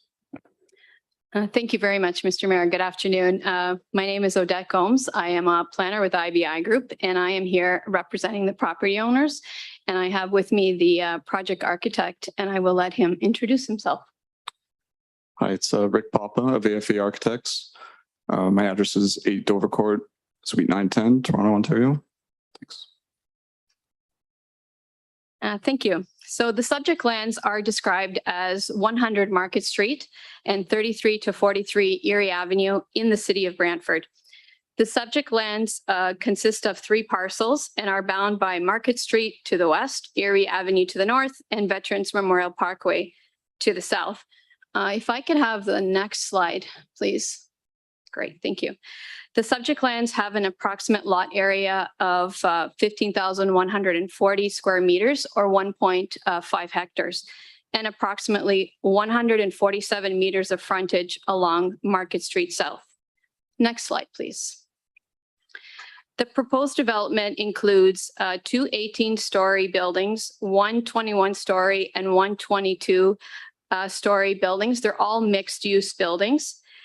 They contain 1,000 residential units in total and approximately 2,290 square meters of ground floor commercial, as well as 785 parking spaces. We also have 400 bike parking spaces proposed throughout the site, as well as 600 storage lockers for the residential uses.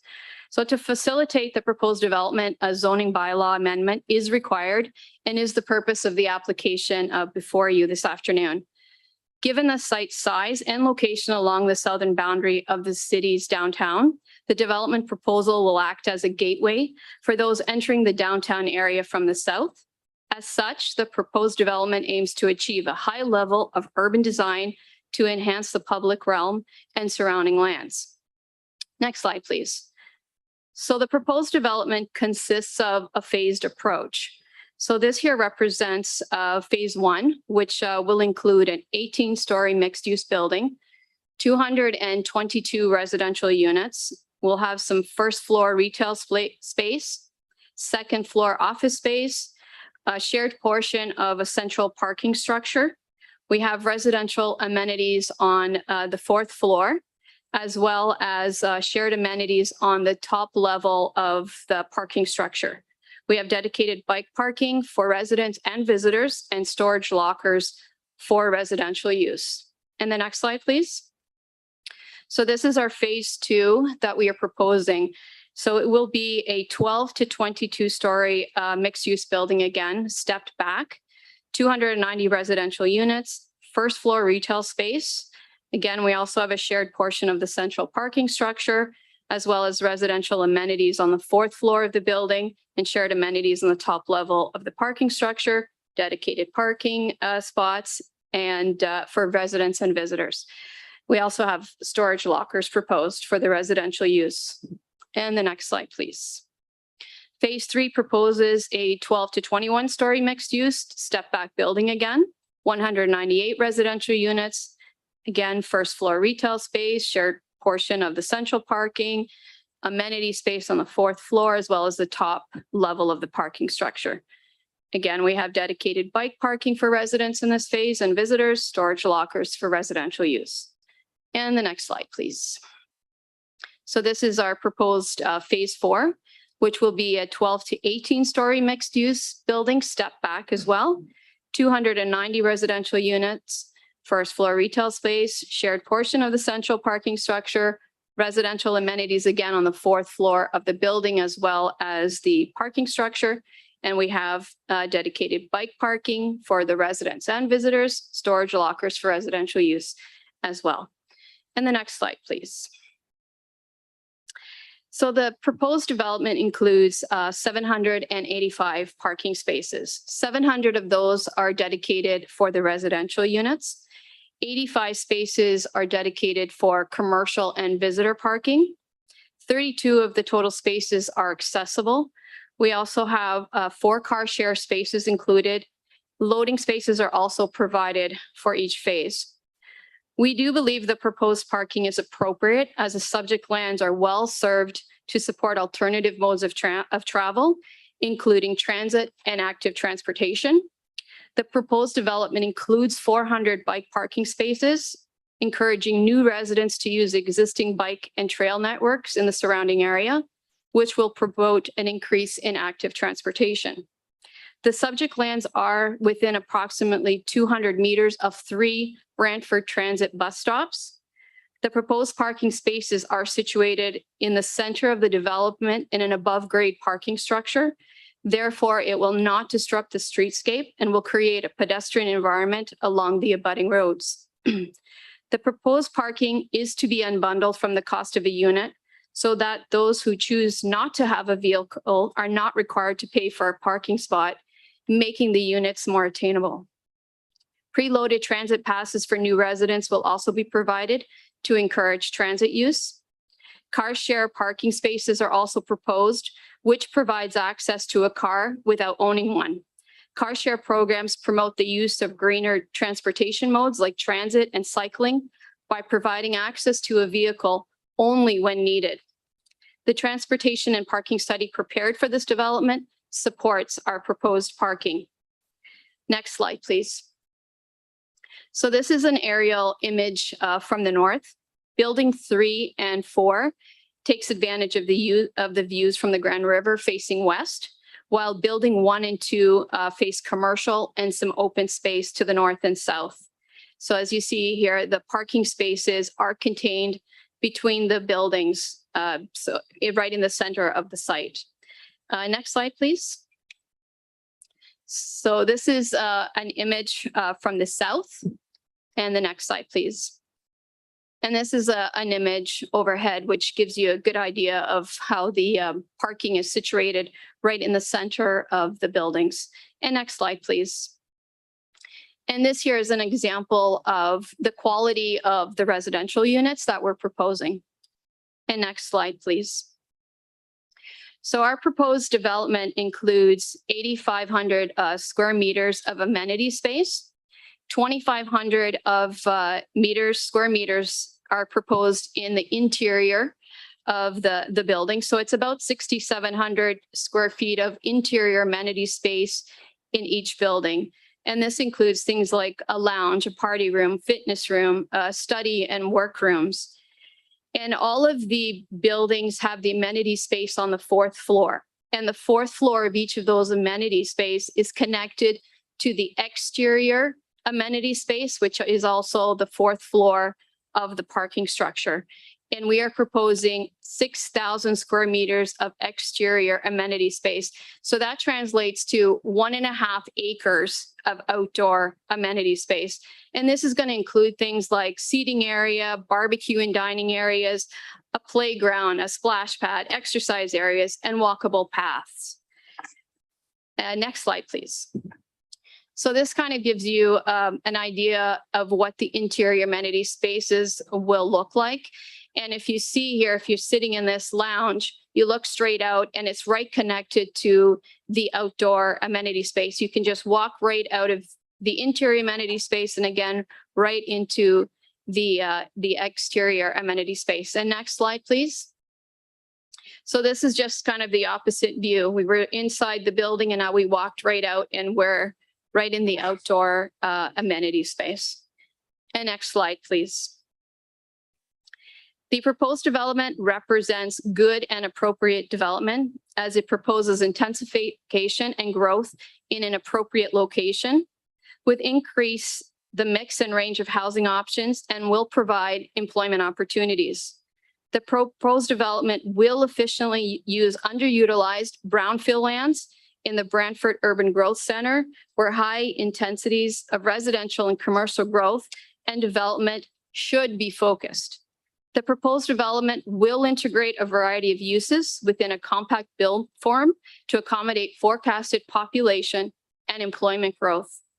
The proposed development supports the achievement of complete communities, providing a mix of residential, commercial, and office uses, and promotes alternative transportation methods through reducing parking ratios and providing a number of bicycle stalls, as well as being in close proximity to transit. The proposed development will provide commercial space, creating additional employment opportunities and providing economic development for the city of Brantford. In addition, the increase in residential density will provide clientele for local shops, thereby supporting the surrounding businesses and increasing ease of access for employment opportunities. The proposed development will contribute to the quality and character of the surrounding area by activating an entire block.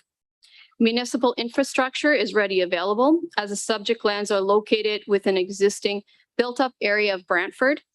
The functional servicing report that was provided for this development confirmed that the proposed development will efficiently utilize existing municipal services to provide residential and commercial density on the subject lands, and that there is adequate capacity in the water and sanitary system.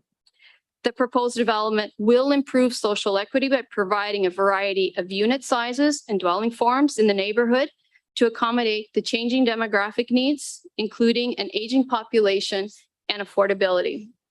So based on the review of the subject lands, the surrounding lands, all the supporting studies, and the applicable planning policy framework, the proposed development represents good planning and facilitates an appropriate form of development in the city of Brantford. We are here in support of staff's report and the recommendation for approval. We thank you for your time. We thank staff for all their hard work in helping us get here today. And both Ricky and I are very happy to answer your questions.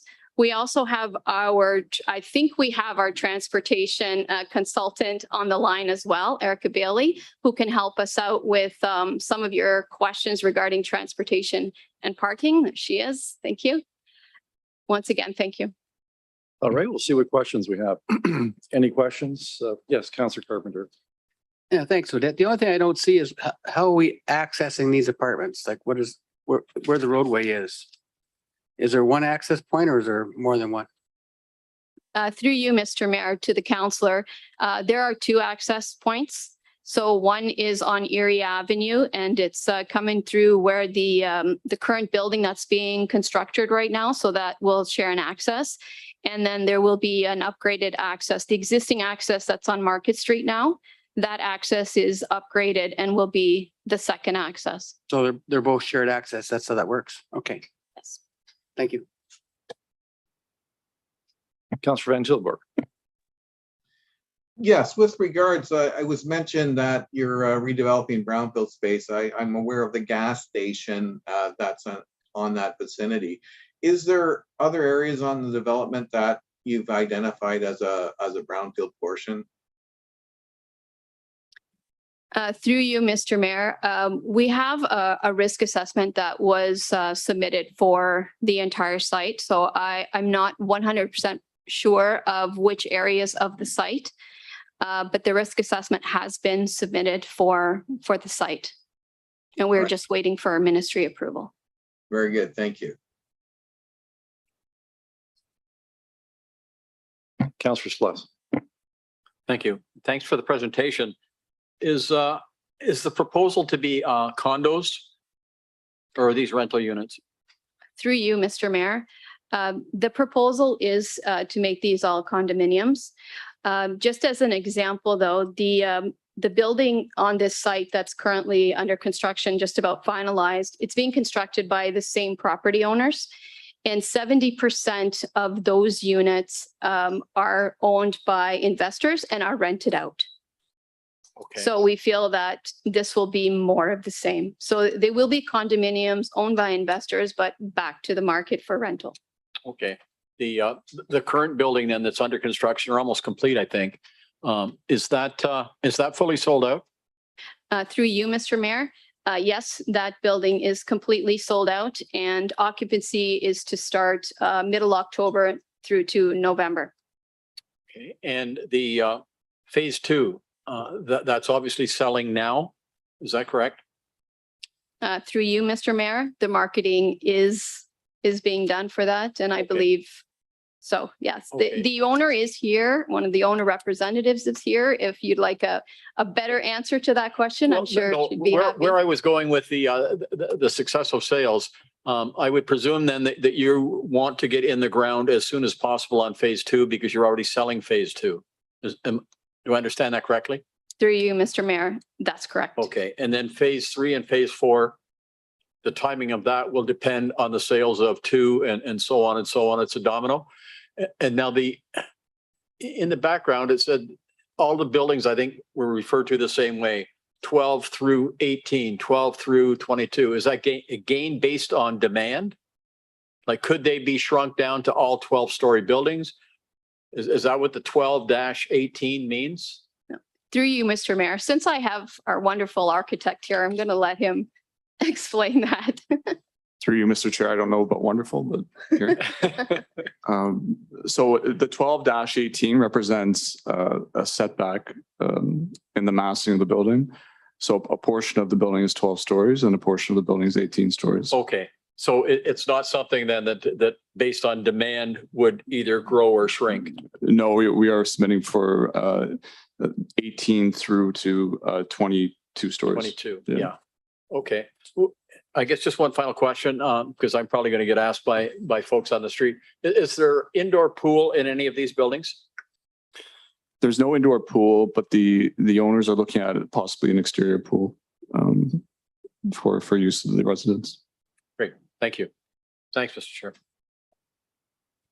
Yeah, following up on Councillor Carpenter's question, I'm looking at the site plan.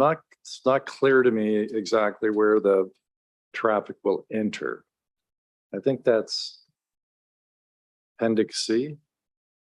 Be able to share that. So all the parking is in a parking garage, is that correct? Yeah, to better describe the massing of the parking structure, each tower forms the perimeter of the site. So all your commercial office use is along the perimeter of the site. At the interior of the site, is the parking structure, which at times makes up a portion of the tower interior massing. So if you imagine, there's a central piece that is not visible from the outside, but usable as parking once you enter that parking structure from either Erie or Market. Okay, can you show me then on Appendix C how you enter that parking garage? Is that? Is this? Oh, sorry. Yeah, I don't know if that works. Is that up in it's the northwest corner of the structure? So that's a very small, I don't know if I have the good enough aim for that, but the vehicular access for 7 Erie, which is the building being built currently, leads to a thoroughfare that is at the edge of the north parcel. So it's right. So you can come off Market Street, or you can come off. You can come off Erie. both Erie and Market. So you're going around the building that's currently being constructed. Yeah, let's see if I can do this here. Okay, I gotta hold it. It doesn't work on the screen.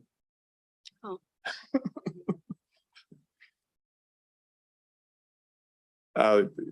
If you scroll up towards the existing building a little bit more, and then move the hand north.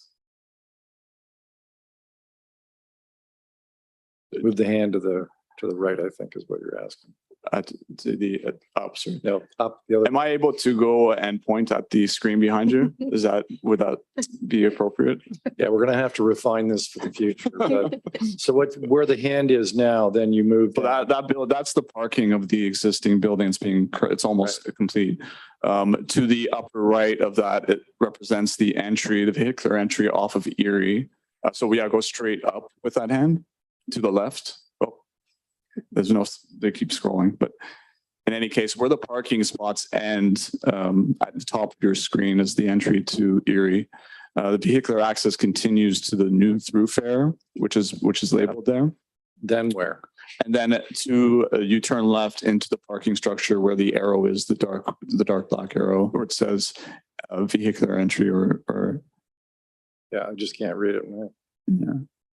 So there's 2 of those points, is that right? There's one through the thoroughfare, and then there's one off of Market, which is a left turn off of Market into the parking structure. Right, and so that parking structure will be common for all 3 buildings or Correct, 3 towers. Yeah, and then a piece of that parking structure will be constructed for each phase. Yeah, and so if you're driving down Market, what does it look like? If you're looking to the right, what does it look like? You're driving down Market, you look to the right. Are you going to see 2 stories of a centralized structure that inside is parking? You will not see any hint of the parking except for any signage that represents a parking entry. You will see eventually you will come to the drive which leads to from the curb cut to the massing or the garage entry. But you will not see any hint of the garage except for that. In essence, the central parking structure is integrated into the core of this development. Yeah, I get that. But what's it going to look like from the street, those first 2 stories from Market Street? It's just be a concrete wall, or is it going to be? If you go back maybe to the first slide, I think may show some of the axos.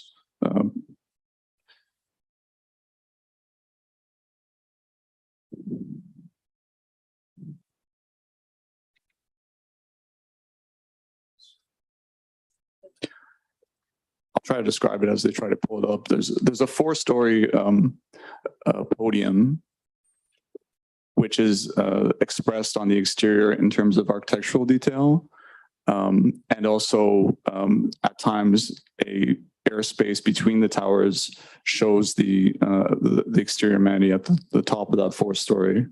Well, I'll tell you what, can you, before this comes to council, can you send us, what I'm interested in is if you're on the street, if you're driving on Market Street, yeah, and you're going north towards downtown and you look to the right at this building, what do you see? You'll see retail and residential units. Okay, so you've got an artist rendering of that. Can you also do that for traffic on Erie Ave? Sorry? For traffic on Erie Ave. Like, I don't need it today, but it comes back in 10 days. So if you can maybe just send us a little package that has those views, I'd appreciate it. So any other questions? Seeing none. Thank you very much. We'll call upon you in a few minutes for the reply, if any.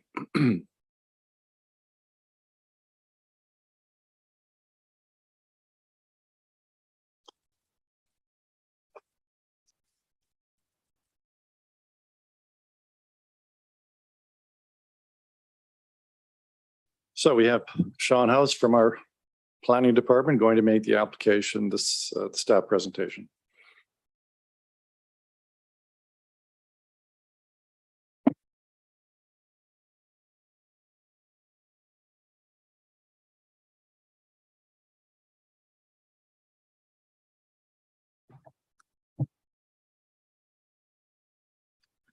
Good afternoon, Mr. Chair, members of the committee. My name is Sean House. I'm an intermediate planner here at the city.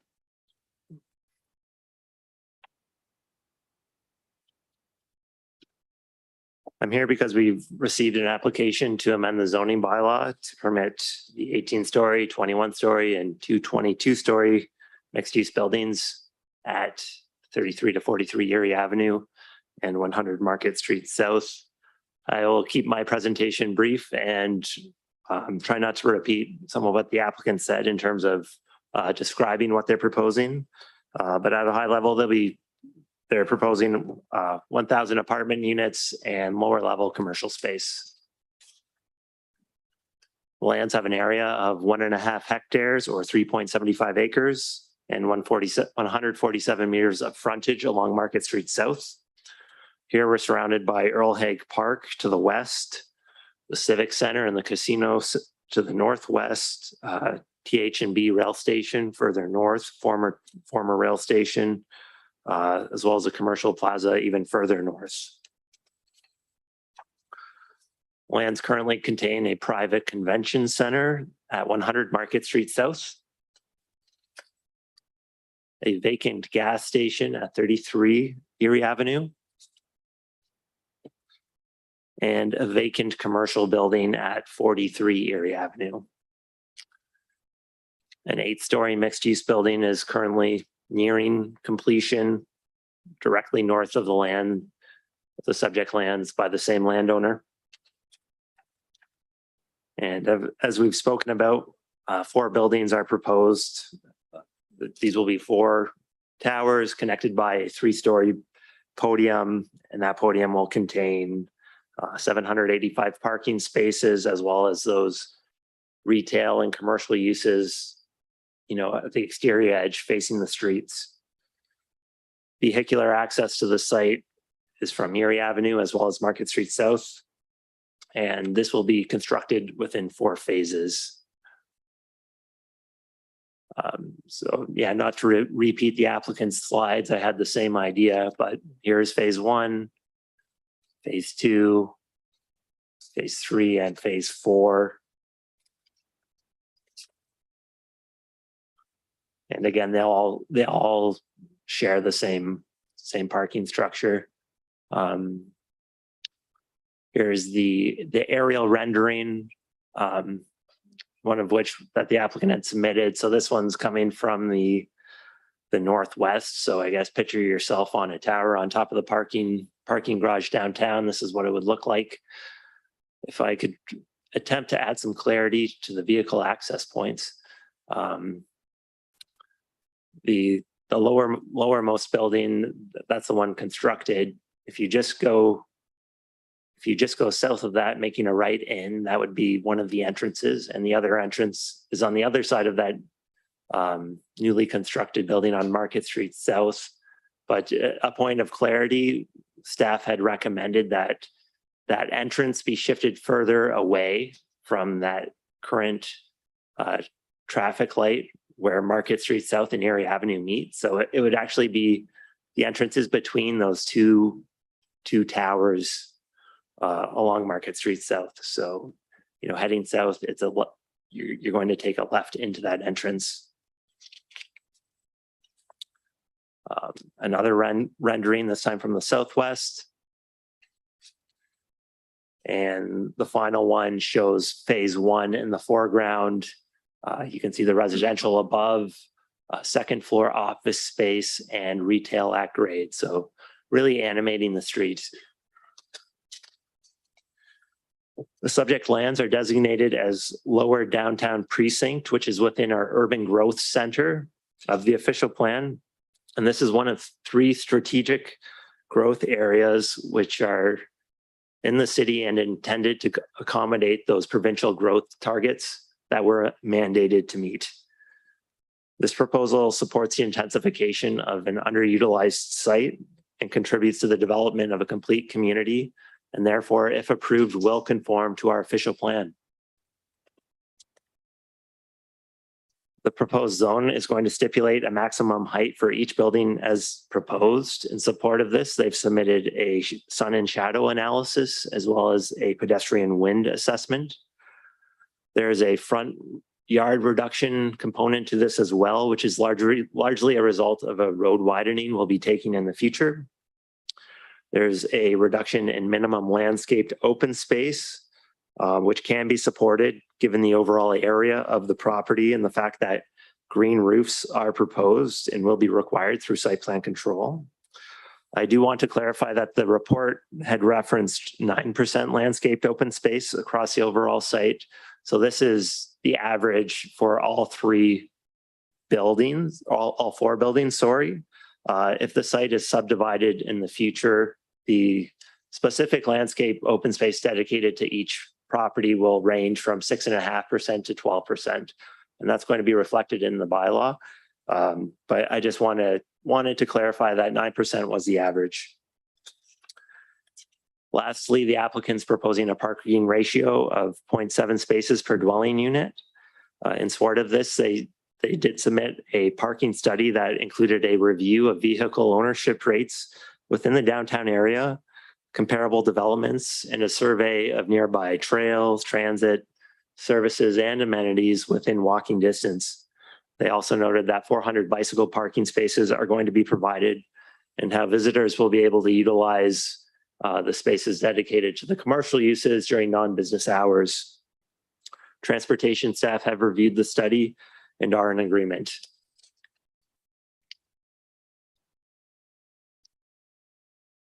Regarding traffic, the applicant submitted a transportation impact study, which included an analysis of existing traffic conditions as well as forecasts.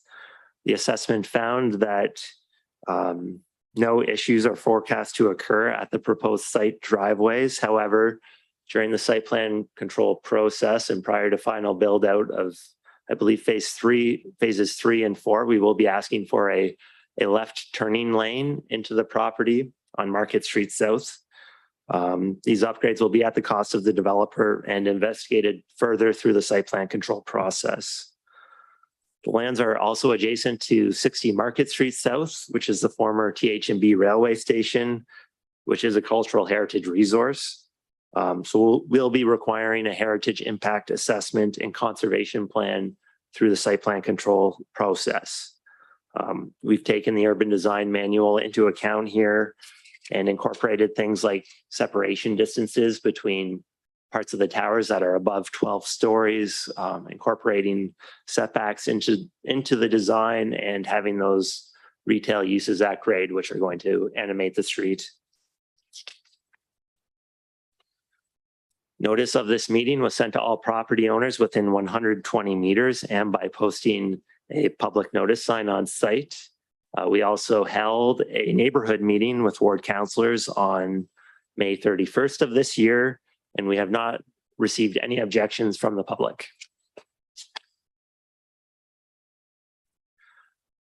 We've done a high-level calculation of how much land would be required if these were built out as single detached dwellings.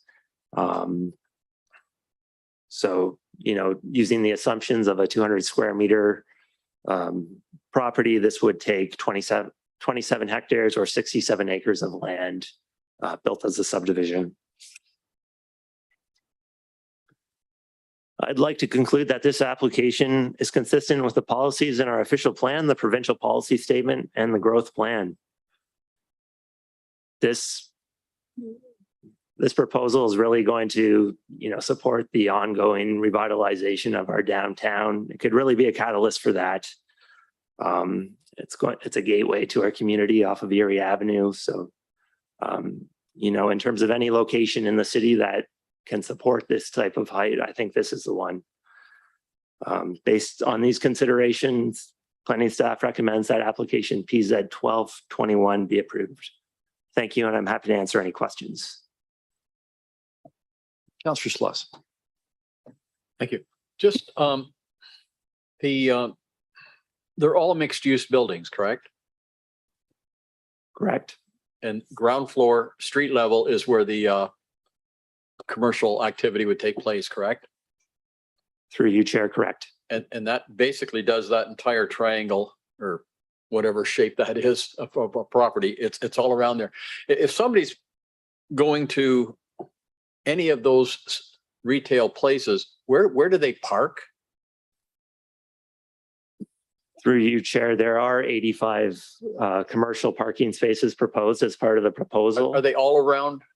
They're within the central parking structure. So someone that wants, if one of them happens to be a variety store and you're driving by and you stop to get a soft drink, then you have to pull into the parking garage, then walk around to the front and get into the store? Or how does that logistically work? Through you, Chair, I would suspect something like a variety store would be patronized by more so the residents within the building who are already living there and could make that walking trip. So all of this retail then is really focused on the inner as opposed to the outer, is that? Through you, Chair, I would have to have the owner answer that in terms of plans on what commercial uses will ultimately go in those spaces. It's dependent on many factors, but I would hope that some of those uses do serve the surrounding neighborhood as well, and not just the residents there. Okay, yeah, no, I was looking at, I guess, convenience for the traveling public, and as they're going by and they want to stop at something that's there, I don't know how they just, like, normally you can park on the street, but I don't think there's any street parking in this area. Through you, Chair, that's correct. I'm not aware of much street parking in this area as well. All right, perhaps the proponent can address that when they come back for comments. Thank you. Okay. Councillor McCurry. There was reference to this being within the downtown zone. Do we still have a cash in lieu of parking and parkland requirement downtown? Through you, Chair, and maybe Joe or Nicole can add to this, but there is definitely a requirement in certain areas. Certain areas of the downtown are exempt and they don't have that option for cash in lieu of parking. So this is exempt. I believe so, yes. And not a question for you, Sean, but could staff provide us with a memo before council about what we anticipate the property tax levy to be on this development when it's complete? I suspect it might be something that senior staff will be eyeballing with glee. Thank you. Yeah, a question for you, Sean, is this within the area where development charges are waived as well? Sorry, Mr. Chair, can you please repeat that? All right, so you know what development charges are? I do. Okay. We have an area of the downtown that where development within the particular area is exempt from paying development charges. Does that extend to cover this particular lot? You can get back to us. Don't Okay, ask. I'll get back to you. Okay. Are there any other tax relief programs that might apply to this that the city has in place? Through you, Chair, I believe the brownfield, the BIF tip program would be applicable. All right. And what in particular does that provide? I'm going to defer that to Nicole. Good afternoon, Nicole Wilmot, Director of Planning and Development Services. So the BIF tip program is essentially a tax rebate program that offsets the cost of remediation through tax breaks, essentially, until the cost of those remediations are offset. Right. And does the program that this council looked at in terms of incremental payment of taxes over 10 years, does that apply to this particular lot? Not for the creation of the units. So if you recall, when we did the overlay of the downtown CIP that was intended to create the units, we offset those two areas from the brownfields incentive tax so that they were covered, so that this property would be covered by that, at least one of those incentive programs. Right. An incentive program that this council had the foresight to extend. Yes. I'll be very interested in hearing from the proposal what factor that was in their decision to construct. Last question I have for you, Sean, is I think it said if you did the same number of units as tiny homes on tiny lots would take 67 acres. Have I got that right? That's correct. And just for viewers' interest, Mohawk Park is 45 acres. That would be the size of Mohawk Park plus Glenhurst. I think it really does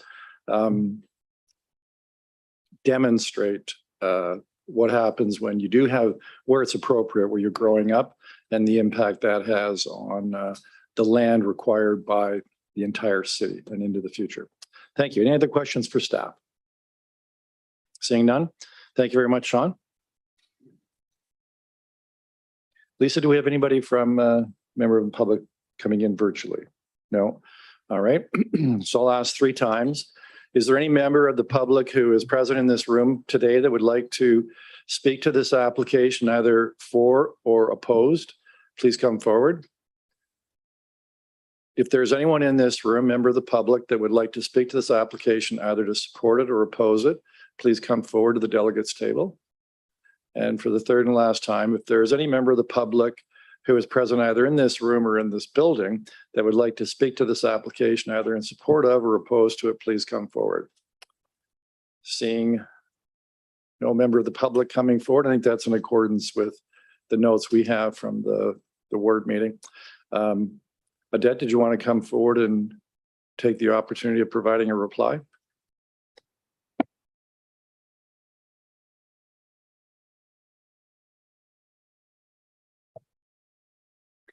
Thank you, Mr. Mayor. Thank you for all great questions. We'll just take the opportunity just to provide a little bit of clarification regarding the commercial and the parking. So I'll turn it over to our architect, Ricky, and let him explain how that functions. Thank you. So with regards to the access to the retail and commercial components of the development, there's an inner corridor that leads either to, depending on the layout of these units, the entry to these retail and commercial units. So you would park your car in the central parking structure and then access the units from a interior corridor. The units themselves are going to be saleable. So the owner will be selling these units to the future owners of these retail units. And for the most part, interest has been from office type users.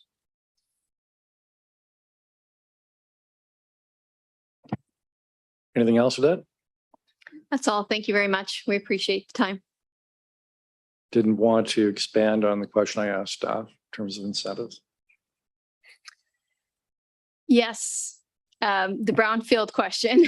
Thank you. Yes. Having those grants in place really allows these types of developments to move ahead. The financial costs of remediating a brownfield site, as you know, are huge. And we would not be able to do these types of developments without having those grants in place. So we thank Council for bringing those programs on board and extending those programs so that these type of really great developments in this great city can actually happen. So thank you. Yes, Councillor McCreary. Mayor, thank you. Did the city of Brantford's tax fairness plan have a bearing with respect to affordability to construct and continue this project? We avoided an increase of about 6% over the last decade in terms of multifamily taxation. Was that a role? Through you, Mr. Mayor, to the councillor. Yes, of course. Everything helps in ensuring that developments like these can stay affordable. Things also like, allowing for reduced parking, allowing us to unbundle parking. It allows for a greater portion of our community to be able to afford to purchase these types of developments and to allow the owners to be able to keep these at an affordable, attainable rates. So yes, thank you. Thank you for that. I don't see any other questions for the delegates. Thank you very much for the presentation and the reply. So that concludes the public hearing in item 4.4. And so Lisa, if we could please bring up on the screen the proposed resolution that staff have recommended to us. If I could have a mover and seconder, moved by Councillor Carpenter, seconded by Councillor McCreary. Any discussion?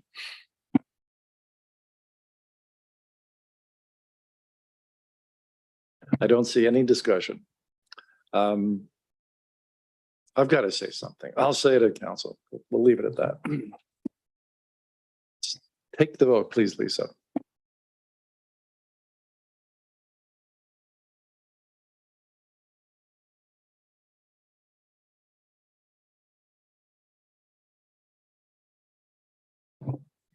Item 4.4 carries on a recorded vote of 5-0. Those voting in favor, Councillor Sless, McCreary, Carpenter, Van Tilburg, Mayor Davis. Councillor McCreary, I'm now very pleased to return the chairing duties to you so you can complete this meeting under your direction and guidance and leadership. Oh, Mayor, you're too kind.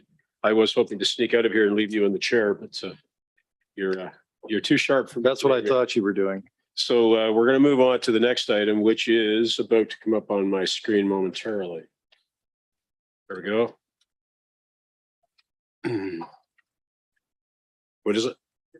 6.11. Do we have staff who are making a presentation on this? Do I understand? We have a delegation? There's a delegation. Some reason why it was separated. Okay. So 6.11, this needs moving and seconding. Thank you, Councillor. Thank you, Councillor. That's what I thought. Yeah. Who is the delegation? Okay. So we'll go to the vote. Those in favor? See, this is chairing. Okay. Mayor, did you want to comment? Feels like a dictatorship. Thank you. Thank you for that comment. Are there any other comments that are not silly comments? Councillor Carr. Okay, we'll go to the question.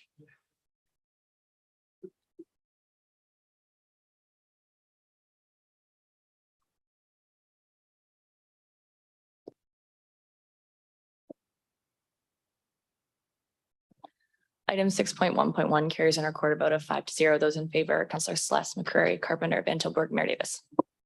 And thank you for that. So that concludes the business before us today. We've moved and dealt with the minutes. We've dealt with all the planning items before us. Thank you, staff, and those who appeared before us today for such a professional outing. And hope we can do this again real soon. We're adjourned.